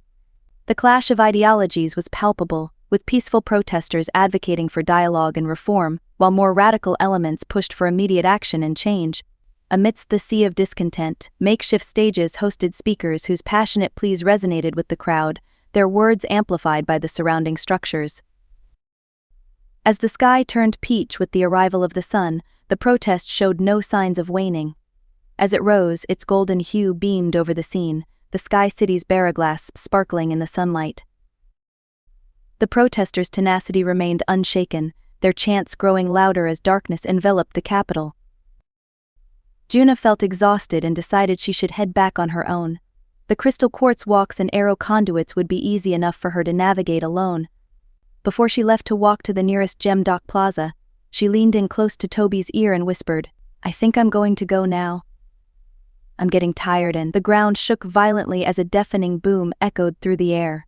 Debris flew in every direction, and Juna was thrown backwards like a rag doll, landing roughly on a nearby speed stream. The explosion had melted Toby into a puddle of goo, and Juna could only watch as flames engulfed the palace behind her, screams of terror filling the air. But her respite was short-lived as an out-of-control hover disc hurtled towards her at breakneck speed. Still disoriented from the blast, she didn't hear it crash into her legs until she saw the carnage it left in its wake. Trees demolished, pedestrians crushed, and finally exploding in a fiery explosion. Pain shot through Juna's body as she screamed for help, struggling to move and realizing her leg was badly injured. Her shin bone protruded grotesquely from her knee. But as she looked around for help, she realized everyone had fled in fear for their lives. Feeling faint from blood loss, Juna dragged herself under another crashed hover disc for cover, watching in horror as chaos and destruction reigned all around her. As screams faded into a dull roar and darkness crept into her vision, she knew she couldn't hold on much longer. Soon, everything went black as unconsciousness claimed her. Xander addressed the surviving individuals in the lounge area of the skyport using a microphone. He explained why Isham and her group of cyborgs needed to be imprisoned, as they had killed innocent people. Zars was a democratic society that valued freedom of speech, but she had gone overboard in her massacre. The sound of screams and sobs echoed throughout the hall as soldiers collected the bodies and removed them with help from the skyport staff. Xander gave orders to send the corpses back to Carlania for a thorough investigation into the backgrounds of the rebels. He also instructed for word to be spread to the media about Isham's actions and his military's efforts to escort her and her army to jail. The skyport staff made arrangements for the militants and cyborg prisoners, cancelling other maglev journeys to prioritize their transport to the spaceport. Xander maintained a strong posture with his shoulders back, head held high and chest puffed out. Isham would not act without his orders. He had studied her for a long time and was aware of her close relationship with her father, who worked at the Bank of Lleronese. Unlike Xander, Isham's father had sent her away to a top scientific private school, and they only saw each other twice a year for 2 decades. Irel was like another limb to Xander, being his only child. They were always close, even when she was studying on Lleronese, and called him daily. Frustrated at having to leave Irel once again, Xander punched his fist against his thigh. After transporting all the cyborgs via aero conduits to the spaceport, everyone boarded a ship bound for Lleronese. Xander and his male captains gathered in their cryosuite lounge while Colonel Flint shared hers with other high-ranking officers. Doubts crept into his mind. Was he making the right decision? He hadn't planned on traveling 17 light years and hadn't had the chance to say goodbye to Irel, who was unreachable. Suddenly an attendant barged into the cryosuite changing room with a panicked expression. He informed Xander of an important call for him. Irritated at being disturbed just before entering cryosleep, Xander asked if the call could wait. The attendant explained it concerned his daughter, prompting Xander's immediate attention. He was eager to say goodbye to her and explain everything, including what had transpired with her girlfriend, the crazy scientist. The man provided him with a data globe, and Xander opened a holographic representation of his daughter. However, instead of seeing Irel's face, he saw his head of security. The man nervously informed him they had been searching for Irel since she disappeared. Confused by the severity of the situation, Xander urged him to reveal what had happened. The man explained that satellite footage showed exactly how and when Irel vanished from the quartz walk. Security drones did not cover that part of the area. Annoyed but concerned for his daughter, Xander pushed for more information. The man wiped the perspiration from his forehead. I don't know how to tell you this. He clasped and unclasped his hands in front of him. Professor Isham was responsible for your daughter's death. What are you talking about? Xander's voice was sharp. I have footage that shows everything, the man replied. Xander felt a chill run down his spine as he nodded in disbelief. A video played, showing the last moments shared between his daughter and Isham. He remembered that call well. It had been the last time he had spoken to Irel, and he hadn't spoken to her very kindly. The footage showed Isham using some sort of device to cut open a hole beneath Irel's feet, causing her to fall to her death. His mouth hung open in shock. This can't be real. My security. I'm sorry, but the footage is authentic. I don't know what sort of device Isham used, but... I'm going to kill that woman, Xander interrupted angrily, hanging up the call. Rage coursed through his body as he closed his eyes and tried to control his emotions. The Space Force captain turned to him slowly. Kill who? Kill Professor Isham. She murdered my daughter, Xander spat out. The captain blinked rapidly, trying to process the information. I have to put an end to this mission and take revenge on Isham, Xander declared firmly. The captain shook his head, holding up his arms defensively. You can't do that. We need those cyborgs for the Alliance. And no one else knows how to control them. Give it some time and let your Zarjan scientists find a solution. Xander struggled to contain his anger and grief. How can I ever face that woman again? She took away my only family, my child. His voice broke, and he fought back tears. I can't even bear to look into her eyes. Perhaps you should return to Zars. Flint and I can handle the cyborgs and Isham on Lleronese. It will create too much friction if she knows you're after her. The captain suggested, trying to calm Xander down. She shouldn't even be alive. She should be dead, Xander replied through gritted teeth. But think about it. Are you willing to let this take away your chance of ruling the Alliance? The captain's words hit Xander like a punch to the gut. Xander's stomach tightened as he struggled with conflicting emotions and decisions. We cannot succeed without cyborgs, he said with a heavy heart. His breathing hitched as he considered the plan. He knew it was necessary, but the thought of using Isham, the one who had caused such devastation, as a weapon made him sick. He rubbed his neck and let out a deep sigh. As much as it pained him, Tyrone was right. He needed to bide his time and hold back his anger until their scientists could create an army they could control. But how could he live alongside Erel's murderer? Should he return home to his planet and avoid her? No. He would continue his mission to Lleronese. His sky bubble mansions would be empty with his daughter dead. He didn't want to live. 4 years of cryosleep would numb the pain and help him forget. He just dreaded waking to grieve. Chapter 17. Starheart. In the cryosuite of the spaceship bound to Lleronese, Colonel Xander floated between two metal discs, waiting, his naked skin covered in goosebumps. To his right was Captain Tyrone of the Royal Space Force, and to his left was the Marshal of the Royal Space Force. As they waited, their soldiers and pilots grew increasingly uneasy, their whispers growing louder. "What's taking so long?" Tyrone finally asked. "We've never had to wait this long before." Several robots entered the lounge and deactivated the magnetic discs, freeing the 3 men from their suspended state. Xander straightened up as a man entered the room with heavy footsteps, stopping in front of him and saluting. "I am the captain of this spaceship, and I have grave news. I felt it necessary to tell you face to face before we continue our journey to Lleronese." Xander raised an eyebrow, silently urging the man to continue. "There have been multiple terrorist attacks across 10 continents in Tsar's major cities." Tyrone spun around to face the captain. "We have a territorial army and navy that can handle that." "Indeed." The captain nodded. "But you, Colonel Xander, are chief in command, correct?" "I am," Xander confirmed. "And much of your army is on this spaceship, correct?" "Yes, they are." "Colonel," Tyrone interjected. "it is imperative that we continue to Lleronese and—" Silence. Xander cut him off sharply. "I've had enough of your opinions. I am chief in command, and if our planet is under attack, then I will decide. We need Isham's help." "What do you mean?" Tyrone pressed. "We must use Isham's expertise to protect our planet against these terrorists. We will return to Tsars immediately."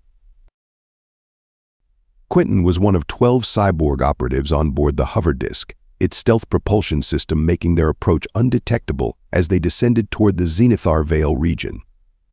The media broadcasts had detailed escalating tensions between Isham's genetically modified forces and the government's military apparatus in this sector.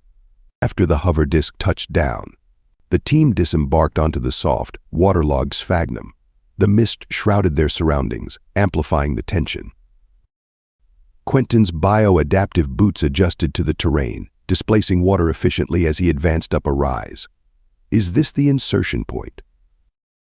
Fuyuka scanned the surroundings, her sensors enhancing her visual and olfactory ranges. Confirmed. Organic trace analysis suggests proximity. Mutant pheromone concentration at detectable thresholds. A blonde operative synced her sensors to the data stream. Their scent trails are converging. High-density movement ahead.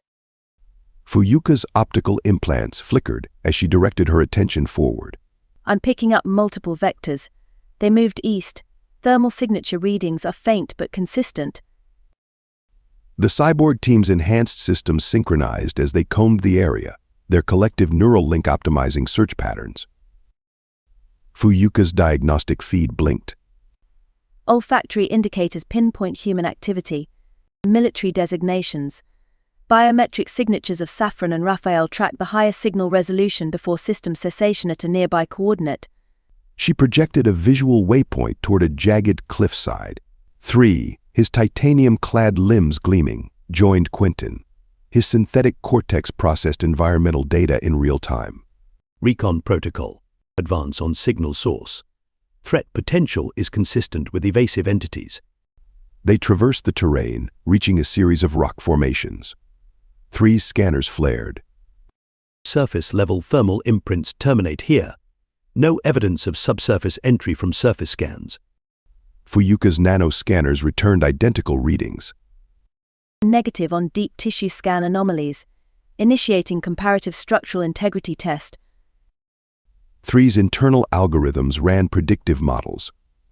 Probability matrix indicates possible airborne exfiltration or cloaking field usage. Quentin calculated the implications of high-tech concealment devices. Saffron had always been ahead in stealth tech development. Hypothesis. Active counter-surveillance shields. Visual and thermal masking detected, said another operative, relaying advanced countermeasures readings. Fuyuka motioned to 3. Tactical evaluation. Breaching techniques. Engage excavation algorithms to penetrate substructure. 3 responded. Without waiting for a full consensus, 3's pneumatic appendages detached, revealing high-efficiency drilling mechanisms. Silent but effective, the drills began boring into the rock, revealing a hidden metallic hatch beneath. Fuyuka processed the development. Sensor data indicates a significant trace spike. They were here recently. Entry protocols, inquired another operative, preparing a small ordnance device. Stealth imperative. Non-explosive ingress preferred. Fuyuka instructed, shifting to electronic solutions. Proposal. Bypass through a direct interface with the access panel. The team engaged their neural hacking suites, simultaneously attacking the control matrix. Data streams collided against the encryption's defensive layers, but their efforts stalled. 3's voice transmitted to the team. Encryption exceeds civilian-grade military standards. Anomalous configuration potential false flag structure. Fuyuka calculated alternate strategies. Cross-referencing regional intel reveals inconsistencies. This facility is off the grid. As they deliberated, Fuyuka proposed a new course. Recommend electromagnetic pulse deployment to disable electronic locks. Warning. EMP will trigger operational latency in our own systems. An operative reminded, referencing the risks. Minimal delay acceptable. Deploying EMP will give us the window we need for entry. Fuyuka reasoned. Confirmed. 3 acknowledged, adapting his systems to compensate for the temporary disruption. Quentin, receiving directives, felt the pressure of the moment. Shall I deploy with you? Activate your mind link interface. Fuyuka directed. Send remote synchronization with Saffron before we proceed. Quentin engaged his neural link, attempting a secure connection with Saffron. His thoughts raced across digital frequencies, but the link remained static. EMP activation commencing. 3 reported, preparing to disable the lock mechanisms. Note. This may incapacitate certain operational subsystems. Fuyuka calibrated their post-EMP protocol. If 3's systems fail, operational control will transition to secondary agents. As the EMP charge discharged, the team braced for the brief shutdown of non-essential systems, then activated the hatch with precise timing. The metallic door slid open, revealing a darkened tunnel descending deep into the mountain. They advanced, their cybernetic frameworks recalibrating as they ventured into unknown territory. Raphael leapt off Saffron's bed and took a couple of strides towards the door. Did you hear that? What she replied. People talking outside. He clarified. Once he mentioned it, she could hear the faint murmur of voices. Was that Quentin's new voice? It sounded like the clone who Quentin inhabited. She struggled to suppress her breathing to calm herself down. That won't work on me. I can read all your thoughts. Good teacher, aren't you? Raphael taunted. Saffron rubbed her tired eyes. She was sure he had removed her telepathy device during her surgery. No, he said, once again invading her mind. Isham wants to humanize you, but she needs to know if you truly fall for her or not. Saffron cringed at the thought. I'll never fall for her. Good. I don't like sharing my master. And remember, you owe me as well. Don't steal my lover. I owe you for what? For removing the bomb that Isham had planted in your brain, Raphael stated. Saffron breathed out a slow breath through puffed cheeks, and her shoulders relaxed. But could she trust him? Raphael shifted his weight impatiently. Can you hear them? Saffron nodded silently, realizing that Quentin must have seen the news and learned that Isham had cloned her for an army. She didn't know whether to feel pleased or scared that he had come looking for her. Raphael was a dangerous cyborg mutant, capable of killing anyone who got in his way. At least you finally know my strength. Raphael remarked smugly before moving to open the door. Stop, Saffron pleaded. What are you going to do? He didn't bother responding, for she could imagine him brutally murdering agents in her mind. She had known his strength ever since he effortlessly broke her mechanically enhanced arms. Raphael chuckled and walked away. And you're just going to leave me here? Saffron asked helplessly. Raphael held up a finger. Thank you for reminding me. I must lock your door. He left the room, and she heard the click of the lock as he secured it from the outside. Saffron attempted to use her cyber weaponry, but it was no longer functional. Fuyuka watched Quentin disappear into the dark and narrow corridors of the underground barracks. His parting words hung in the air, but her focus was elsewhere. On the mission, on survival. The pulse generator's short bursts would scramble their systems, especially Quentin's mind-link interface. They had used similar tech before to disable enemy transmissions, but it now left them vulnerable.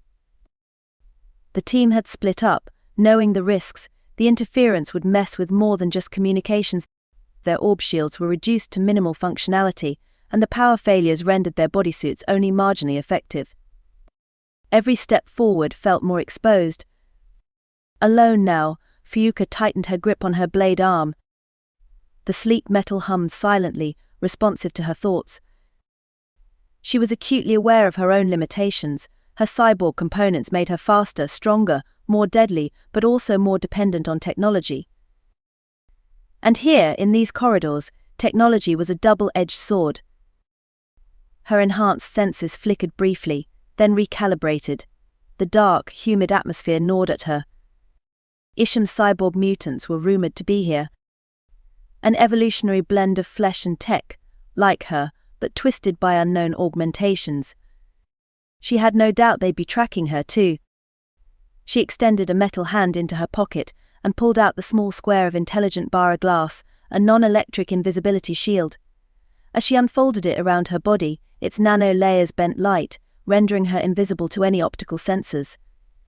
It was a temporary cloak, but here, where every step carried a potential threat, it would buy her time. "Can anyone hear me?" her voice projected through their neural network, but only silence answered back. The pulse generator had effectively cut her off from the team. Fuyuka moved through the halls, her every sense on edge. A scent drifted into her senses, distinctly human, recent, and tainted with synthetic compounds. She followed the trail, sharpening her awareness. Ahead, a closet door creaked open. A male cyborg stood there, searching for something. Her blade arm extended, ready. She silently disengaged the bara glass, stepping into view, her sword poised to strike. But before she could act, his augmented reflexes kicked in. A kick lashed out, connecting with her face before she had time to block. She stumbled, her blade slipping from her grip as she hit the ground hard. Pain shot through her as blood dripped from her lip, but she pushed herself up, forcing her mind to focus through the fog. Her opponent was fast, but Fuyuka was a tactical combatant. She darted forward, throwing a series of calculated strikes, her fists and feet moving with mechanical precision. He parried easily at first, a smirk forming on his lips, but her speed increased. Each hit became harder to deflect, and she could see the cracks forming in his defense. She calculated the odds. She faked a high punch, and as he moved to block, she spun low, sweeping his legs out from under him. He crashed to the floor, but before she could capitalize, he twisted mid-fall, launching a counterattack. His foot connected with her chest, knocking the wind from her. Fuyuka gritted her teeth. This wasn't just about strength, it was about survival. The fight dragged on. Each time she thought she had him, he slipped away. His ultraviolet eyes gleamed as he managed to land a blow that nearly broke her guard. She responded with a vicious uppercut, but he twisted, dodging her strikes with unnerving grace. Then the bald man with navy blue skin disappeared. Her enhanced senses scanned the area, but he had slipped into the shadows too quickly. A sudden warmth on the back of her neck was the only warning she had before she felt the sharp, cold slice of steel cutting into her throat. Her breath hitched. The blade had severed something vital, and she collapsed to her knees. Blood pooled at her feet.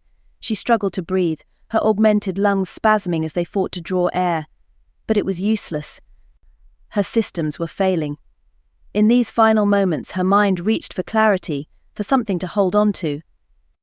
Ruby. Her thoughts swirled, grasping at the image of her daughter. Her beautiful, innocent child. She'd promised to protect her, to be there, but now that future was slipping away like the blood seeping into the ground. The world around her blurred, her vision fading into darkness. In that darkness, she saw it. A six-pointed star, gleaming and bright, floating in the void of her mind. She'd been here before, on the edge of consciousness, pulled between life and death. The space wizards. Darwin. She recalled the rescue, how he'd saved her and the others once before. But this time, would anyone save her? Fuyuka's body grew colder, her mind, once sharp and focused, now drifted. In the swirling void, the faces of her past floated by. Her fellow agents, Ruby, the mole men wizards. Everything seemed distant now, as if she were already fading away.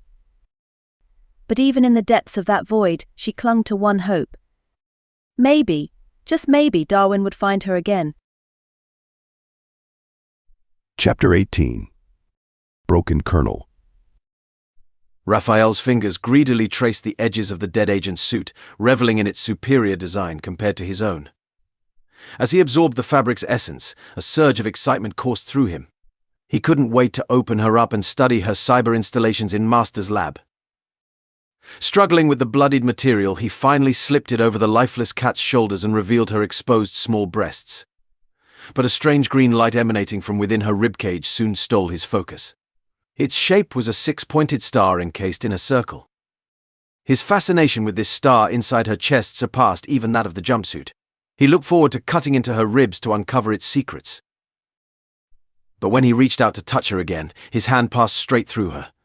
She had transformed into a hologram. Her suit and rubber shield were still solid, but not the woman or her internal cybernetic apparels. Furious, he bashed both palms through the image, only to discover there were sounds coming from outside. His heightened hearing picked up on their footsteps. Sneering, he jumped to his feet and tried the door locked, just as planned. He would have plenty of time to study her outfit and shield later once he had taken care of these intruders. It was a shame he wouldn't be able to slice open her body anymore in search of that intriguing star. Quentin moved slowly through a narrow passage. He regretted not becoming a cyborg when he first arrived on this planet. Maybe then he could have found Saffron before all the chaos erupted. But now, the possibility of her actually being here seemed slim, and if she was alive, he wouldn't know whether it was her or a clone. As he entered a dormitory, Quentin's eyes were drawn to the photos of family members. They lined the walls next to neatly folded military uniforms on bunk beds. This strange mix of personal belongings and military items left him with more questions than answers. Suddenly, Quentin's head jerked back as a startling realization hit him. Why would there be cyborgs in a military base? Could they have used their octo-camo technology to raid it without being detected? And why were they now wandering around naked? His breathing quickened as he tried to piece together this conspiracy that clearly extended beyond what the media knew. Perhaps Isham and the Tsar's military had been working together all along. It could have been part of Arat's plan before Quentin killed him. But did the Secret Service ever consider this scenario? Frustrated, Quentin pressed his lips together in a flat line. Fuyuka and Three seemed convinced that Isham and the Tsar's military were enemies, but could they have been wrong? Saffron, Quentin whispered into the empty space. "I wish you could hear me." Quentin. Her voice was faint, but unmistakable. Heat radiated all over his chest and face, and he gasped, "Saffron? Where are you?" There was no response. Determined to keep trying until his message got through amidst the electromagnetic interference, Quentin continued calling out for her as he headed to a locked door he suspected might be where Saffron was being held. But calling out for her would also alert Raphael and his genetically enhanced senses. Quentin couldn't risk that.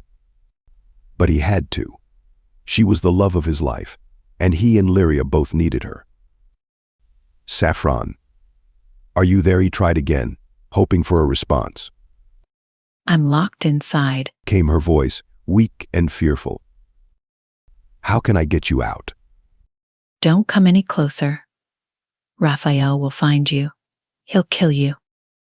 I have the other cyborg agents with me. They'll help us, Quentin reassured her. But there was no reply. He repeated himself, hoping she would respond this time. Cyborg agents. Saffron's voice sounded confused and scared. LSS cyborgs, Quentin clarified. Are they also mutants like us? No, they're not. They have no chance against Raphael. He'll kill them all. Quentin's heart sank at her words, but he refused to give up. We used the short pulse generator to keep the doors unlocked and shut down security systems. But I can't get out without tools, Saffron said in defeat. Quentin racked his brain for a solution before replying. I'll go look for a cyborg agent who might have tools to open your door. He searched high and low but could not find any sign of another agent. Fearful of forgetting which passageway Saffron was in, Quentin returned and sat outside her door. Frustrated with the lack of options, Quentin pinched the bridge of his nose, trying to calm his racing thoughts. You must go. Saffron's voice interrupted his thoughts. What? No, I love you, Quentin responded firmly, refusing to leave her behind. Lyria needs you more than I do. Saffron pleaded. She needs her mother, and I need you, Quentin's voice cracked with emotion. A dead mother is better than a dead mother and father. Saffron's words struck him to the core, but Quentin refused to accept that as their fate. I promise we'll be together again. I will not give up on you and our family. 3's consciousness snapped into focus, his mechanical body surging forward with determination despite the intense electromagnetic interference that threatened to overwhelm his systems. His sensors detected Fuyuka's familiar scent, driving him towards her like a magnetic force. But when 3 finally reached her, he encountered a devastating sight. Raphael had torn off her clothes, leaving her lifeless form naked on the ground. A rage unlike anything he had ever felt before consumed 3, and in that moment he truly understood what it meant to feel human emotions. With a primal roar, 3 charged at Raphael with all of his machine strength, determined to make him pay for what he had done to Fuyuka. But as the electromagnetic pulses continued to disrupt his systems, 3 could only rely on his raw power. The two clashed violently, each blow resonating with the force of metal on metal, but it was Raphael who gained the upper hand, using his mutant cyborg abilities to overpower the android and send him crashing to the ground. As the android tried to recover, Raphael leapt into the air, metal claws from his fingertips glinting under the light. With a fierce battle cry, he brought them down and slashed through the android's titanium skin. Sparks flew as the android's circuits sputtered, its mechanical limbs failing under Raphael's relentless assault. Raphael delivered a bone-crushing kick, shattering the android's armor. With a final surge of strength, he tore out its power core, causing a shower of sparks and an internal explosion. As 3 lay there, dazed, Raphael moved in for the final blow. The cyborg mutant ripped apart 3's body piece by piece until only his detached head remained. And as Raphael's ship-breaker blade pierced through 3's forehead, ending his existence once and for all, 3 found solace because he would join his beloved Fuyuka in death. Colonel Xander's voice trembled with anger as he glared at the captain of Zars's Royal Territorial Army. How can we possibly do this? Colonel Flint stood her ground, scanning the rows of cyborg clones waiting on their metal discs in the cryo-suite. We must choose our strategy carefully. Her eyes flicked back to Xander. We could either reveal that we found a way to control Isham's army and have her imprisoned on an asteroid, or we could claim to be working together to combat terrorism. Xander twisted his watch, lost in thought. But someone could easily deduce that we are colluding with Isham. We have safeguards in place. Colonel Flint reassured him.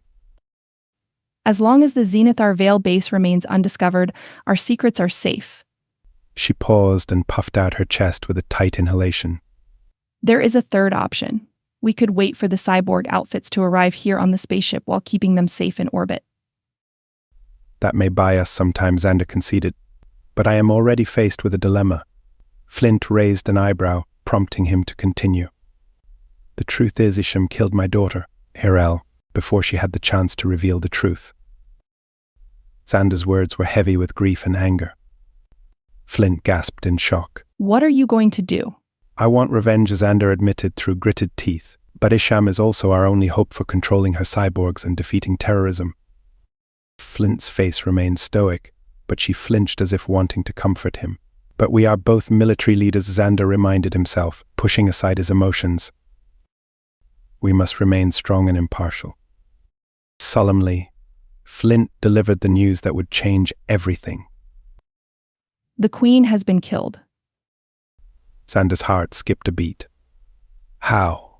By the Volsha Revolutionary Federation, a terrorist organization. I've never heard of them, Xander growled in frustration. It seems they were waiting for an opportunity to strike. Colonel Flint explained. And now they have succeeded. Rage and grief burned hot within Xander as he clenched his fists. This confirms everything. What do you mean? Colonel Flint asked, her brow furrowed. We must put an end to these terrorist attacks. I can no longer hold back from killing Isham for what she did to my daughter. Flint hesitated before asking. What is your plan? We will announce to the world that we are using Isham's cyborgs to combat terrorism on Zars, Xander declared firmly. We will not wait for the invisibility cloaks to arrive. I am done with deceit and secrets. What about our previous ties with Isham's military? Flint pressed. They are of no consequence now, Xander dismissed. Our focus is on ending this reign of terror. And what of Isham? We have a few invisibility outfits here, correct? Xander asked, already knowing the answer. Flint nodded, her eyes fixed on the floor. If I cannot face her myself, I trust all three of you to carry out my orders, Xander said, his tone leaving no room for argument. Land, sea, and space. Together we will defeat Isham and her followers. Chapter 19. Last Sound. Xander, his military, Isham, and her cyborgs crowded onto several maglevs headed for Zars. As they arrived at South Zenithar Vale's central sky station, Xander felt conflicted about the events that were about to unfold. The military hovered discs waiting for them outside only added to the sense of unease. Throughout their journey, Xander and Flint discussed their plans for using the cyborgs with Isham's assistance to combat terrorists throughout the Euphorian Alliance. But as paparazzi followed their every move and news channels reported on the chaos and violence spreading across the Alliance, Xander couldn't shake off a nagging feeling of doubt. As they traveled towards the secret underground barracks where Xander and Flint would strategize, he found himself avoiding Tyrone and his judgmental gaze. He didn't want to hear any criticism about their decisions. But despite his reservations, Xander couldn't deny the growing support for a collaboration between Tsar's military and Isham's army. Some even wanted them to join forces and overthrow Lleronese rule, while others believed they should simply police the terror attacks and allow Lleron to continue its dominance. Xander peered at the sky infrastructure and dense forest below through the transparent shell of the hover disk. It was overwhelming to think about sending cyborg armies to these different locations across the 7 solar systems. How could they possibly manage it? Flint suggested reaching out to the Zarshian Secret Service for help, but Xander couldn't bring himself to trust a faction controlled by the Lleronese government. As they watched a news broadcast from a channel called Carlenia Today discussing protests against exposing Lleron's corrupt actions, Xander's body tensed up. He just wanted to be left alone. Erel's death weighed heavily on his mind, a casualty of greed and chaos caused by Isham's speech and Talmadon's star gem harvesting. But his thoughts were interrupted by a call on his data globe from an aged woman with amber eyes. President Lyra Vantara of Lleron. Xander's muscles stiffened as she asked whose side he was on. He couldn't bring himself to answer, unsure even in his own mind. Flint's tense expression only added to the pressure. But then, President Vantara offered him a proposition: 10 spaceships with interstellar special forces to combat the terrorists. A part of Xander wanted to finally end the chaos by saying yes. But another part of him still wanted to achieve his dreams of ruling over Euphorian and bringing down the Lleron superpower. As President Vantara revealed her plan to offer assistance to other systems in the Alliance and spread Lleron's wealth, Xander felt a wave of nausea wash over him. Life didn't seem worth living anymore after losing Erel. Why hadn't he appreciated his wonderful daughter while she was alive? And why had he always felt like he needed more? Prior to making a choice, Erel's mother, Jane, crossed his mind, serving as a reminder of his first love and the other woman who held significance to him, aside from their daughter. Would she be proud of him now? The uncertainty and conflicting emotions tore at Xander's heart, leaving him feeling lost between his duty, his desires, and his guilt over Rael's death. Would you like our assistance? Llerone's president asked. His temples pounded as he tried to make a decision. On the one hand, accepting their help could save countless lives and protect his citizens, but on the other hand, it would mean working with an enemy that he had sworn to defeat. He crumpled under her scrutiny. I would like that very much. She leaned back. So we will not battle? No. She sniffed and rubbed her nose. And you will not use those cyborgs against Lleronese authorities? No, he had to keep reminding himself that this was for the greater good, even if it meant compromising his own beliefs. You are a wise man, Colonel Xander. I will tell my space captains to focus on the areas of terror now. The Tsar's Secret Service has intelligence on these groups. If you can save my citizens, I will work with you, and I will hand Isham's cyborgs over to you. Good. She hung up. The data globe went black, and Xander switched it off. Flint had already turned off the data globe, airing the news. If you don't mind me asking, what was that all about? He sighed heavily, feeling the weight of his choices bearing down on him. I changed my mind. She drew in a slow, steady breath and gave him a false smile. Why? Since Erel died, I realized my life is over. This thing he held open his hands, which I thought was my dream, was nothing but an arrogant and filthy desire. He activated a holographic globe of planet Tsars. The red areas revealed where terrorist attacks were arising. Why would I want to rule the Alliance when the only person I loved is dead? He shook his head, conflicted and unsure of what the future held for him. My life is over. Isham sprinted after the cyborgs, her invisibility cloak barely concealing her from the soldiers' ultraviolet and infrared vision goggles. She gritted her teeth as she watched them with envy, knowing their advanced cyborg outfits were far superior to her own outdated ones, still being mass-produced in factories. As they approached a hidden hatch on the northern side of a mossy mountain, the soldiers allowed her to proceed alone. She entered Saffron's private passageway, her heart filled with hope. But her hope turned to shock when she saw a man squatting outside Saffron's door. A Lifro man. Quentin Valentine. The same man she had seen on Saffron's memory chip before implanting the imploding device into her brain. You look more handsome now, Isham sneered, recalling his appearance on the chip. I always preferred leaner men. Quentin scowled and rose to his feet, but Isham was quick to act. She caught his fist in a two-handed grip and used his momentum to throw him to the side. He crashed onto the floor, dazed.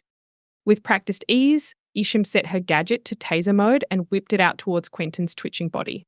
She then dragged him inside Saffron's place. Saffron was kneeling beside the door, looking up at them with fear in her eyes. What did you do to him? Just tasered him, Isham replied nonchalantly. He tried to hurt me. Quentin. Saffron called out, dropping to her knees beside him and pressing her palms against his cheeks. Isham felt a twinge of jealousy at their intimate moment. But it quickly turned into self-loathing as Saffron turned to face her with accusing eyes. Do you see what you've done? She cried out. You've caused chaos, anarchy. The terrorists are now in control because of your selfish desire for fame. Isham tugged at her collar, a burning sensation in her chest. It wasn't supposed to turn out like this. It's the military's fault, not mine. But deep down, Isham knew it was also her fault. She hadn't meant to kill Erel, but she had let her jealousy and ambition blind her to the consequences of her actions. You feel guilty, don't you? Saffron said, scanning Isham's face with her MindLink interface. I can see it. Isham's facade cracked as she hid her trembling hands behind her back. Raphael too didn't remove your MindLink interface. Saffron shook her head. No. You may not undo the harm you've caused, but you can still prevent more harm from happening. As Saffron's words sunk in, Isham's heart filled with shame and regret. Saffron was right. It was time for Isham to take responsibility for her actions and work towards a better future for all. And how am I supposed to do that? She hissed, her voice dripping with venom. Stop trying to control the Alliance with your cyborgs. Saffron retorted, her own expression filled with disgust. Lleronese may have deceived us, but at least it has fair laws and a powerful military to uphold justice. Your actions may have made you rich, but they are far from honorable. I wanted. Isham's voice trailed off as Saffron cut her off. I can't even imagine having someone like you as a ruler. You're too shallow. Saffron spat out, her chest heaving with anger. Tears filled Isham's eyes as she realized her mistakes. I see now what a fool I've been and— Have you seen the media coverage? Saffron interrupted, her tone laced with accusation. I got what I wanted. Recognition and fame, Isham admitted, shaking her head in shame. But now many see me as the most evil person in the entire solar system. Even feminist groups have denounced me. Saffron tugged at Quentin until she could lay his unconscious head on her lap. She nodded sympathetically. Your actions have caused a lot of division among people. Please believe me. I never intended for any of this to happen. I never wanted to empower terrorists or harm innocent lives. But Arat did.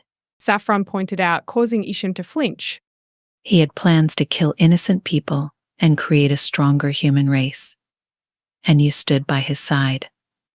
As Isham looked down at her trembling lilac hands, her data globe remote vibrated urgently.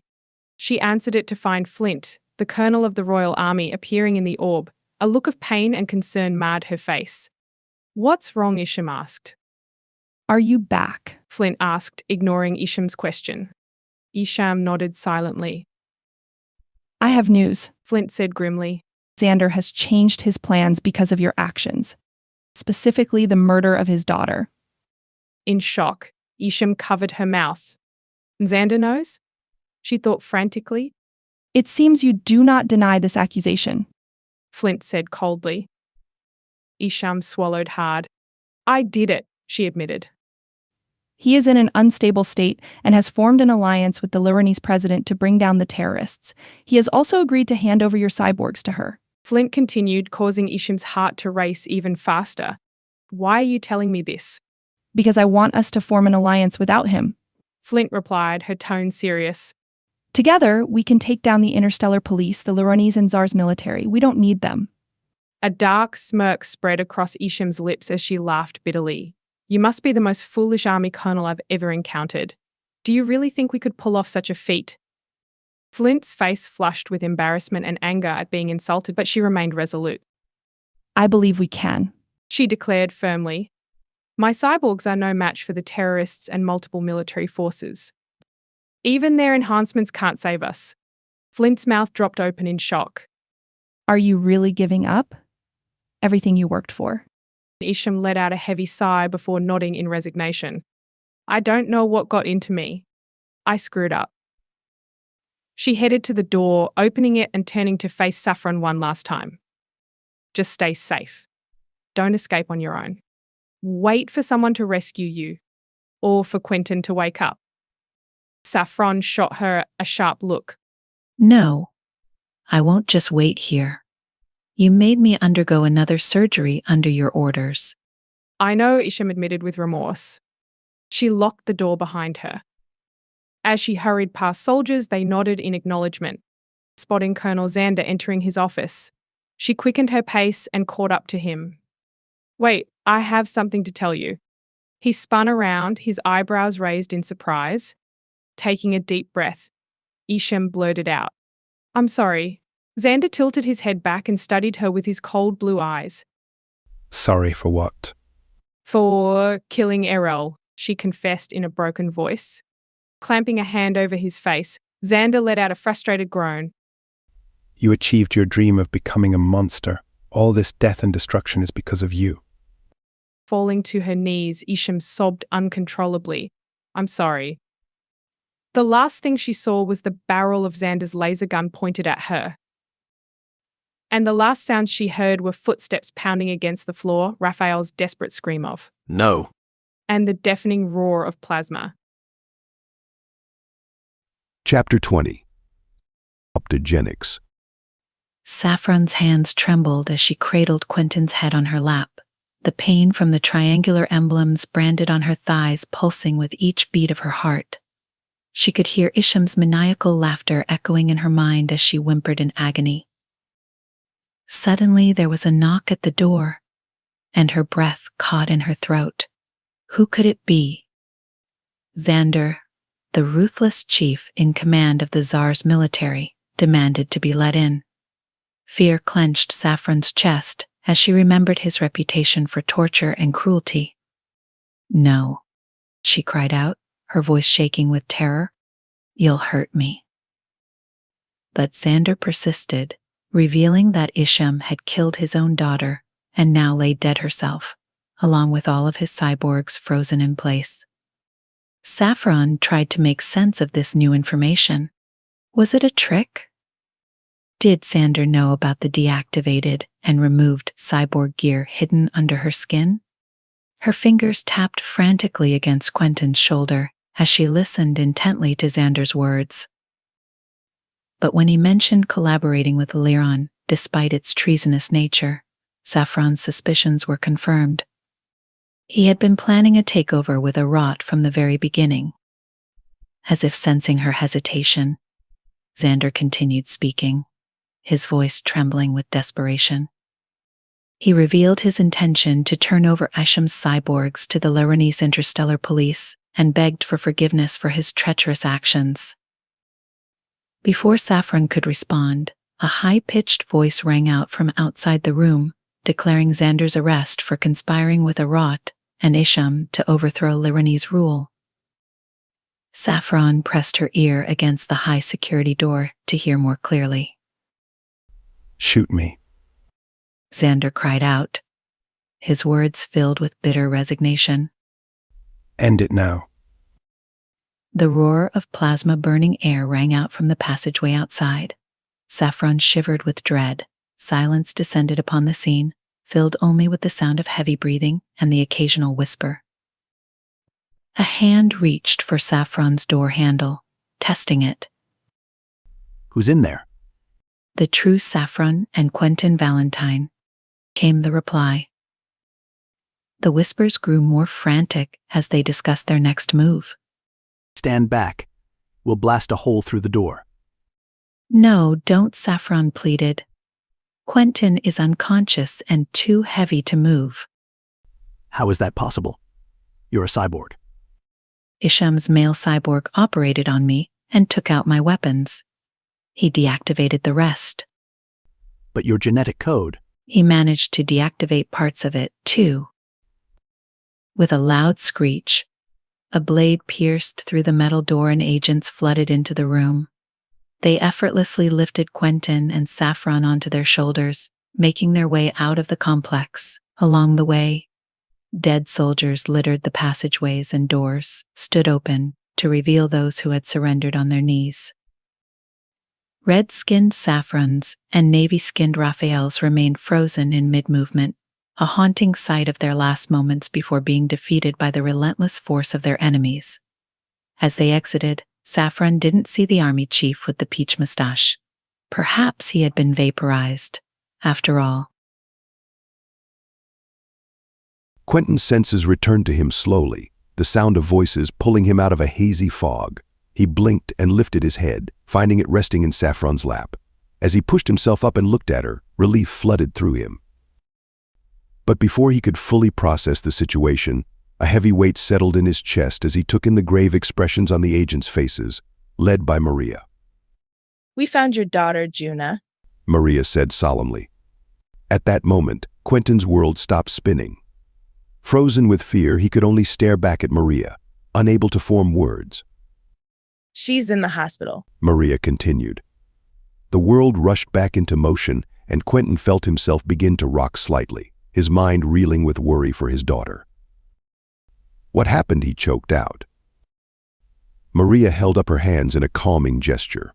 "She's fine, lucky. She broke her leg, but there are no other injuries."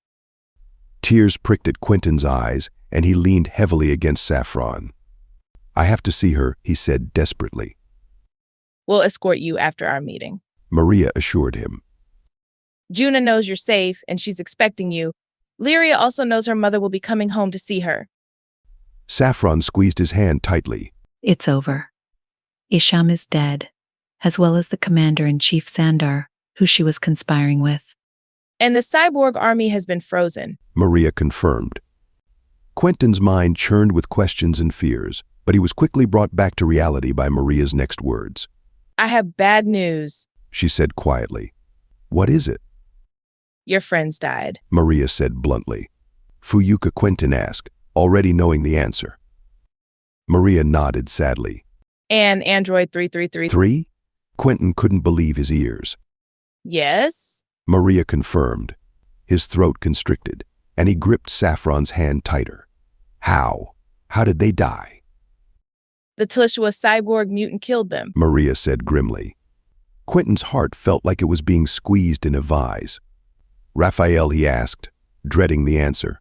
Saffron shook her head. Raphael, too. One of his clones. Maria's words hit him like a freight train. LSS executed the original Raphael, She said quietly. after locking him up in a top-security prison on one of Trion's moons. Quentin couldn't process all this information at once.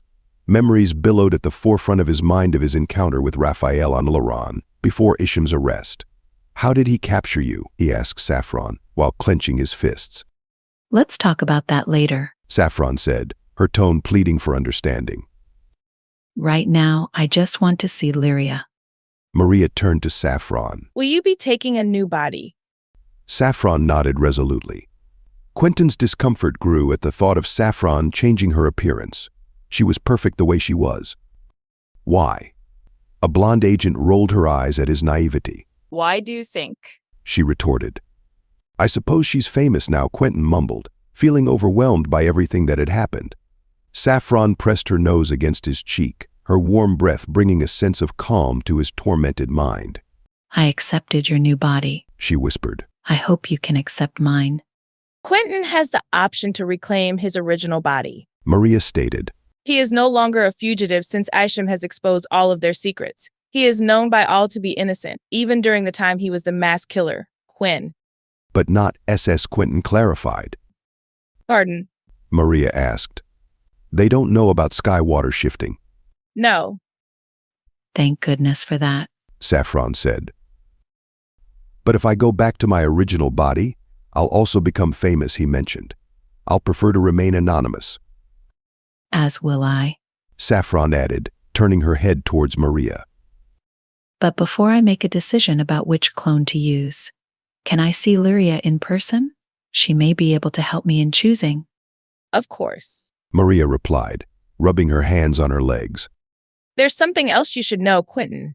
Some of our agents who first discovered Fuyuka witnessed a paranormal phenomenon. What? Her dead body had been replaced with a hologram. A hologram? He thought back to a strange story Matthias had confided in him about. He'd told Quentin that space wizards from outside the Euphorian Alliance had abducted Fuyuka, Anna, and him. Darwin, Matthias's son, had told his father after rescuing him that while their astral bodies had been abducted, their physical bodies had turned into holograms. Darwin's grandparents had confirmed this to Matthias as well. Quentin shook his head, trying to push away the craziness of it all. Damn. Is there something we don't know? Maria asked. You'll have to ask Zebulon. It's connected to sky-water shifting. The image of Fuyuka laughing appeared in his mind.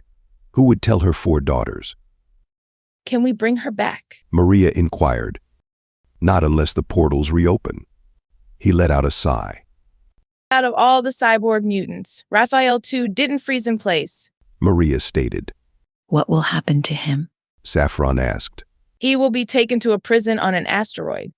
He claimed to have removed my internal bomb, Saffron said. Maria's expression tightened, and she gave Saffron a stern look. He's still going to jail along with the other conspirators. Who else was involved? Saffron asked. The captain of the Royal Space Force, the captain of the Royal Navy, and the colonel of Zarjian's territorial army were all working with Xander and Isham. Commander Maria. A dark-haired agent stood. You have a call from one of the co-founders of the Institute for Critical Infrastructure Technology. Excellent. Put her on hold while I contact the senior fellow at the Center for Cyber Influence Operations. This should be interesting and, with any luck, useful. She pulled her data globe over her head for a moment before placing it back on the ground and nodding at her agent, who did the same. 2 holograms stretched up from the floor. A middle-aged Ka-Tion man with pale brown skin and a young Tyrannic woman with bronze-toned skin and a sequin between her eyebrows. Maria inquired about the progress of awakening Isham's cyborgs. The man leading the team for neuroprosthetics and brain-machine interfaces explained that they hadn't had any success, despite their expertise. Saffron attempted to communicate with them telepathically, but they did not respond. The woman with the sequin between her eyebrows asked if it was true that Isham had been vaporized, to which Maria confirmed with a tight grimace. Quentin didn't want to stay for this discussion. He just wanted to go home with Saffron and see Juna. The female computer expert shared that their team had struggled to control the cyborgs, as their mind-link interfaces only relied on the nervous system and not batteries or software. Maria pointed out that at least they were able to make them move, but both experts expressed disappointment. They revealed that hacking into the cyborgs would be easier if they had fully hardwired implants, but unfortunately, their mind-link interfaces were not connected through a physical closed system. Many of the agents seemed uninterested or confused by this technical talk, including Quentin, who just wanted to leave and see Juna. Maria asked about any connection to the internet, which made both experts exchange worried looks. The man admitted that unfortunately there was a connection, making the cyborgs vulnerable to hackers. But he also noted that they excelled in other areas, such as genetic modifications for strength and endurance and optogenetic stimulation through programmed light pulses implanted in their tissues. The woman explained how optogenetics could stimulate muscles and neurons with light instead of electricity. She mentioned her team's success in moving limbs of the cyborgs, but they had not been able to access the mind-link interfaces yet. They hoped to achieve remote control through optogenetics, turning the cyborgs into puppets for their commands. Saffron revealed that both teams would study her original body and memory chip, which she agreed to donate for research purposes. The man was excited at this prospect, believing it could lead to telepathic control of the cyborgs in their fight against the rise of the terrorist group. The Paragons of Vulsha. Chapter 21. Star-crust tubers. Saffron gasped as Quentin swung open the door to his sky bubble. Lyria jumped off the sofa and ran towards her with outstretched arms. Mommy. Saffron embraced her daughter tightly, tears streaming down her cheeks. I missed you so much. Lyria's sobs grew louder and higher. Saffron winced as the little girl unknowingly clutched at wounds that had been stitched by Raphael before being reopened, cleaned, and restitched by LSS surgeons. But the pain didn't matter. She would never stop her daughter from hugging her. A warmth spread through Saffron's chest as she struggled to hold back her tears. She straightened up and cradled Lyria on her hip. Will you show me around now? She turned to look at Quentin, surprised to see him wiping away tears from his own cheeks. Later, as they snuggled on the sofa, Saffron couldn't help but think of how much Xander must have suffered before the agents vaporized him. He must have loved his daughter so deeply that he begged for death. Saffron could not fathom living with such emotional agony, but she knew that if anything ever happened to Lyria, she would take her own life too. Losing a child was the worst kind of pain. Saffron couldn't even begin to imagine the grief and anguish that came with it. She nuzzled Lyria's hair, noting how much she resembled the man who had used Saffron for a one-night stand. Thankfully, Lyria would never be cruel or selfish like him. She had a good father now. Quentin Valentine. After Lyria and her mom had spent much time hugging, talking, and playing, the little girl asked to play next door with the neighbor's children. Quentin and Saffron agreed and were grateful that the mother offered to cook pizza for them, too, and have Lyria around for quite a long time. Quentin poured a bath for Saffron, knowing how much she loved to lounge in hot water. He would like to have sex, but decided not to try it on. She'd been to hell and back. Instead, he made her a pot of the spiced and dandelion tea she loved so much and lit several herbal candles around the bath. She looked up at him with her big brown eyes. It's so good to be back. It's good to have you back. Her lip trembled, but she sniffed and held back the tears. I'm sorry you all thought I was dead. I'm sorry the LSS did that to you. It wasn't the LSS. It was Isham. And the corrupt Colonel Xander. Yes. She puckered her lips and stood on tiptoes to kiss him and then entered the bathroom. Before closing the barraglass, she said, Oh, can you play some ambient music for me? I knew there was something I forgot, Quentin said, coming right up. Oh, what would you like to eat? I'd like something my mom used to cook. It's a Bakud dish. It's really hard to pronounce. Don't worry, I'll talk to Onyx through the barraglass. She swiped the rim of the arch between the bathroom and hallway. Onyx? Saffron's voice floated down from the upper level, riding through the invisible channels of the barraglass intercom system to where Onyx stood in the kitchen. The android's pale face floated in the glass wall, outside the bathroom's arch, with his icy blue eyes staring and a hint of a smile on his pale pink lips. How can I help you, Saffron? Onyx said. He paused in his task to listen. Hey, Onyx. I've got a craving for Zyphorian glow stew. Think you can whip that up? Saffron's voice was light, tinged with a hint of homesickness for flavors from her home moon. Onyx tilted his head slightly. It is my belief I can, Saffron. Do you have a preference between ordering the ingredients for delivery or selecting takeout from a local provider? The pause that followed was filled with the sound of water flowing into the bath. Oh, definitely make it here. It's always fresher that way. Plus, I trust your culinary experiments. You've got access to the Bakud supermarket on the SkyGrid network, right? Correct. The Bakud supermarket can deliver fresh ingredients through the geoconduits directly to our barraglass fridge. Onyx confirmed. It will be an opportunity to ensure the freshness and quality of the components. Saffron laughed, a sound that seemed to ripple through the house.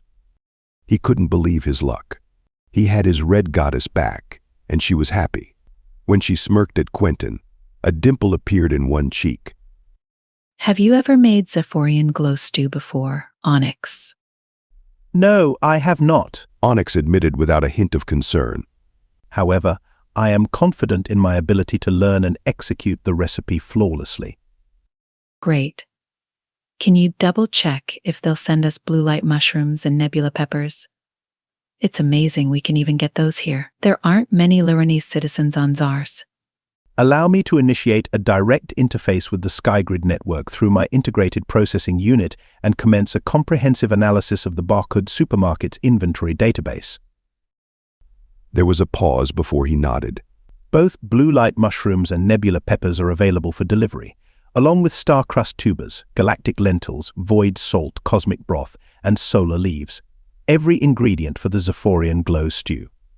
Hearing the confirmation, Saffron did a little jog, causing her large bosom to heave under her black t-shirt. This is incredible, Onyx. To think I can have a taste of home all the way out here on Zars. I can't wait to see how you bring a piece of Lleron moon to life in your cooking. Happiness bubbled inside Quentin. He loved her so much, and he loved her little girl, Lyria, too. The four of them would make a great family. The thought reminded him to call his family on Lleron tomorrow. With luck, the kids would be off for the weekend from Interstellar College. With everything set in motion, Saffron gave Quentin a nod and turned towards the bathroom. He pecked her on the cheek and pivoted around towards the spiral glass stairs encased within the internal and external shells of the pod. Enjoy your bath. I'll find that music you were after. Huh. He turned and frowned. Everything okay? You're not coming too. I thought you'd want some time for yourself. With Lyria at the neighbor's sky bubble? You've got to be kidding, right? When she's back, who knows when we'll get the chance to be intimate. Quentin quirked an eyebrow. Intimate? You mean you want to do it? Her teeth were so white in her dark red face when she bellowed with laughter. Of course. She gestured for him to follow her into the bathroom. This might be the last time you get to have sex with this body. Don't forget, I must inhabit the clone of a person long gone. Damn. No one will ever be as hot as you, Quentin said. Although he acted amused, deep inside he dreaded not getting to be with Saffron's body again. Quentin stroked the side of the barraglass bath. Expand. The water gushed out of the taps more furiously to occupy the extra space as the glass stretched and morphed. It filled quickly. With a flick of his wrist, he activated the water jets mounted on the walls of the bathroom. They began to pulse gently, the water cascading down in a soft shower. Saffron smiled and pulled off her t-shirt. Quentin's hands trembled as he stood in the sterile hospital room, looking down at Juna lying on the bed. She appeared so small and fragile, with her face contorted in pain and her body covered in bandages and scars. The doctor revealed her left leg, exposing a gruesome sight of jagged wounds and stitched skin. A surge of guilt washed over Quentin, as he realized he should have kept a better eye out on his teenage daughter. Saffron's sympathetic gaze only added to his shame. She could have died. This is all my fault, she whispered. But Lyria, ever wise beyond her years, spoke up. It's no one's fault, silly. We should be grateful that Juna survived. The doctor confirmed their fears, recounting the casualties of the protest. He raked a hand through his hair, which was thinner than the hair he used to have. Someone has to pay for this, he muttered angrily. But Saffron placed a comforting hand on his shoulder. We've done enough. It's time to focus on being parents. Despite his reservations and fear of having his memory wiped again by Talmadon, Quentin couldn't deny the overwhelming feeling of love and protectiveness towards Juna and Lyria. He took Saffron's outstretched hand, making a silent vow to be the father figure they deserved. Juna might not walk for a long time, but at least Zars had advanced equipment for the disabled. And with Saffron by his side, he knew they could overcome any obstacle. I'll be the dad they need, he said firmly, sealing their agreement with a handshake. And as he brushed a stray hair from Juna's face, he was grateful for this second chance at being a family. Chapter 22. Krilla and Garrix. Winter descended swiftly upon the northern lands of Terralux, sending a sharp chill through Krilla's coat and causing her muscles to tense. She grimaced as the wind howled past her ears, regretting that she had forgotten her orb shield. It was more important than any winter gear. Though Tox Skygrid matrices provided warmth, the quartz walks of the Terrestria Commons were exposed to the elements. Krilla pulled her coat tighter around herself and hastened her pace along the crystal pathway, passing by bare trees and patches of frozen earth. When she finally reached the Gemdock Plaza, she quickly sought refuge in a hover disk and blew warm air onto her frozen hands before programming it to take her 10,000 feet up to her home. As she gazed down at the vast land and sea below, her fingers twitched with the urge to check her data globe. But she resisted, reminding herself that she could wait until she got home.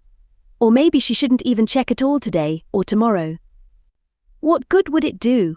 She needed to relax and ease the tension in her chest. Entering her sky bubble, Krilla noticed Garrix didn't greet her from his office upstairs. As she hung up her coat, she glimpsed herself in the mirror and stepped closer to study her reflection. Her yellow eyes were small under translucent suction lenses, surrounded by dark eye bags. There was a deep wrinkle between her brows caused by constant frowning whenever she checked the new app results on her data globe. Her mother had always warned her about taking care of her skin, especially since Vivut women aged quicker under a yellow sun. Their albino skin, evolved for their red sun world, could not handle it. Despite this, Krilla never paid much attention to beauty or skincare. But now, at 28, perhaps it was time for her to take care of her appearance. She sighed and headed into the living area, planning to remove her suction lenses and switch the lighting to infrared. But first, she needed to check with Garrix. She didn't want to blind him. After ascending the spiral stairs encased within the pod's shell, she approached his office. She could hear voices coming from within. He must have forgotten to mute his data globe. I've set up the hover disk collisions for half an hour from now. And which cities will be affected? A deep voice asked. Glass Castle, Ulsus, Quens. Do I need to continue? It's every capital on the planet. The man chuckled. How many is that? 100, you moron. Not all capitals have SkyGrid networks. Come on. Nowadays, even Terrestria Commons transportation systems are connected to the internet. Krilla touched her lips as her thoughts froze. What did Garrix mean? A crash in every capital? She nodded and smiled. Her husband was a keen gamer, likely taking a break from his usual security network engineering. Rather than knocking on his door, she'd let him play while she showered. Krilla stuck her lenses back around her small VV eyes. She'd check in on him later. In her bedroom, she eyed her data globe remote and shrugged. What harm could it do? Make my frown line deeper. She opened the orb around her belly. It flashed red negative. No baby. Her heart thudded dully in her chest as she peeled off her cleaner's uniform. After washing and dressing in prayer robes, Garrix exited his office. He changed the light setting to infrared and removed his suction lenses. Krilla followed suit. It felt good to take her lenses off. The infrared warmed her face. Let's pray. Garrix. Krilla followed her short husband into the pyramid-shaped prayer room, where they each took hold of ropes, which hung from the ceiling, and hung upside down with the cords twisted around their shins and forearms. Garrix chanted. Krilla chanted at a higher pitch until she was in a state of oneness with her god, Vulisha.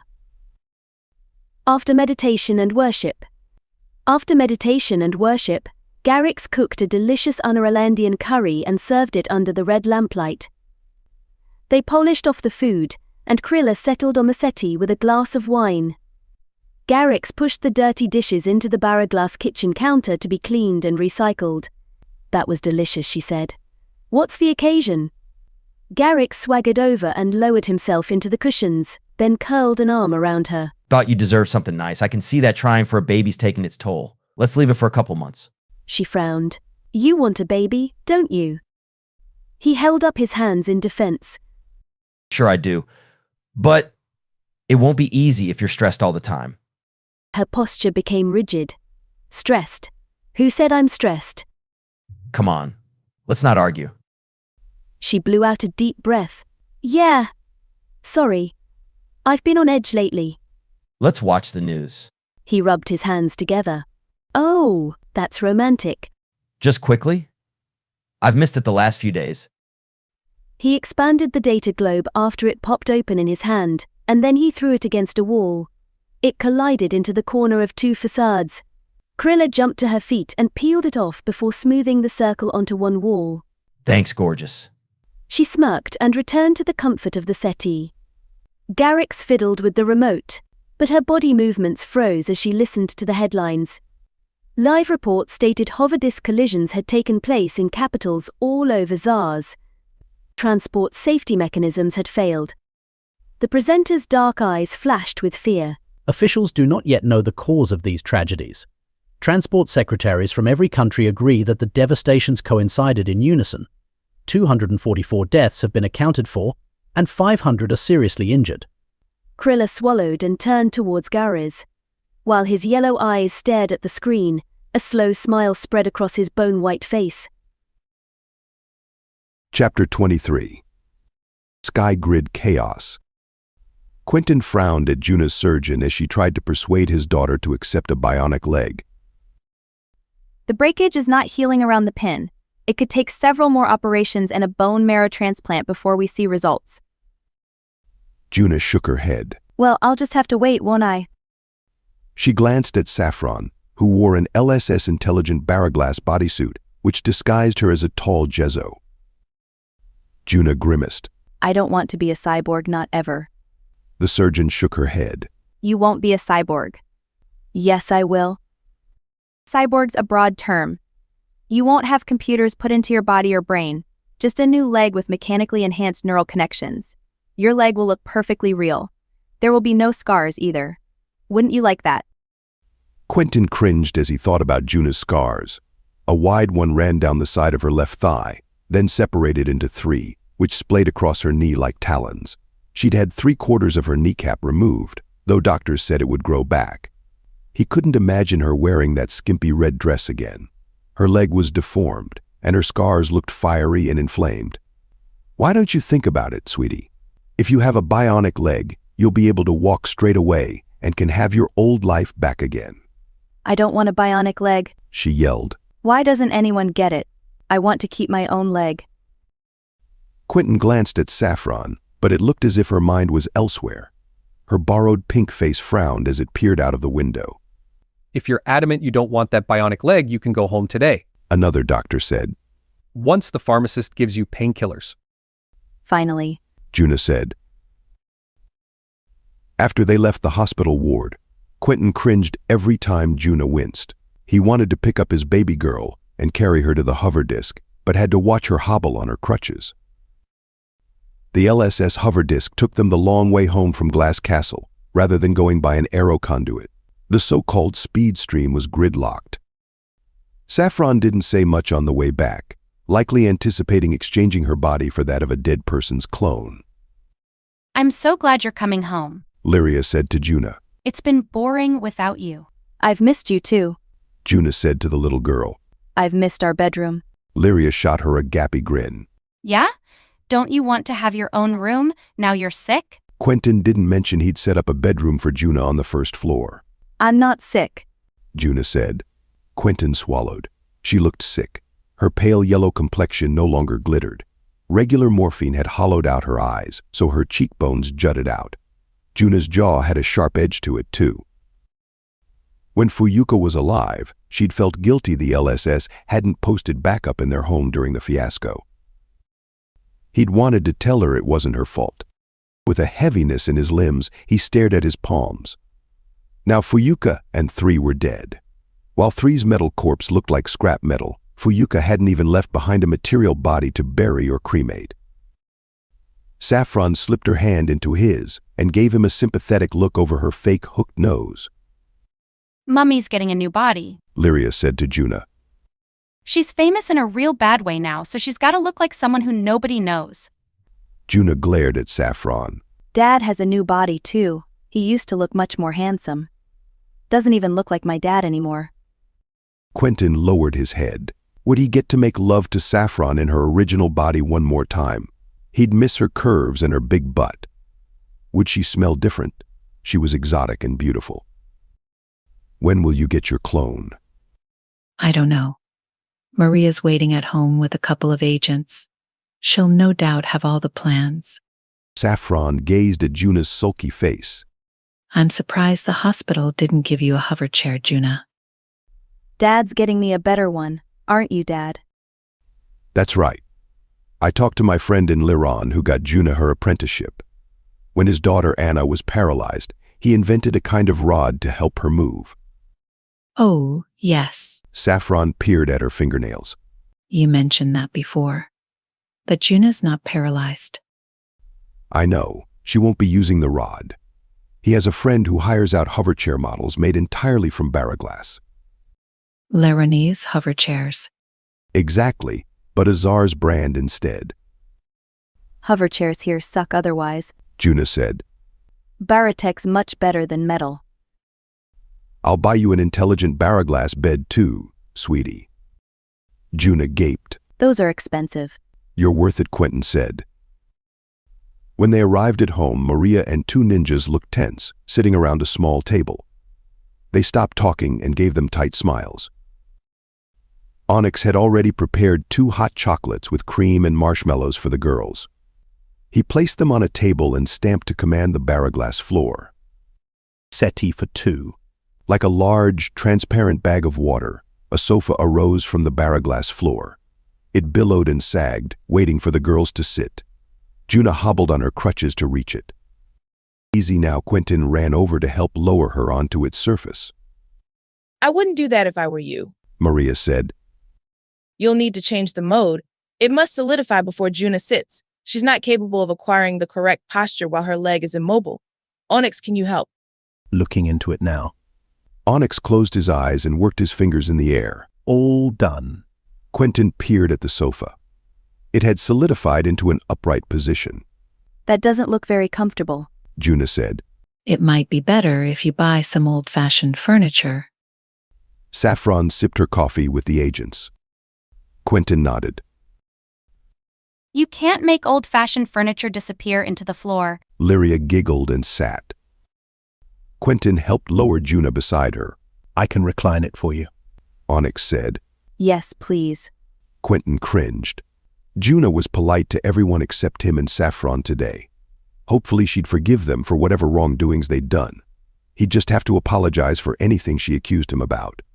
Lyria laughed as the sofa reclined and a data globe popped open around the girls.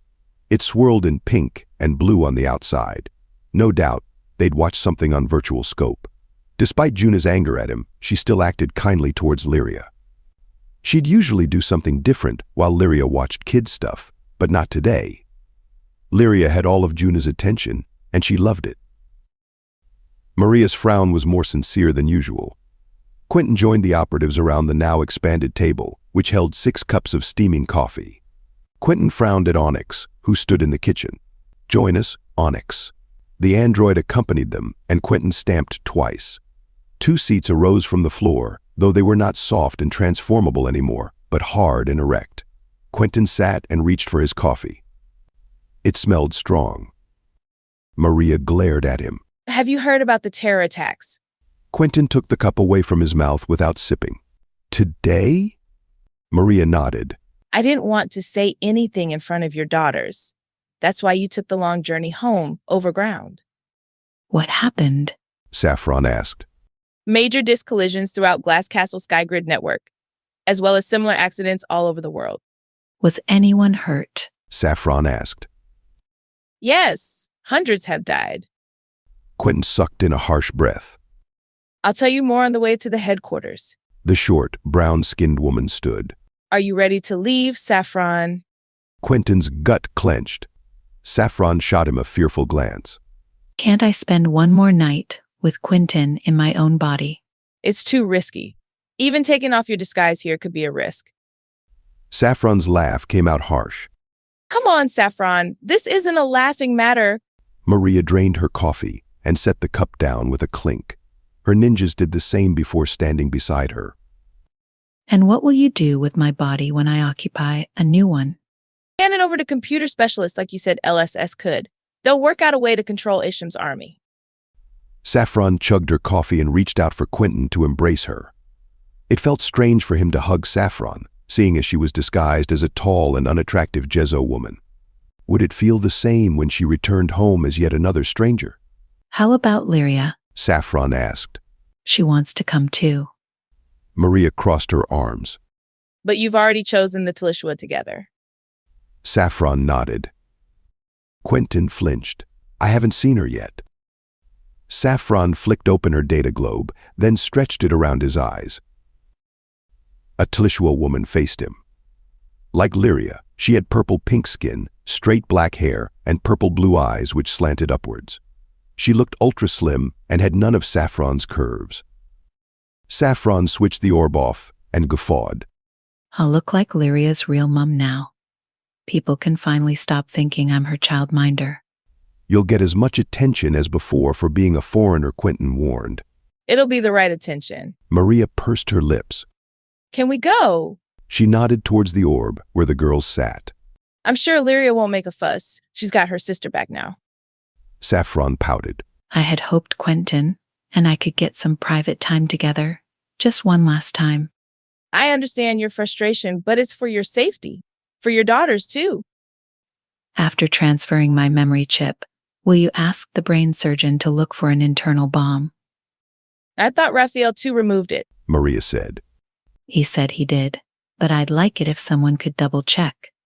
We'll try. You don't sound very confident, Saffron said. Colonel Xander vaporized Isham. Even if Raphael was lying about extracting it without Isham, it cannot implode. Saffron heaved a sigh. Well, I'm not leaving Lyria like this. At least let me tell her. Saffron entered the girl's orb and shrugged when she re-emerged. She's not fussed. I'll be waiting here for you, Quentin said. The women and ninjas left without a kiss from Saffron. When Saffron awoke from her memory chip transferal, her body felt lighter. She stretched out a small violet hand and blinked. Had LSS put her in a child's clone? When a doctor helped her to stand and look in a full-length mirror, her stomach clenched. No, she whispered. Don't you like your new look? She didn't say anything. She was shorter and skinny. Although curious to view her nakedness, Saffron didn't lift her gown. She ran her fingertips over her flat stomach and chest instead. Her ribs grew tight. Her new self had the washboard stomach she'd always craved, but her breasts and backside were as flat as could be, too. Only now did she appreciate what she'd had before. Quentin will never want me like this. Maria gave Saffron her new identity chip and accessories, such as a personalized orb shield ring and a data globe remote. As you asked, the LSS is no longer tracking you, and you're free from all agency work. You'll find money in your bank. Did the surgeon find a bomb in my brain? No, he didn't. Did he look? Maria nodded. Her shoulders sagged. Can I go back on my own? Maria nodded again. A hover disk is waiting for you outside. It'll take you the long way to the closest Gem Dock Plaza on Star Hill in Green Hill. Saffron followed the guards out. Wait, Maria said. It's important you study your history and information. Your name's not Saffron anymore. What is it? Sunny. Like the weather. Maria shrugged. I guess so. It sounds like a boy's name. On the journey in the hover disk, Saffron activated opaque white barraglass as she sat in her thoughts. If it weren't for Quentin and Juna, she could fulfill her dream and take Lyria someplace where it could just be the two of them. She needed to heal too. Not physically anymore, thanks to her new body, but psychologically. Getting her legs blown off in a terror attack all those years ago had made her fear public places. It had taken her years to get over her PTSD, but now it felt like it was returning. She felt numb from Isham's abuse too. Did she want Quentin's love? She felt so sexless in this new body. Saffron departed from the disk and walked through parks. The wind whipped around her small body effortlessly. The sun brightened as clouds cleared to expose a blue sky. But the winter sunlight didn't lift her spirits. She dreaded seeing everyone's reaction. With her heart in her throat, Saffron took the elevator up the sky bubble's stem. LSS had programmed her identity into their HomePod security system. Saffron didn't announce her arrival when she heard Quentin and Juna arguing in the kitchen. She halted when she heard her name. Now that Saffron's here, you're not going to be the dad you promised to be. You never will. I'll try my best. And what about when Saffron wants to do stuff with you too? The four of us can do family stuff together. We'll all help you through this. I don't want Saffron to help me through this.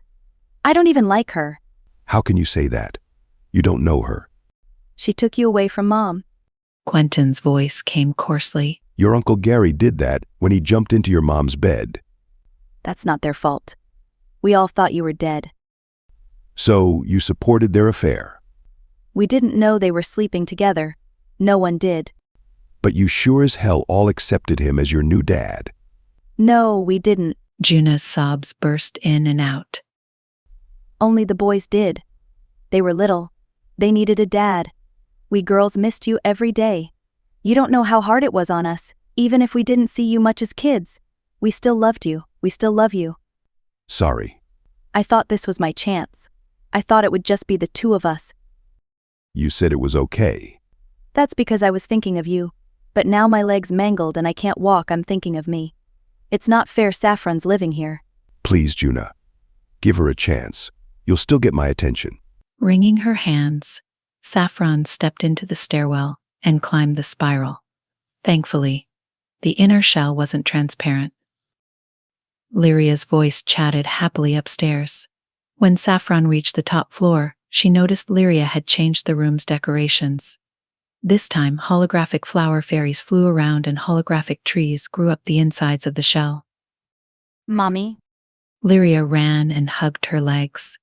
What do you think? Lyria looked up. Huh? My new body. I love it. You look like me. Saffron laughed. If anyone asks my name, it's Sunny, okay? I know. I read it with you before? You remembered. Of course. Saffron dropped into a squat and held Lyria at arm's length. What would you say to the two of us leaving Green Hill? and living in a different country. With Daddy and Juna. Saffron shook her head and sniffed back tears. Lyria wrinkled her nose. What do you want? For it to be the two of us again. She wouldn't be the cause of Quentin ignoring his daughter. She knew how it felt to be neglected by parents. If they left now, perhaps Juna might get a couple of years of her father's love. Lyria hugged her. I'll do whatever you want, Mommy, especially if I can be with you. Chapter 24.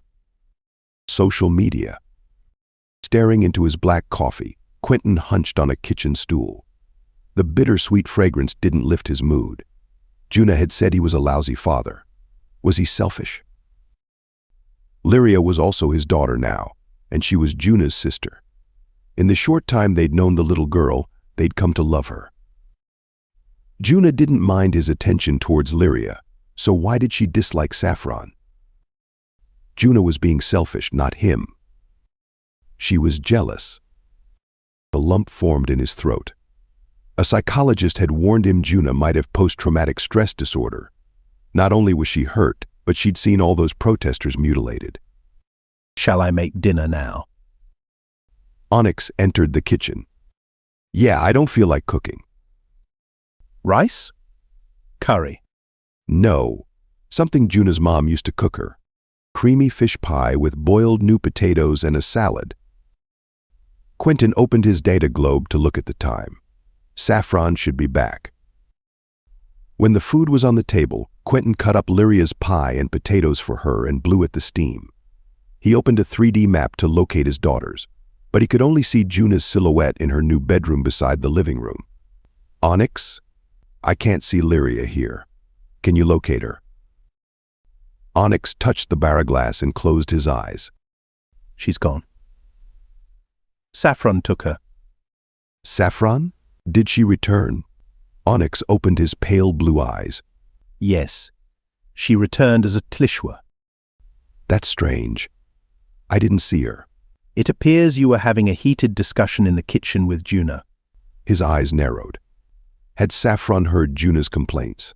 He reached for his data globe remote, and he let the orb remain the size of an apple as it floated in his palm. She accepted the call. Saffron's new face was the color of purple sherbet and almost matched Lyria's in tone. Quentin, she said, slightly shocked. Hey, babe. I like your new look. She huffed. Really? Yeah, where are you? No doubt she was taking Lyria for treats. That would spoil her appetite for Onyx's healthy meal. I'm sorry. I want to take a break. His mouth fell open. What? Why? She shook her head. I was never cut out for relationships. I'm a broken woman. I need to heal. Can you give me some time to heal? I can help you. Don't leave. His skin tingled with discomfort. Had he done something wrong? My body's not attractive. It's nothing like my old one. Where are you now? On my way to Green Hill Sky Station. Don't go there. The terror attack, remember? Come back. Or better still, I'll come get you. I love you in any clone. Her eyes watered. He heard Lyria's voice in the background. Dread filled his body with coldness. But Lyria's my daughter now, too. I adopted her. I'm so sorry, Quentin. I am grateful you took care of her, but... You're being unfair. Come home and I'll fix any problems. I'll prove my love. Lyria settled here. She made friends at the local kindergarten. We'll only be gone for a few months and... Months? What? Why? That's not fair. No one can fix me. Only being with Lyria will fix me. A wave of heat went through him. He nodded continuously. You have Lyria now. You have me too. We're a family. You forgot to mention Juna. Of course you have Juna too. You take care of Juna. She deserves her father's attention. She's been through a terrible ordeal, and the last thing she needs is me around. That's what this is about. You heard. It doesn't matter what I heard. Just respect my wishes. Give me some time, okay? Let Juna heal too. She deserves your time. Don't contact me again. Let me call you when I'm better. If you need to sleep with other women while I take my break, I don't mind. It won't put me off you. I love you, but But what? I just don't love myself at the moment. And I need to do that. He shook his head while looking at the floor. Seriously. Please. Tears welled in his eyes. But Lyria, can I call her? Yes, Daddy. The girl's voice said. I'd prefer not. Let me speak to her. His jaw hardened. The data globe went black. He tried calling again, but nothing. His voice cracked. I'll take Juna's food to her, Onyx. I'm afraid Saffron and Lyria won't be eating. Have Saffron and Lyria left us? Quentin nodded and headed for the partitioning outside Juna's bedroom. Saffron says she wants a break. That is sad. I am very sorry. Dripping from a shower, Juna grabbed her crutches and faltered to her bed. With her left leg straight, she lowered herself onto the surface and pushed herself to the end. Her leg pulsed with pain, but she felt too nauseous to take her painkillers. They were so strong. Perhaps she should ask Josh to buy her some pipe weed. She'd heard it was a suitable painkiller and not as harsh as opiates. Her doctor had apologized for not being able to prescribe her weed. The government kept it illegal. It was legal in Lleronese and recognized for its healing properties. She settled fingertips on the edge of the bed. Dry fabric protruded from the bar of glass and traveled over her naked body. When she was dry, it returned to the bed frame. Loungewear. New, fleecy fabric coursed outwards and wrapped around her limbs and torso. It squeezed her swollen leg. Her breath hitched. Loosen. She ran her hands over the pink fleece on her thighs. Dad had bought this expensive bed for her, constructed from intelligent bar of glass. He'd been walking on hot coals lately because of his broken heart and her mood swings. She twisted her face in disgust. Even though Juna and Dad had taken care of Lyria for half a year, Saffron had taken her away from them. Life didn't feel worth living since the explosion. Why had she survived when her friends had died? How could she face anyone? She hated going outside in public. What if it happened again? Why had the paragons of Volesha terrorists caused so much grief and pain? How could they kill so many innocents just because others didn't worship their god? She reached for her data globe remote and opened the orb. She would check Josh's Euphorian Space social media page. She'd ignored all his calls and didn't want him to know how bad she was feeling, but he was the only person she knew who could get hold of weed. His profile picture had changed. Instead of his usual arrogant expression, his features were soft as he hugged that redhead, Francis. Juna's hand flew to the front of her neck as she craned forwards to view the photos he'd posted. Was he dating her? A short video of them kissing provided Juna with her answer. She choked on a swallow. What? Every thread was about the two of them. At the restaurant, Francis's freckled face smiling up from a pillow. His pillow? Her stomach hardened. Juna scrolled down some more. She'd avoided the news since the explosion, but there was a picture of destruction. A speed stream in the sky with smashed-up hover disks. The sound of her heartbeat thrashed in her ears. The attack had happened on Juna's discharge day. That must have been the reason they took the long route over ground. Her lips curled into a grimace. How could Saffron take Lyria away when transportation was so vulnerable? Juna cringed as she searched the news. She had feared watching media coverage on the terror attack. The terrorism had escalated. Many had died. How could someone create so much devastation, all for the sake of religion? How could these hooligans ever imagine a god accepting them into heaven after killing so many children, grandparents, mothers, fathers, brothers, and sisters? With a pounding in her ears, her hands clenched and unclenched. She'd hack into the system too. She'd find the hacker and report him to the LSS. Chapter 25. Commander Maria. A soldier strode into Maria's office, his boots a steady beat on the polished metal floor. He gave a crisp salute, precise and practiced. Commander Maria. Yes? The chief negotiator of cybernetics for the Terranic Union is here. She's waiting in reception. Send her in. Maria leaned back in her chair, tapping her chrome fingertips against the armrest. The Terranique Union's faction may have found a breakthrough in controlling Isham's army. The entrance hummed open with a faint hiss, and a tall woman in lustrous copper fabric stepped inside, her attire hugging every line of her figure, her gown wrapped around her shoulders and torso, flowing into precise pleats that cascaded to her ankles. Between her brows glistened a small red jewel inlay with light-reflecting circuitry. Her gait was poised, her movements almost mechanical in their precision. Maria stood and gestured to the seat across from her. "Would you care for a drink?" Giovanna, chief negotiator of cybernetics, placed her hands neatly on her lap. "No, thank you. I'm quite refreshed." Maria nodded and settled back into her chair, adopting a posture as straight as Giovanna's, only to sink comfortably into the soft cushions. "Any progress on your end?" "We can synchronize cyborgs to move identically across the board, but independent control of a single unit remains elusive. Isham's army still only operates as a unified system." "How did Isham manage autonomy in his cyborgs?" "We're unsure. My team believes that when Isham's mind link interface burned out, any individual control was lost." "Have you been in touch with the Directorate of Cybernetic Intelligence?" "Yes, the principal specialist in interface engineering, and I exchange updates at the close of each workday." Maria sensed an unusual calm in her tone.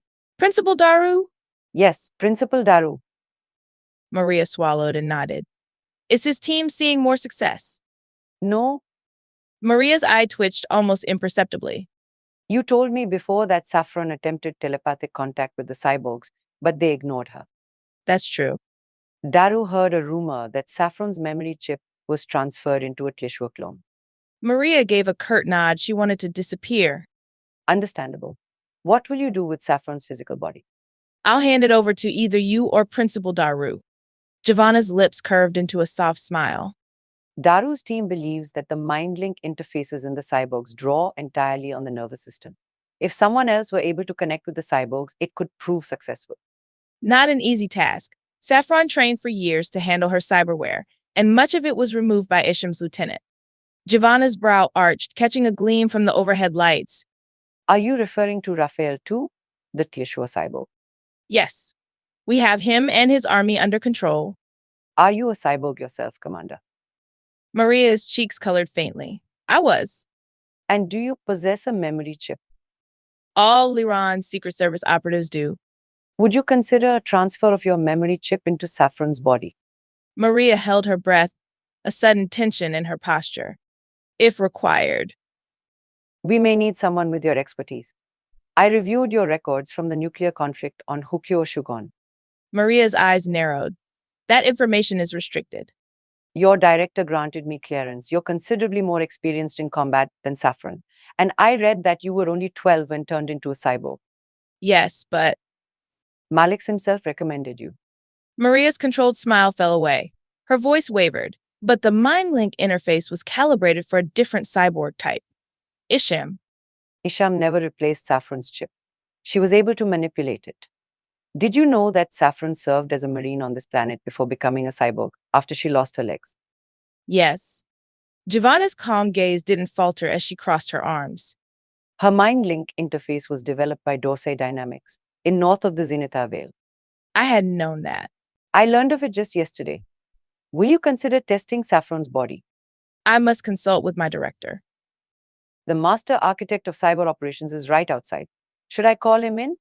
Maria pressed her knees together. There's no time to waste. Yes.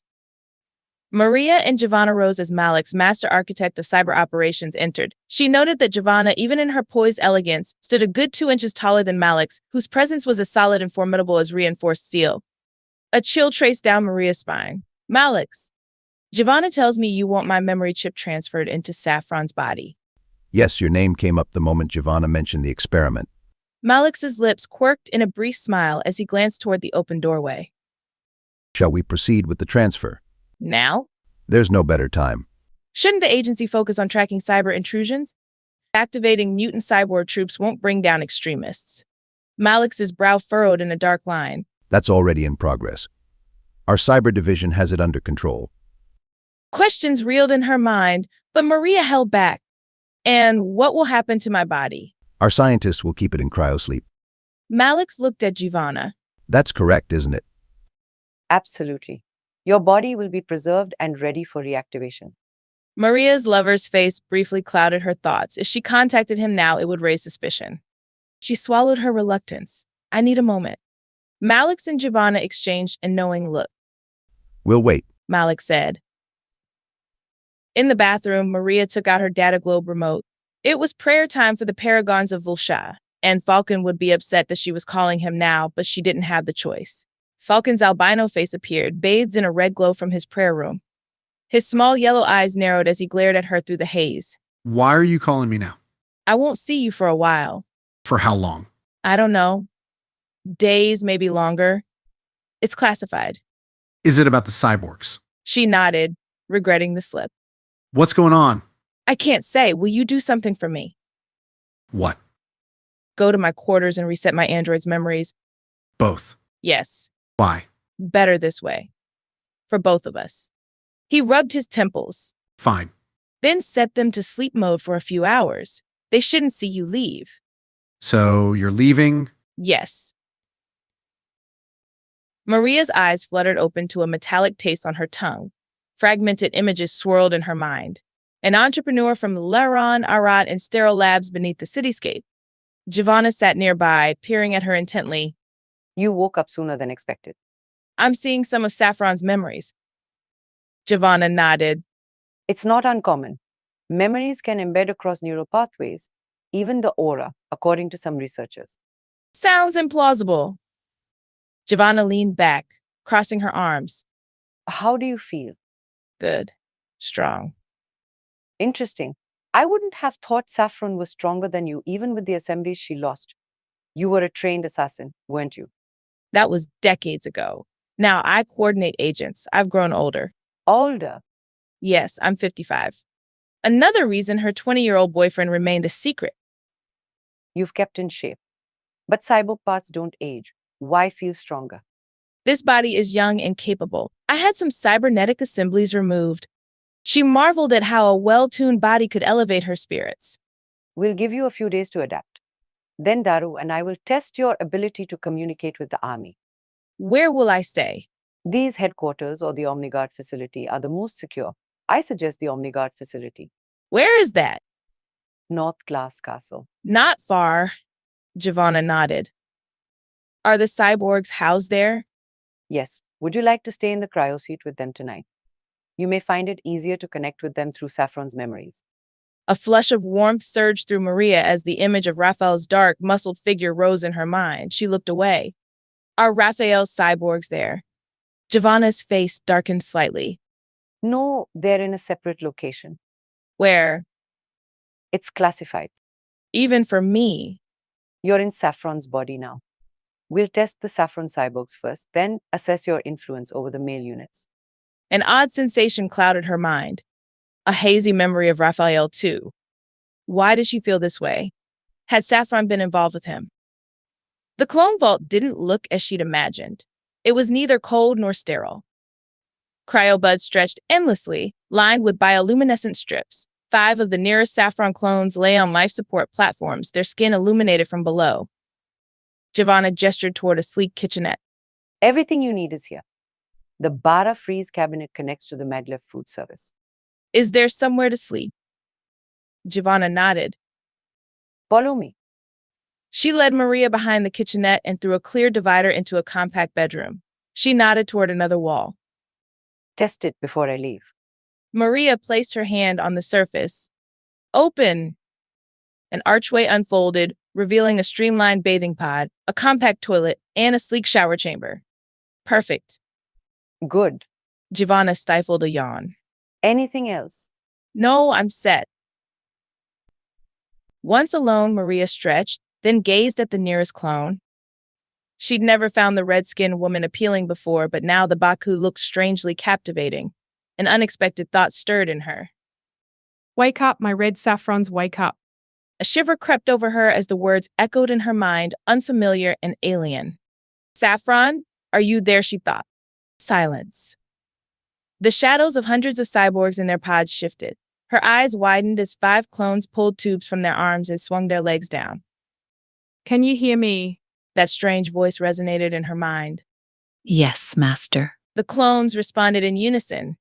Fear coursed through Maria. She ran toward her room, aiming for her data globe remote. Stop there, commanded the voice. Maria froze. Who are you? I'm Isham. Where is Saffron? A chill passed through her. Had Isham's chip somehow embedded itself in Saffron's brain? Good guess, Maria. I see your memories now. How is this possible? A well-crafted union of memories and artificial intelligence. Leaving so soon? Your guests are eager to see you. Maria moved toward the divider, reaching for her bag. Isham's presence couldn't stop her. My cyborgs can. Saffron's restrain Saffron 1. Maria turned as 3 Saffrons approached, easily subduing her. She gasped, staring up at the clones. Beautiful, aren't they? But there's no time for idle talk. Before I wipe your mind, tell me how I died. Maria's breaths came in sharp gasps. I need answers. You will obey. Her vision blurred as the cyborgs within cryobuds tore free from their encasements. If Isham wiped her memory, what would remain of her? She lacked the duplicated memory chip Isham relied on. Chapter 26. Jalera.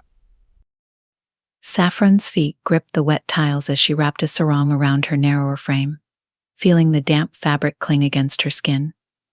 She left the cool of the bathroom, stepping out into the open air of the beach house. The tropical heat lay thick on her skin, and beads of sweat began to trace their way down her back and legs, the moisture gathering between her collarbones and smaller, less familiar curves. Her hands strayed unconsciously to her hips, missing the solid shape that used to be there, and feeling instead the lightness and strange frailty of her new body. In the living room, Lyria sat cross-legged on the floor, absorbed in a game with her new toys. Saffron let her gaze linger on her daughter, her heart both full and heavy. This beach house on Jalera was supposed to be a fresh start for them, a place far from the world she had left behind. Here, she hoped, they could let the ocean take their past away. As she stepped onto the veranda, she closed her eyes and drew in a deep breath of the salted sea air. The turquoise waves stretched out, calm and endless, dotted with fishing boats that glided toward the horizon for their morning catch. She felt light in this body, but that lightness came with an ache for strength, a reminder of all that had changed. These legs, these arms felt like a child's, thin and quick but weak, lacking the solid power she'd always relied on. The body felt fragile. She'd train it, build it up again, make it stronger. But for now, it felt foreign, as if she were a guest in someone else's skin. She shook off the thought, inhaling deeply as the sun warmed her face. This body could become strong, but she couldn't deny the pang of missing her old self, the strength and shape she'd had then. Mommy, I'm hungry. Saffron looked out and saw a young boy walking along the shore, a basket of coconuts swinging from his hand. She called out to him in the local language, Opigala. The boy's head lifted, and he jogged over, a shy smile on his face. She only knew a few phrases in Jalera's dialect, enough to gesture and point as she held up 2 fingers to the boy, indicating the coconuts she wanted. The boy's grin widened, his white teeth flashing against his sun-darkened skin. He looped a rope around his ankles, then scrambled up the tree with the ease of a practiced climber. Reaching the top, he used a small sickle to cut the coconuts loose, then descended and handed them to her. After she'd paid him, he dashed off, likely to spend his earnings on breakfast at a nearby food stall. Saffron carried the coconuts back to the veranda, where Lyria sat watching with bright eyes. She handed her daughter a spoon and sank down on the warm wood beside her, their legs stretched out in parallel. Can you make it like the man did at the market? Lyria asked, swinging her legs under her chair. Just like that, Saffron said, smiling.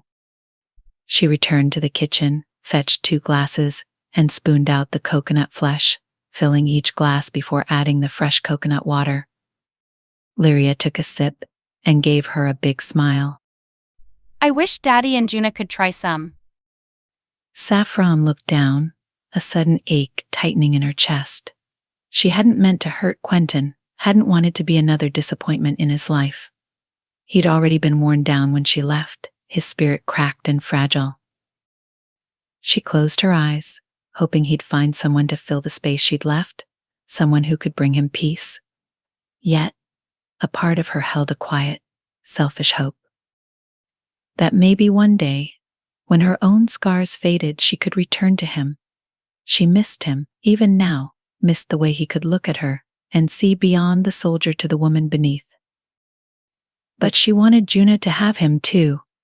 Juna deserved to feel she was enough for her father, that she was all he needed.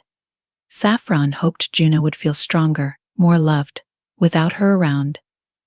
Mommy? Will I ever see Daddy and Juna again? Lyria's voice was soft, her gaze distant. I don't think so. Saffron replied quietly.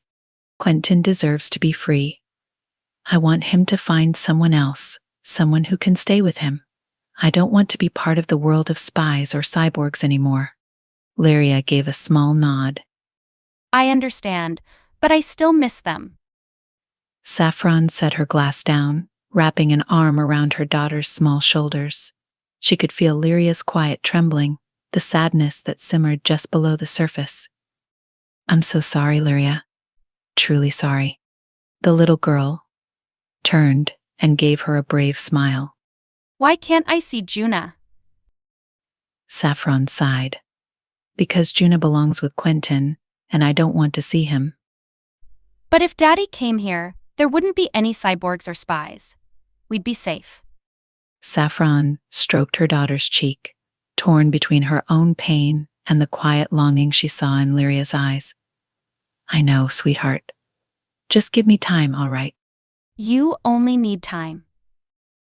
Saffron's hand stilled on her daughter's cheek. I won't lie to you, Lyria. I don't want to see Quentin again, even though I still love him. That's so strange. Lyria said, frowning. If you love him, shouldn't we be with him? Saffron's stomach tightened, the words catching in her throat. I thought you'd support me in this. Lyria's gaze shifted to the ocean.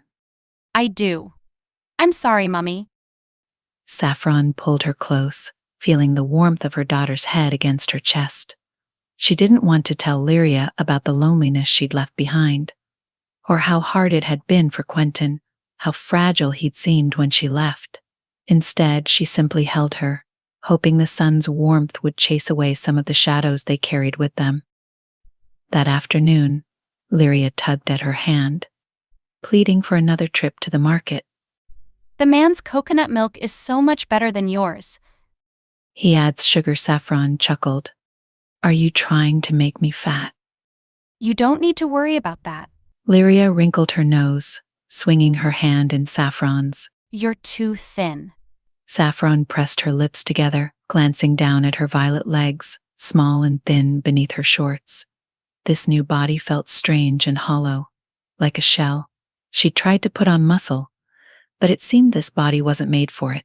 She'd have to work harder, train her arms, build some strength. The market bustled with activity when they arrived, voices and colors swirling together under the corrugated roofs. Lyria's eyes sparkled as she pointed to a stall displaying carved dolls dressed in bright sarongs, their wooden legs painted in vivid colors. A large woman behind the counter grinned at them. $2 Lleronese for a doll, little one. Saffron shook her head gently. She has enough toys already. The woman's smile remained, but Saffron took Lyria's hand, leading her through the stalls. Come on. You haven't even played with the rabbit I got you. Lyria shrugged, a small smile on her lips. The rabbit's just for bedtime for cuddles. Saffron raised an eyebrow, and they shared a laugh. Let's get you that drink. I might get a smoothie myself. Her stomach grumbled at the smell of steamed rice buns from a nearby stall. And maybe a bag of buns for the road. Yay. Lyria skipped beside her, then hesitated, glancing back at the dolls. Mommy. Yes. Maybe. For my birthday, you could get me one of those dolls. Maybe, Saffron said with a chuckle. eyeing a doll with a red and white sarong. She could buy it quietly, perhaps even surprise her for the Duvan religious celebration. But she'd need to find someone to buy it for her, someone to keep the surprise. They continued weaving through the narrow lanes of the market, the air thick with scents of fruit, leather, and freshly steamed buns. The world felt peaceful, settled. Until a scream split through the market. Saffron's hand tightened around Lyria's, and she scooped her up, scanning the crowd. A loud bang shattered the calm. Saffron turned, holding her breath. The doll vendor fell, blood spraying across her stall. Lyria buried her face in Saffron's shoulder, her small body shaking as more screams filled the air. The crowd surged, pushing against her. Saffron jumped onto the nearest stall, lifting Lyria beside her. "We'll need to jump," she murmured. Lyria shook her head, eyes wide and fearful. Another blast, strange and mechanical, echoed through the stalls. Saffron's gaze landed on a man below, swatting at something on his temple before his head erupted in a flash of red. Lyria cried out, and Saffron held her close, leaping across stalls as the blasts continued, blood painting the ground below. Once they reached the market's edge, she climbed down, gripping Lyria's hand as they darted toward the road. Corpses littered the path, and overturned bikes lay scattered like broken toys. A Tilishua woman lay nearby, a small bundle wrapped in her arms. She turned her gaze to Saffron, her voice a faint whisper. "Please, take my baby." Saffron stopped, lowering Lyria to the ground. The bundle nestled in the woman's arms shifted, a tiny indigo-skinned face barely visible through the cloth. "I can't." "His father left us." The woman rasped. "He has no one else." The woman's eyes closed, her breathing faint as sirens wailed in the distance. Saffron glanced down, then lifted the baby, cradling him in her arms. She took Lyria's hand. "Can you walk, honey?"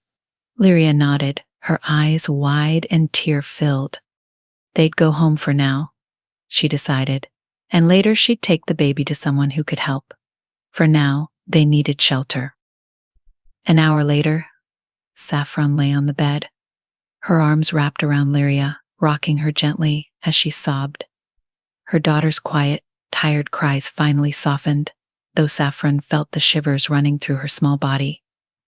Since they'd arrived in Narrowlith, she'd refused to use her neural interface or keep her data globe, determined to let go of technology entirely. She'd even thrown away her orb shield, insisting they could adjust to the heat. Foolish, she thought now. She hadn't considered how vulnerable they'd be, how exposed.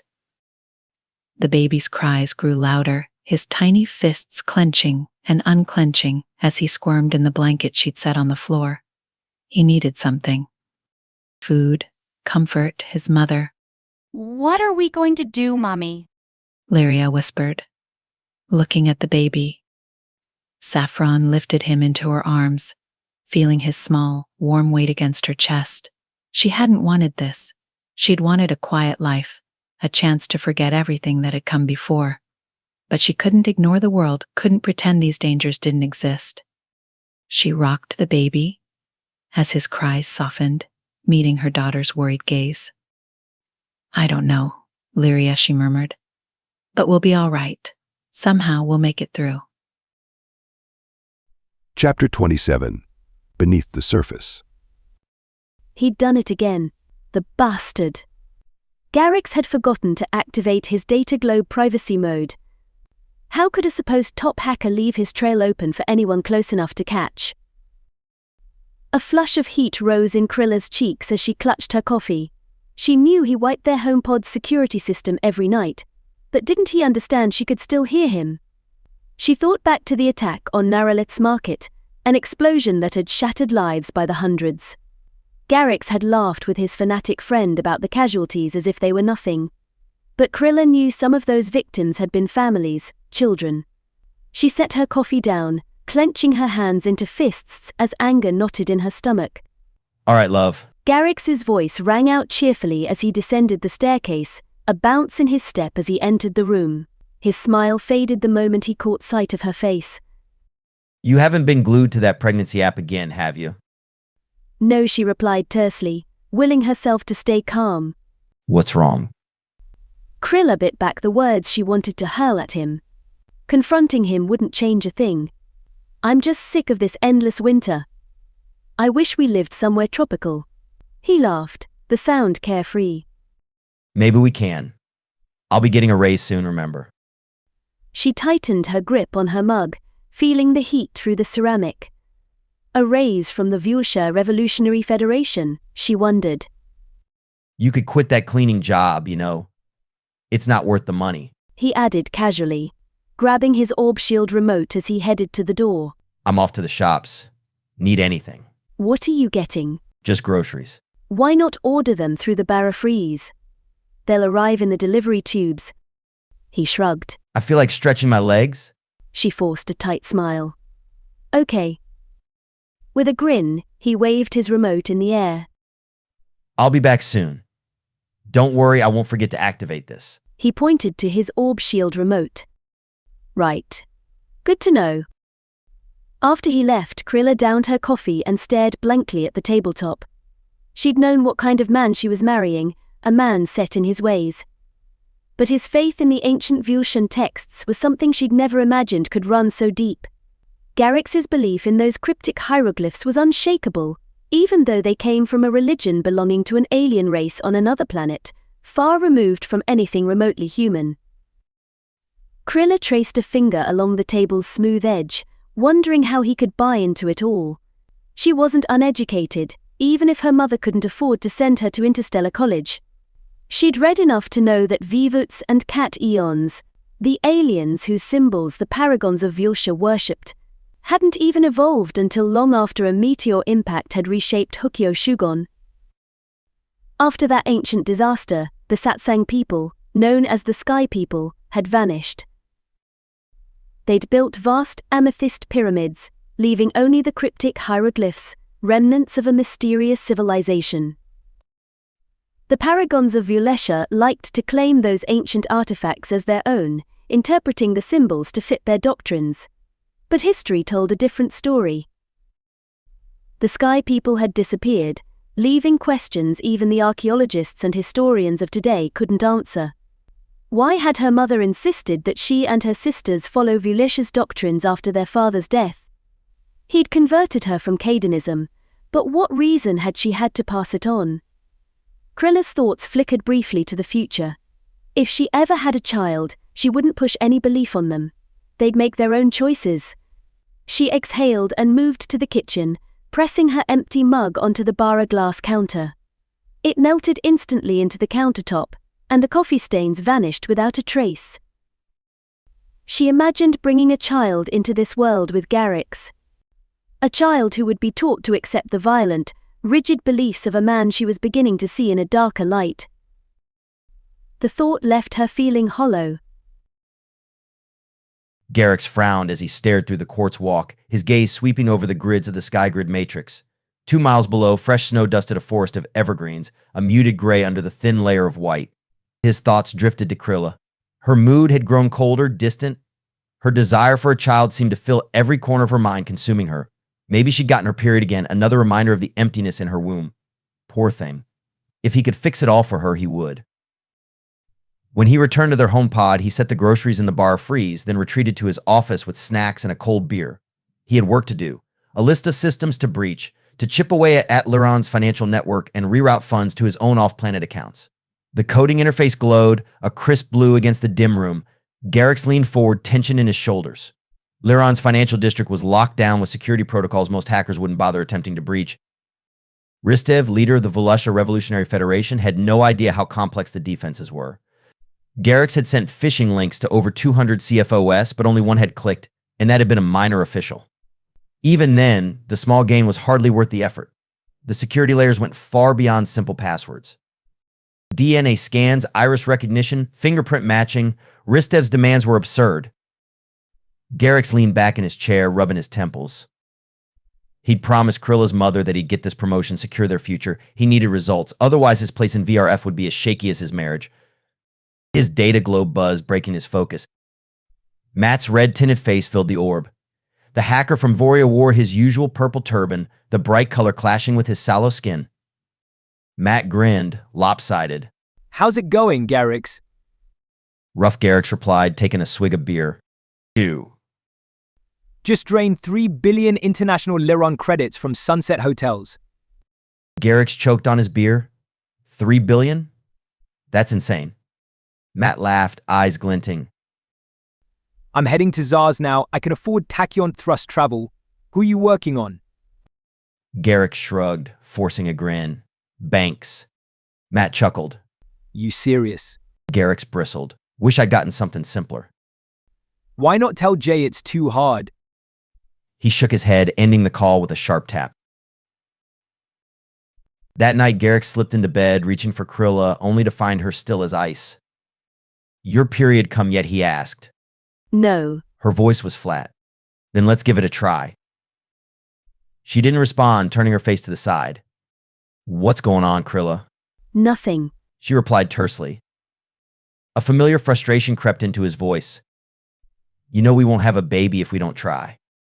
She finally turned to face him, her eyes cold. You're the one who said we should stop obsessing over it. I didn't mean stop altogether. What's it been? A month. She sighed. Can we just leave it for now? Fine, he rolled over, reaching to turn off his glow orb. The next morning, while Krilla was out cleaning at the school, Garrix sat in his office with 3 data globes open, skimming through pages of code. He'd spent hours chipping away at security walls, but Lleron's defenses wouldn't budge.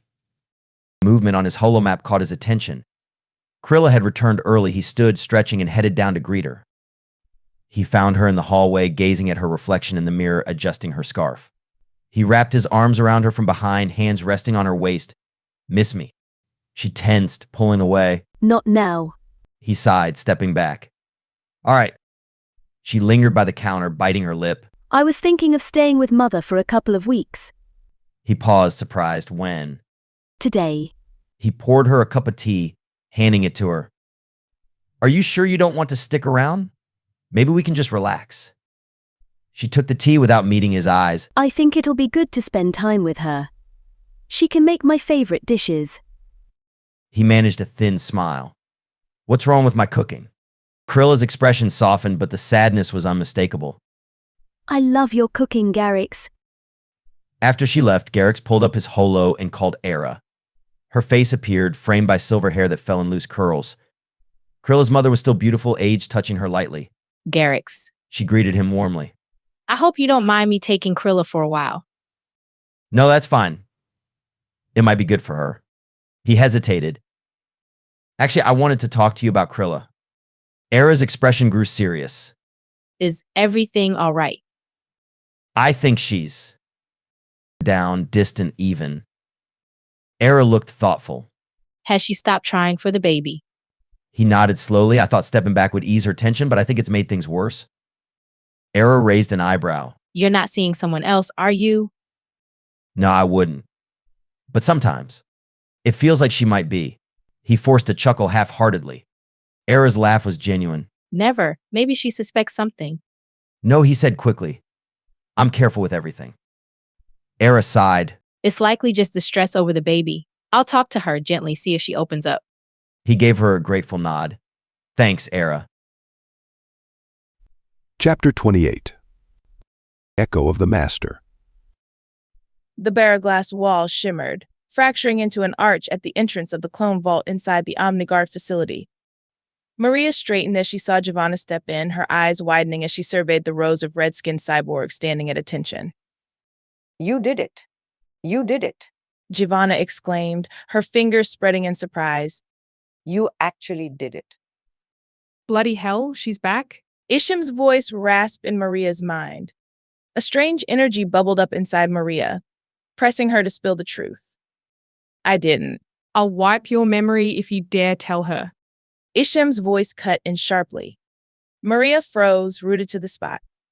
Isham and that psychotic's consciousness somehow copied and inserted into Saffron's brain. Existed again, present and aware. Maria shuffled her feet, wondering if exposing the truth was worth the risk. Giovanna's gaze narrowed, skimming over the cyborg stationed beside their shattered cryobuds. You didn't wake them. They look awake to me. Can you order them to do more than just stand there? Survival instincts kicked in. I mean, yes, I woke them and I can give them commands. Good. Giovanna's tone softened. Her focus shifted to the cyborgs as she strolled down the line, running her fingers over the cool metal of their new armor. Should I summon my team of scientists and engineers right now? Isham hissed in Maria's mind. No, we need to get out. Tell her they need to exercise, then sleep. Tell her they'll be ready by morning. Maria's breath caught. What was Isham planning? She pressed her lips together, holding back her questions as Isham's thoughts stilled. Tell her, then. Isham's voice urged. Maria took a steady breath. They told me they need conditioning. Exercise for 2 hours, then another sleep cycle. They'll be fully active in 10 hours. Giovanna studied her, then slowly nodded. Impressive. I knew you were the right choice. She rubbed her hands together in satisfaction. I'll alert the others and bring everyone here first thing in the morning. With a curt nod, she turned and left, her footsteps echoing as she exited. You've bought yourself another day with your memory intact. Isham's voice came in Maria's mind, darkly amused. Can't we collaborate? Maria asked, her voice low. What are your plans? What if my plan is something you'd rather not know? I don't do evil plans. If you want my help, we negotiate. A silence settled before Isham replied, her tone hard and unyielding. Then tell me what's happened since my last departure from this world. Maria's fist clenched as she fought back frustration. If only she could separate her mind from Saffron's cyborg body and return to her own. What do you intend to do with the cyborgs while we talk? They'll stay put. Isham's voice softened slightly. Now, speak. Maria moved to the small kitchenette and poured herself a glass of water. The liquid cooled her parched throat, bringing a momentary relief. She took a seat beside the bed, steeling herself. I'll tell you what the Lleronese intelligence gathered after your death. Apparently your alliance with Xander, the Tsar's military colonel, collapsed. He believed you'd killed his daughter. Erel? Isham's tone was sharp, incredulous. Why would I do that? The Lleronese didn't have all the details, but from the fragments they pieced together, it seems the Tsar's military was quietly planning to seize control over Euphorion. And yet here they are, still grasping at the idea? Isham sneered. Go on. You managed to expose the Lleronese government's classified star gem harvesting project. It sent the Alliance into chaos. So they know my name, then? Yes, your reputation is vivid. Maria felt her frustration growing. Some were on your side, rallying for your cyborg troops to topple Lleron. Others saw you as a threat and leaned toward the government, despite its faults. Then how did I die?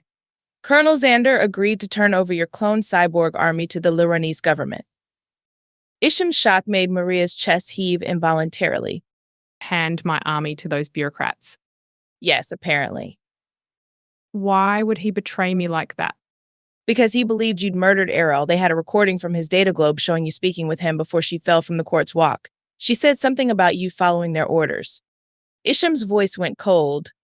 And he vaporized me.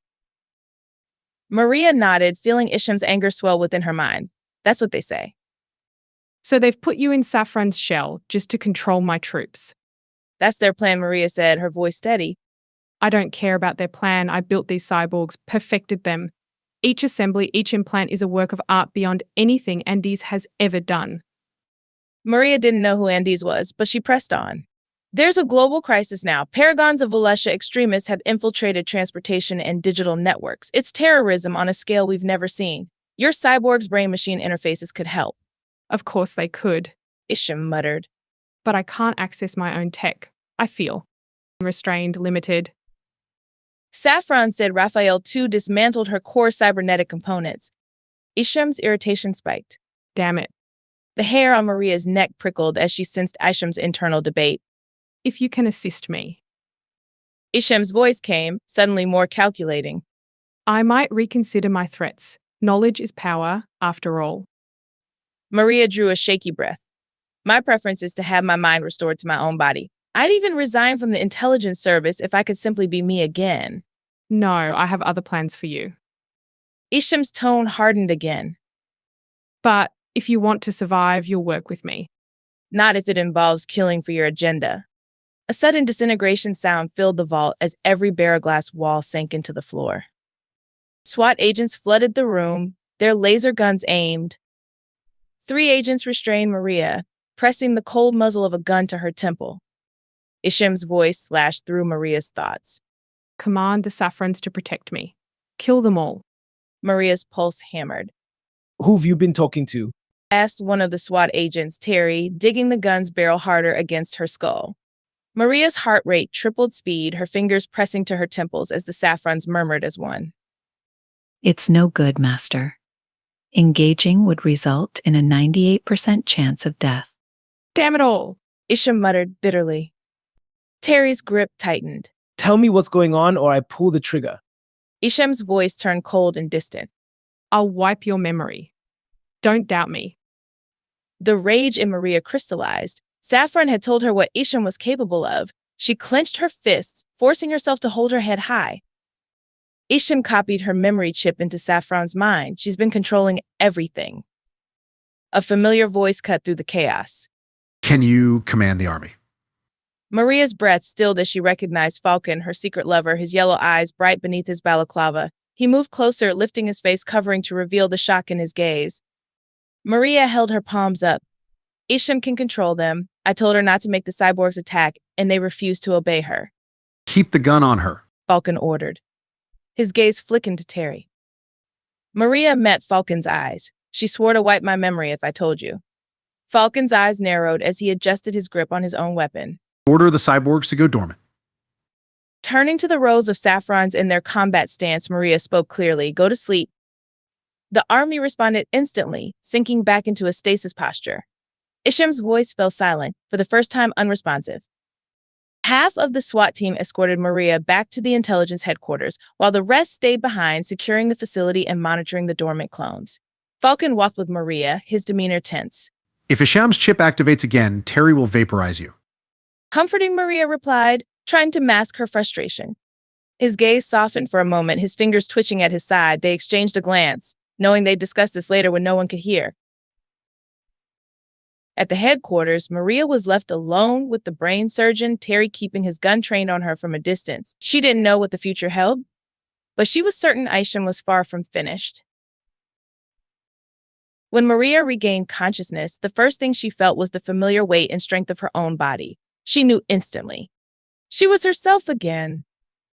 Director Malix loomed over her, his wrinkled face apologetic. Risking your life was a necessary measure, Maria. Did they find Isham's memory chip? Malix shook his head. Nanophysicians are combing the facility now. She had secret labs beneath Wellcar, housing advanced nanotechnology, unlike anything we've seen. She was hiding an entire network of clones, some of herself. Maria shifted, relieved to be free of Isham's direct influence. She thought of Falcon, wondering if his shift would end soon. She needed to be in his arms to feel his heartbeat, his warmth. Once we've confirmed Isham's chip is destroyed, we'll be placing you back in Saffron's body, Malix announced.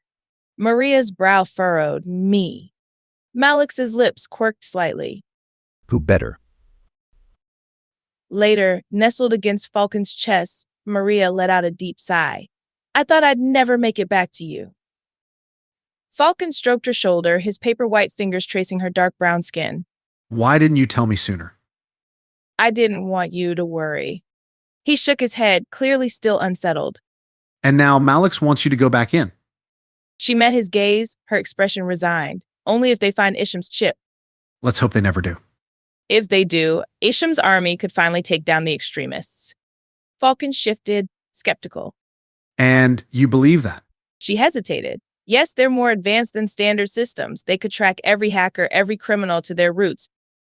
Her data globe buzzed before Falcon could reply. She glanced at the name on the screen. Malix. Work, she whispered, tensing. Falcon nudged the barrel-glass divider shut around them. I want me to vanish. No, she said softly. She wrapped the divider around her head, pressing the receiver. Malix's long face appeared on the screen, worry etched in his expression. What is it? Isham's army. They're on the move. Maria's stomach twisted. Who's controlling them? No idea. Malik said. They've vanished without a trace, leaving the SWAT team trapped in an electrical field. Wherever they're going, it's deliberate. A chill settled over Maria. Isham was far from gone. Chapter 29. A Wild Dream. Quentin settled into bed, sad that Saffron was no longer beside him. You don't need her when you have us, her voice said in his mind. He jutted out his chin, eyes bulging, then jerked his head around. We're in your mind. Quentin Valentine. Many Saffrons said synchronously. Close your eyes. I'm dreaming, he said, disbelieving. Yes, Quentin. Dream now. Time to sleep. But he knew he wasn't sleeping. He got up and touched the barraglass partitioning. Open. After it split into an arch, he exited and padded down the spiral staircase, encased between the pod's two shells. Are you still there? He asked along the way, but the voices didn't return. He must have been too damn stressed. It wasn't surprising, really. Saffron had broken his heart. He knew she was struggling with PTSD, but it was kind of selfish of her to do what she had done. When he arrived at the first floor, Onyx offered to prepare any food or drink, but Quentin said it was fine and just guzzled a pint of water instead. His hand gripped the railing as he ascended again, his muscles flexing with each step. He peered out at the neighborhood surrounding his home. Sky bubbles glimmered like jewels in the dark, each one a tiny world of its own. Some sky bubbles were vibrant and full of life, while others had darkness and mystery, blacked out for families or individuals needing privacy. Shadows darted across the hover trails below, or meandered slowly like insects along quartz walks, segregated by frozen rock gardens and bushes. As soon as he lay on his bed again and closed his eyes, he was in a dream. This one was so lucid, though. He actually knew he was dreaming. He'd never been lucid in a dream before. He'd never been able to look around and say that he was in a dream. But now he was. Towering trees framed the edges of a crystal-clear lake, its surface mirroring the vibrant hues of the surrounding forest. A powerful waterfall thundered down nearby, its white froth cascading into the water below. Amid this natural haven, Quentin stood, stripped bare and vulnerable. The golden light filtered through a fluffy white cloud above, outlining his body, and the air was warm. Overhead, two majestic eagles soared in wide circles. He stared down at his naked body. It was his proper body, his old body. The body he had been born with, grown into a man. He was pale and muscular, not sinewy like the clone he inhabited. His bulky frame had returned, and he longed for it. The water stirred, and Saffron's red face appeared between the ripples. When she smiled, his heart skipped a beat. And then she stepped out of the water, naked. The sun glistened on her damp skin, casting a golden glow over her shapely figure. Her bobbed black hair, tangled under her ears, was still wet from the refreshing dip in the crystal-clear lake. As she climbed out of the lake and stood before him, droplets of water trailed down her red skin. The surrounding nature seemed to come alive, as birds chirped in the trees and a gentle breeze rustled the leaves. He felt a sense of freedom and liberation, embracing the raw beauty of nature as Saffron stood there, uninhibited and completely at peace. She embraced him, and there they made love. With a shudder, Quentin wrapped his arms around her, feeling the warmth and wetness of her skin against his. Afterwards, they stood there by the lake, locked in an embrace that transcended time and space. As they pulled away slightly, their eyes met. Saffron's gaze held a depth of emotion that tugged at Quentin's soul. He opened his mouth to speak, but she placed a finger on his lips, silencing him. Suddenly, a gust of wind blew across the lake, causing the trees to rustle ominously. Quentin's eyes widened in surprise as he noticed 3 other Saffrons emerge from the dense foliage of the trees. The eclectic group continued to stalk towards him, each one exuding their own unique brand of sensuality and confidence. There was hunger in their eyes. Quentin's pulse quickened as he watched. When they reached him, one of them said, I'm here for you whenever you need me. You don't need Saffron One. Let her heal. But I love her. And she loves you. She will come back to you with her skinny, purple ass. He couldn't resist pressing himself closer to her, wanting to feel every inch of her body against his. I will show you a side of Saffron that even Quentin Valentine has never seen. After their lovemaking, the five of them bathed in the warm lake. You know, we will always be here for you, Quentin. One said. He didn't know which one she was, for all of them were naked now. All you need to do is go to sleep, and we'll be here. This dream's so lucid, he said. I mean, I know I'm asleep, and I know this isn't real. And all four were pouting. It is real. One said. Okay, he held up his hands. But how? Then he awoke, refreshed and alive. Later that day, Quentin ordered some canvas and paints through the geo conduits. He painted a picture of the scene in his dream. But he didn't paint any nudity, just the first thing he'd seen. Saffron's red face emerging from the ripples of the lake. Quentin, Onyx said. I'm afraid there is a terrible news report. Quentin waved him away. Isn't there always? I've watched enough, and don't want to hear about it at the moment. But I fear it involves your family on Lleronese, Onyx said.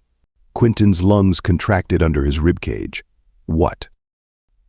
He left his paintbrush in the palette and let Onyx stretch the data globe around Quentin's head. There had been a terror attack in Lleronese's South Pole, near his home in Ujena. Chapter 30. Hacker Hunter. Juna took a hit from her pipe as she sat up in bed, easing into the numbness as the leaf, a strain Josh had sold her, dulled the pain in her leg and loosened the knot of tension in her mind. Happy birthday, baby. Dad called as she emerged from her room, gripping the handles of her crutches. She mumbled a greeting, blinking away sleep. The warm scent of sugar and spice filled the central living space. She glanced at her shirt, brushing away an invisible wrinkle, hoping he wouldn't smell the faint leaf smoke. Dad was in front of the oven in mitts, pulling out a fresh dish. A cloud of fragrant steam rose from the pan as he set down the puffy Ujinan pancake, a golden mix of eggs, pressed sweet root, and vanilla berries. The scent was home, a bit of cheer on this gray day. Thanks, Dad, she hobbled to the shell wall, glancing out. Transparency. Outside, drizzle softened the view, leaving the spaces between their pod and the bare trees blurry and gray.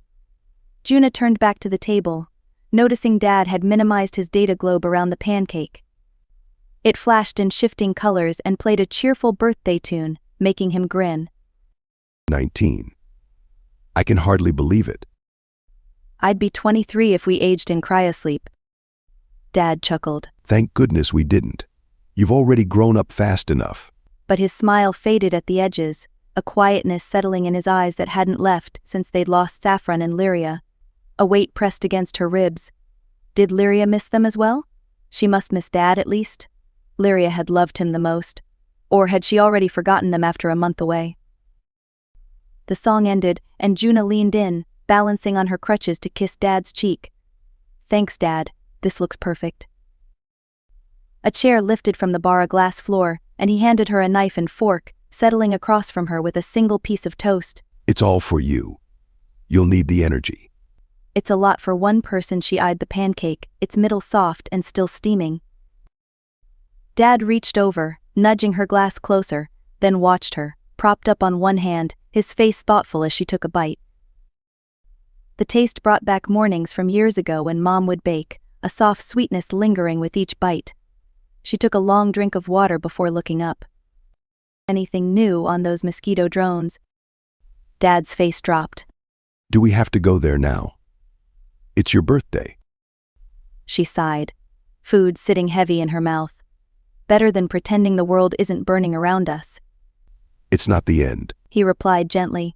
A war on terror, maybe, but not the end. It's hardly a war if only one side's fighting. She gripped her fork. Even if the Alliance got the cyborg army online, what difference would it make? Dad let out a long, tired breath. If you really want to know, more Cadens were attacked. Hundreds dead in a church this morning. Her stomach clenched. Where? South of the Vertex Peaks. That's close. He nodded. Why would they go to a church with all that's going on? Dad shrugged. People cling to faith. But let's not speak ill of the dead. They're dead, so they're not listening. She stared down at her plate. The Euphorian Alliance told all the Cadens on Zars to stay indoors. We live in a democracy. People make their own choices. I'd rather there be rules, she muttered. Sometimes rules are better. Not much we can do about it now, he replied, rubbing his temples. And what about the families left behind, she asked sharply. Dad sighed, his shoulders tense. It's a tragedy, yes. He took a sip of coffee, lost in thought. They're left with the memory of drones puncturing their loved ones' skulls. Do they think praying makes them untouchable? Dad ran a hand through his hair, giving her a warning look. Juna. Enough. Not now. It won't help. He rested his warm hand over hers. She softened, setting her fork down. Sorry, Dad. At least Mom and everyone on Lleronese are safe. He nodded, eyes distant. They're better protected with Lleronese's anti-drone defenses. I'm grateful we're not Cadens. A lot of people have died in these attacks, she whispered, unable to hold back the sting in her eyes. He nodded again. Yes, they have. A sense of anger welled up.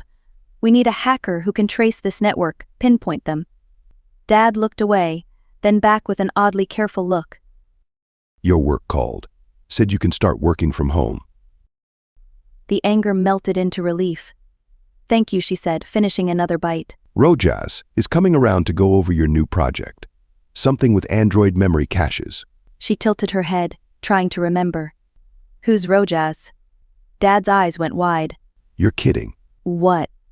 He's the CEO of the Android Recovery Center. Her face warmed. Oh, I didn't know his name. Rojas's face filled her memory. Skin like polished chestnut, and eyes a strange amber brown that seemed to glow in certain lights. Dad's voice held a hint of amusement. You really didn't know the name of the guy who promoted you. Her throat tightened, and she set down her fork. Wait. He's coming here. Dad chuckled. In 2 hours. She looked down at her oversized sweater, frayed at the hem. I look awful. He won't mind. You've been through a lot. Dad studied her face. Why do you even care? No reason. Juna sat upright in her chair bed when the doorbell rang, adjusting her sweater as Dad opened the door. Rojas entered, dressed down in a woolly green pullover and joggers. His eyes scanned the room before settling on her, and he gave a small wave. She pressed her lips together, waving back stiffly as Dad guided him to the kitchen unit, offering tea and making small talk. Finally, Rojas approached, setting 2 cups of green tea on the table beside her chair. Hey. His voice was smooth, a hint of warmth beneath it. How are you? She glanced away, shrugging lightly. No words fit. He settled in the chair beside her, reaching into his pocket. I brought something. He held out his hand, revealing a small creature, no bigger than her thumb, covered in soft pink fur with wide green eyes. Juna gasped as the little thing perched on his hand, its nose twitching as it inspected her. What is that? Dad leaned in, a look of recognition crossing his face. An umnal. From Polymnia. Rojas grinned, scratching the creature's back as it purred, its tiny eyes half closing. Yep, still a baby. They're incredibly gentle. Juna's heart beat faster. No one had ever given her a pet, not even Mom. Rojas placed it into her open hand. The umnal curled in her palm, its small body soft and warm, letting out a low hum. Juna smiled, brushing her pinky against its tiny ear. Does it bite? Not unless you poke your finger in its mouth while it's eating. She's an oat lover. Do you have any? We sure do. Dad went off to the kitchen. Juna lifted the umnal closer to her chest, feeling its tiny heartbeat under her fingers. Are you sure it's not genetically modified? Rojas chuckled, shaking his head. No one's seen the need. Polymnians left them alone, one of the few species they haven't messed with. She scratched behind its ear gently, and it gave a deep, contented purr. Have you named her? She's yours to name. Thought she'd cheer you up. He sipped his tea, watching as the umnal settled, rolling onto its back with a twitch of whiskers.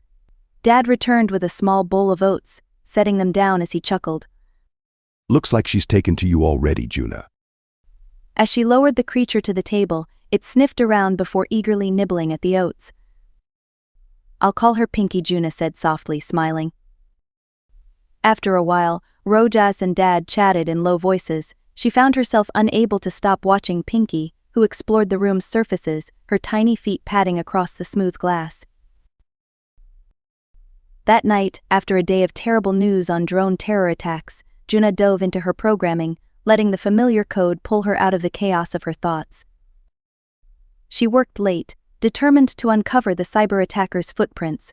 By the time the sun rose, she'd pushed through a series of advanced proxy servers, decoding strings of IP addresses linked to recent attacks. Each IP link provided only the faintest traces, an interconnected web layered through redundant nodes and private virtualized networks. She'd crafted a reverse node virus, embedding it deep in the proxy matrix, a digital tracker that piggybacked onto each routing line.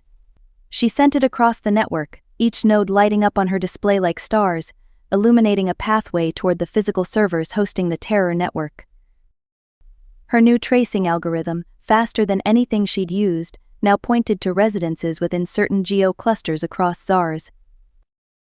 Her program bypassed the system's surface firewalls, allowing her to monitor data exchange patterns directly from home Android helpers. She rubbed her eyes, scanning the list. 300 IP locations to investigate, each one potentially hosting a key operative.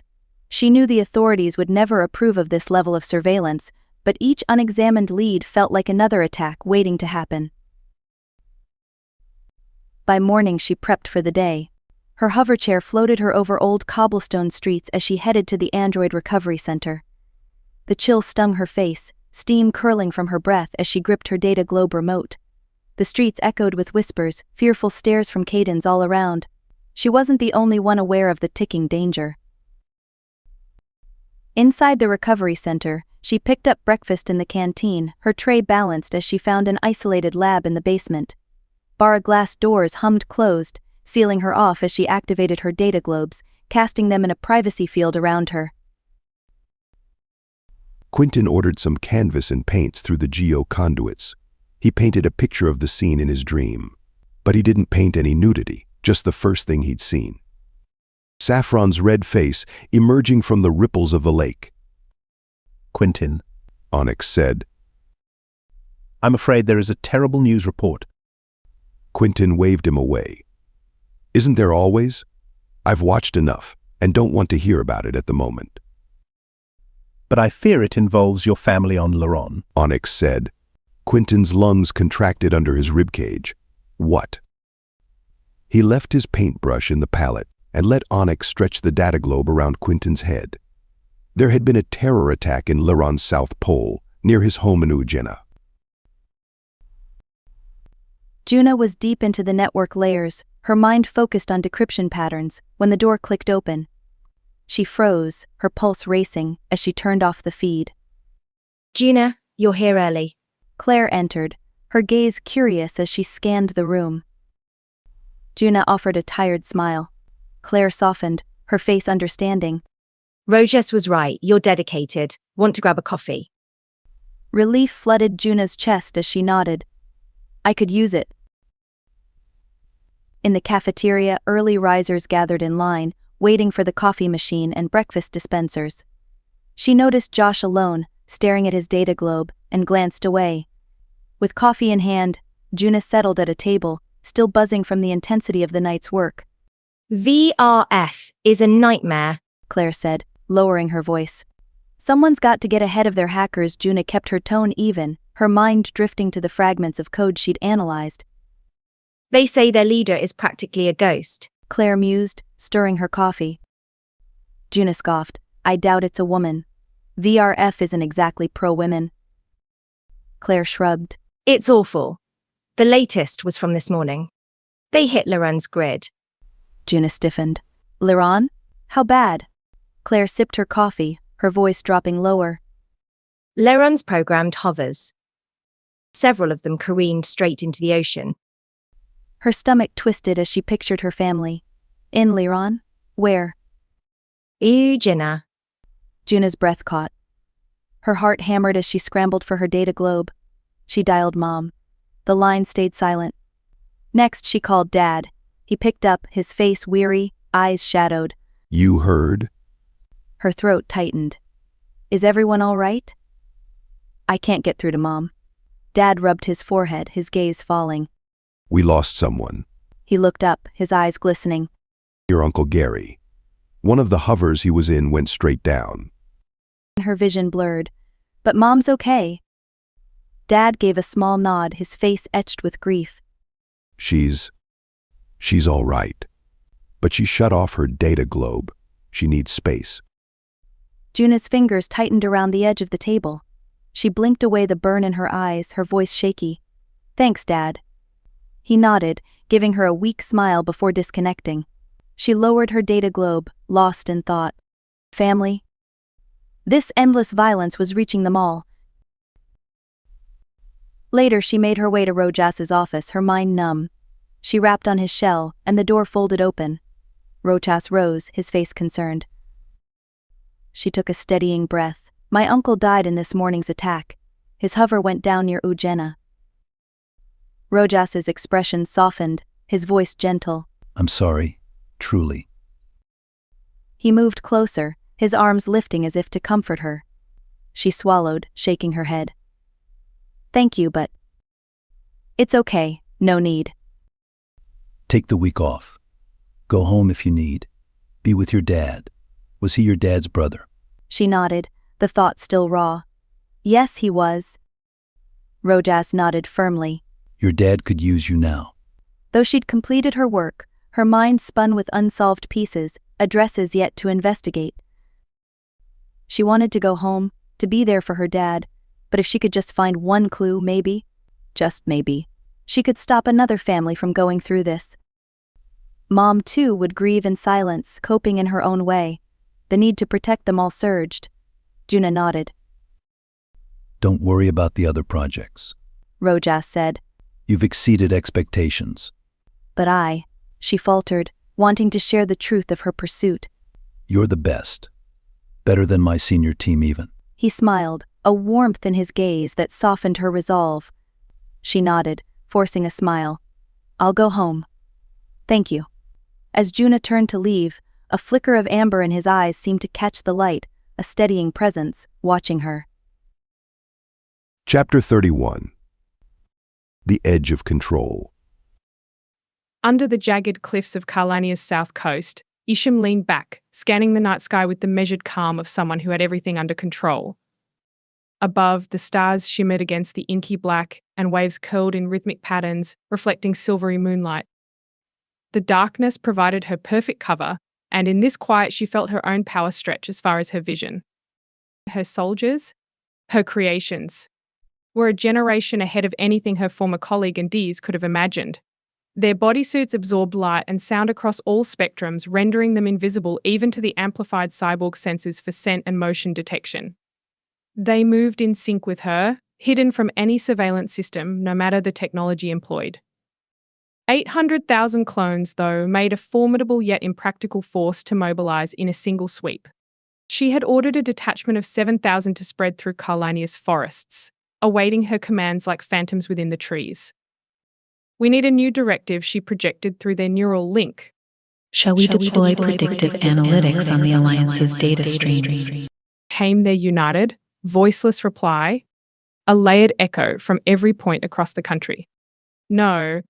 She rolled her shoulders, savoring the strength in this new body. Her synthetic muscles hummed under the skin of Saffron's clone, engineered by Raphael to be both stronger and more resistant to damage than the original Saffron. The implants in her arms and legs activated as she moved, making her feel untouchable. Stepping closer to the cliff's edge, she accessed recent broadcast waves, tapping into the pulse of news coverage. Her neural net effortlessly patched into updates on guerrilla attacks and political unrest in the Tsar's tourist sectors. The interface streamed live information directly into her visual cortex, updating her on every ripple of planetary conflict. She tapped a fingernail against her front tooth. I could shift the narrative. I could become the hero. Her words carried through the network to her soldiers, forming a cohesive directive. We could neutralize these radicals on our terms, she continued. No need for Lleronese interference. Let's show them what true security means. The Euphorian Alliance will see what their own tech couldn't achieve. Do we begin tracking the radical factions? And her soldiers responded in sync. Yes, track, but maintain full stealth. We are invisible. I want every move covered, every signal hidden. She looked up at the lone moon of Zars, its vast surface reflecting back at her. In her mind, she calculated the path to true influence. Saffron's clone wouldn't hold that image well. In her own body, somewhere on Lleron, remained the end goal. She had to re-establish her identity. She had 3 remaining clones of her original self lying in cryosleep in the secret lab 17 light years away. The only way to bridge such a distance was to hack into the Lleronese cloning tech archived by Chairman Vrokala, now under the LSS. The signal transfer process would require modifications, and it would be a feat, even for her. Scan for Chairman Vrokala's tech. She instructed her troops through the neural link. Specifically, cloning tech within LSS facilities on Zars. Report findings. Her troops scattered like ghosts, each equipped with augmented software to bypass traditional surveillance. She'd equipped them with embedded mapping programs and biosynced holographic displays that mapped their surroundings, projecting a visual overlay on their optics. The camo suits blended with any terrain, while biochemical sensors monitored their surroundings, using minimal energy to communicate. After a few seconds, a response vibrated through her neural link. Data found. A device is located at LSS headquarters in Glass Castle. Its system can transmit memory signals to compatible clones. Can it transfer directly to my clone on Lleron? No. The systems are incompatible across that distance.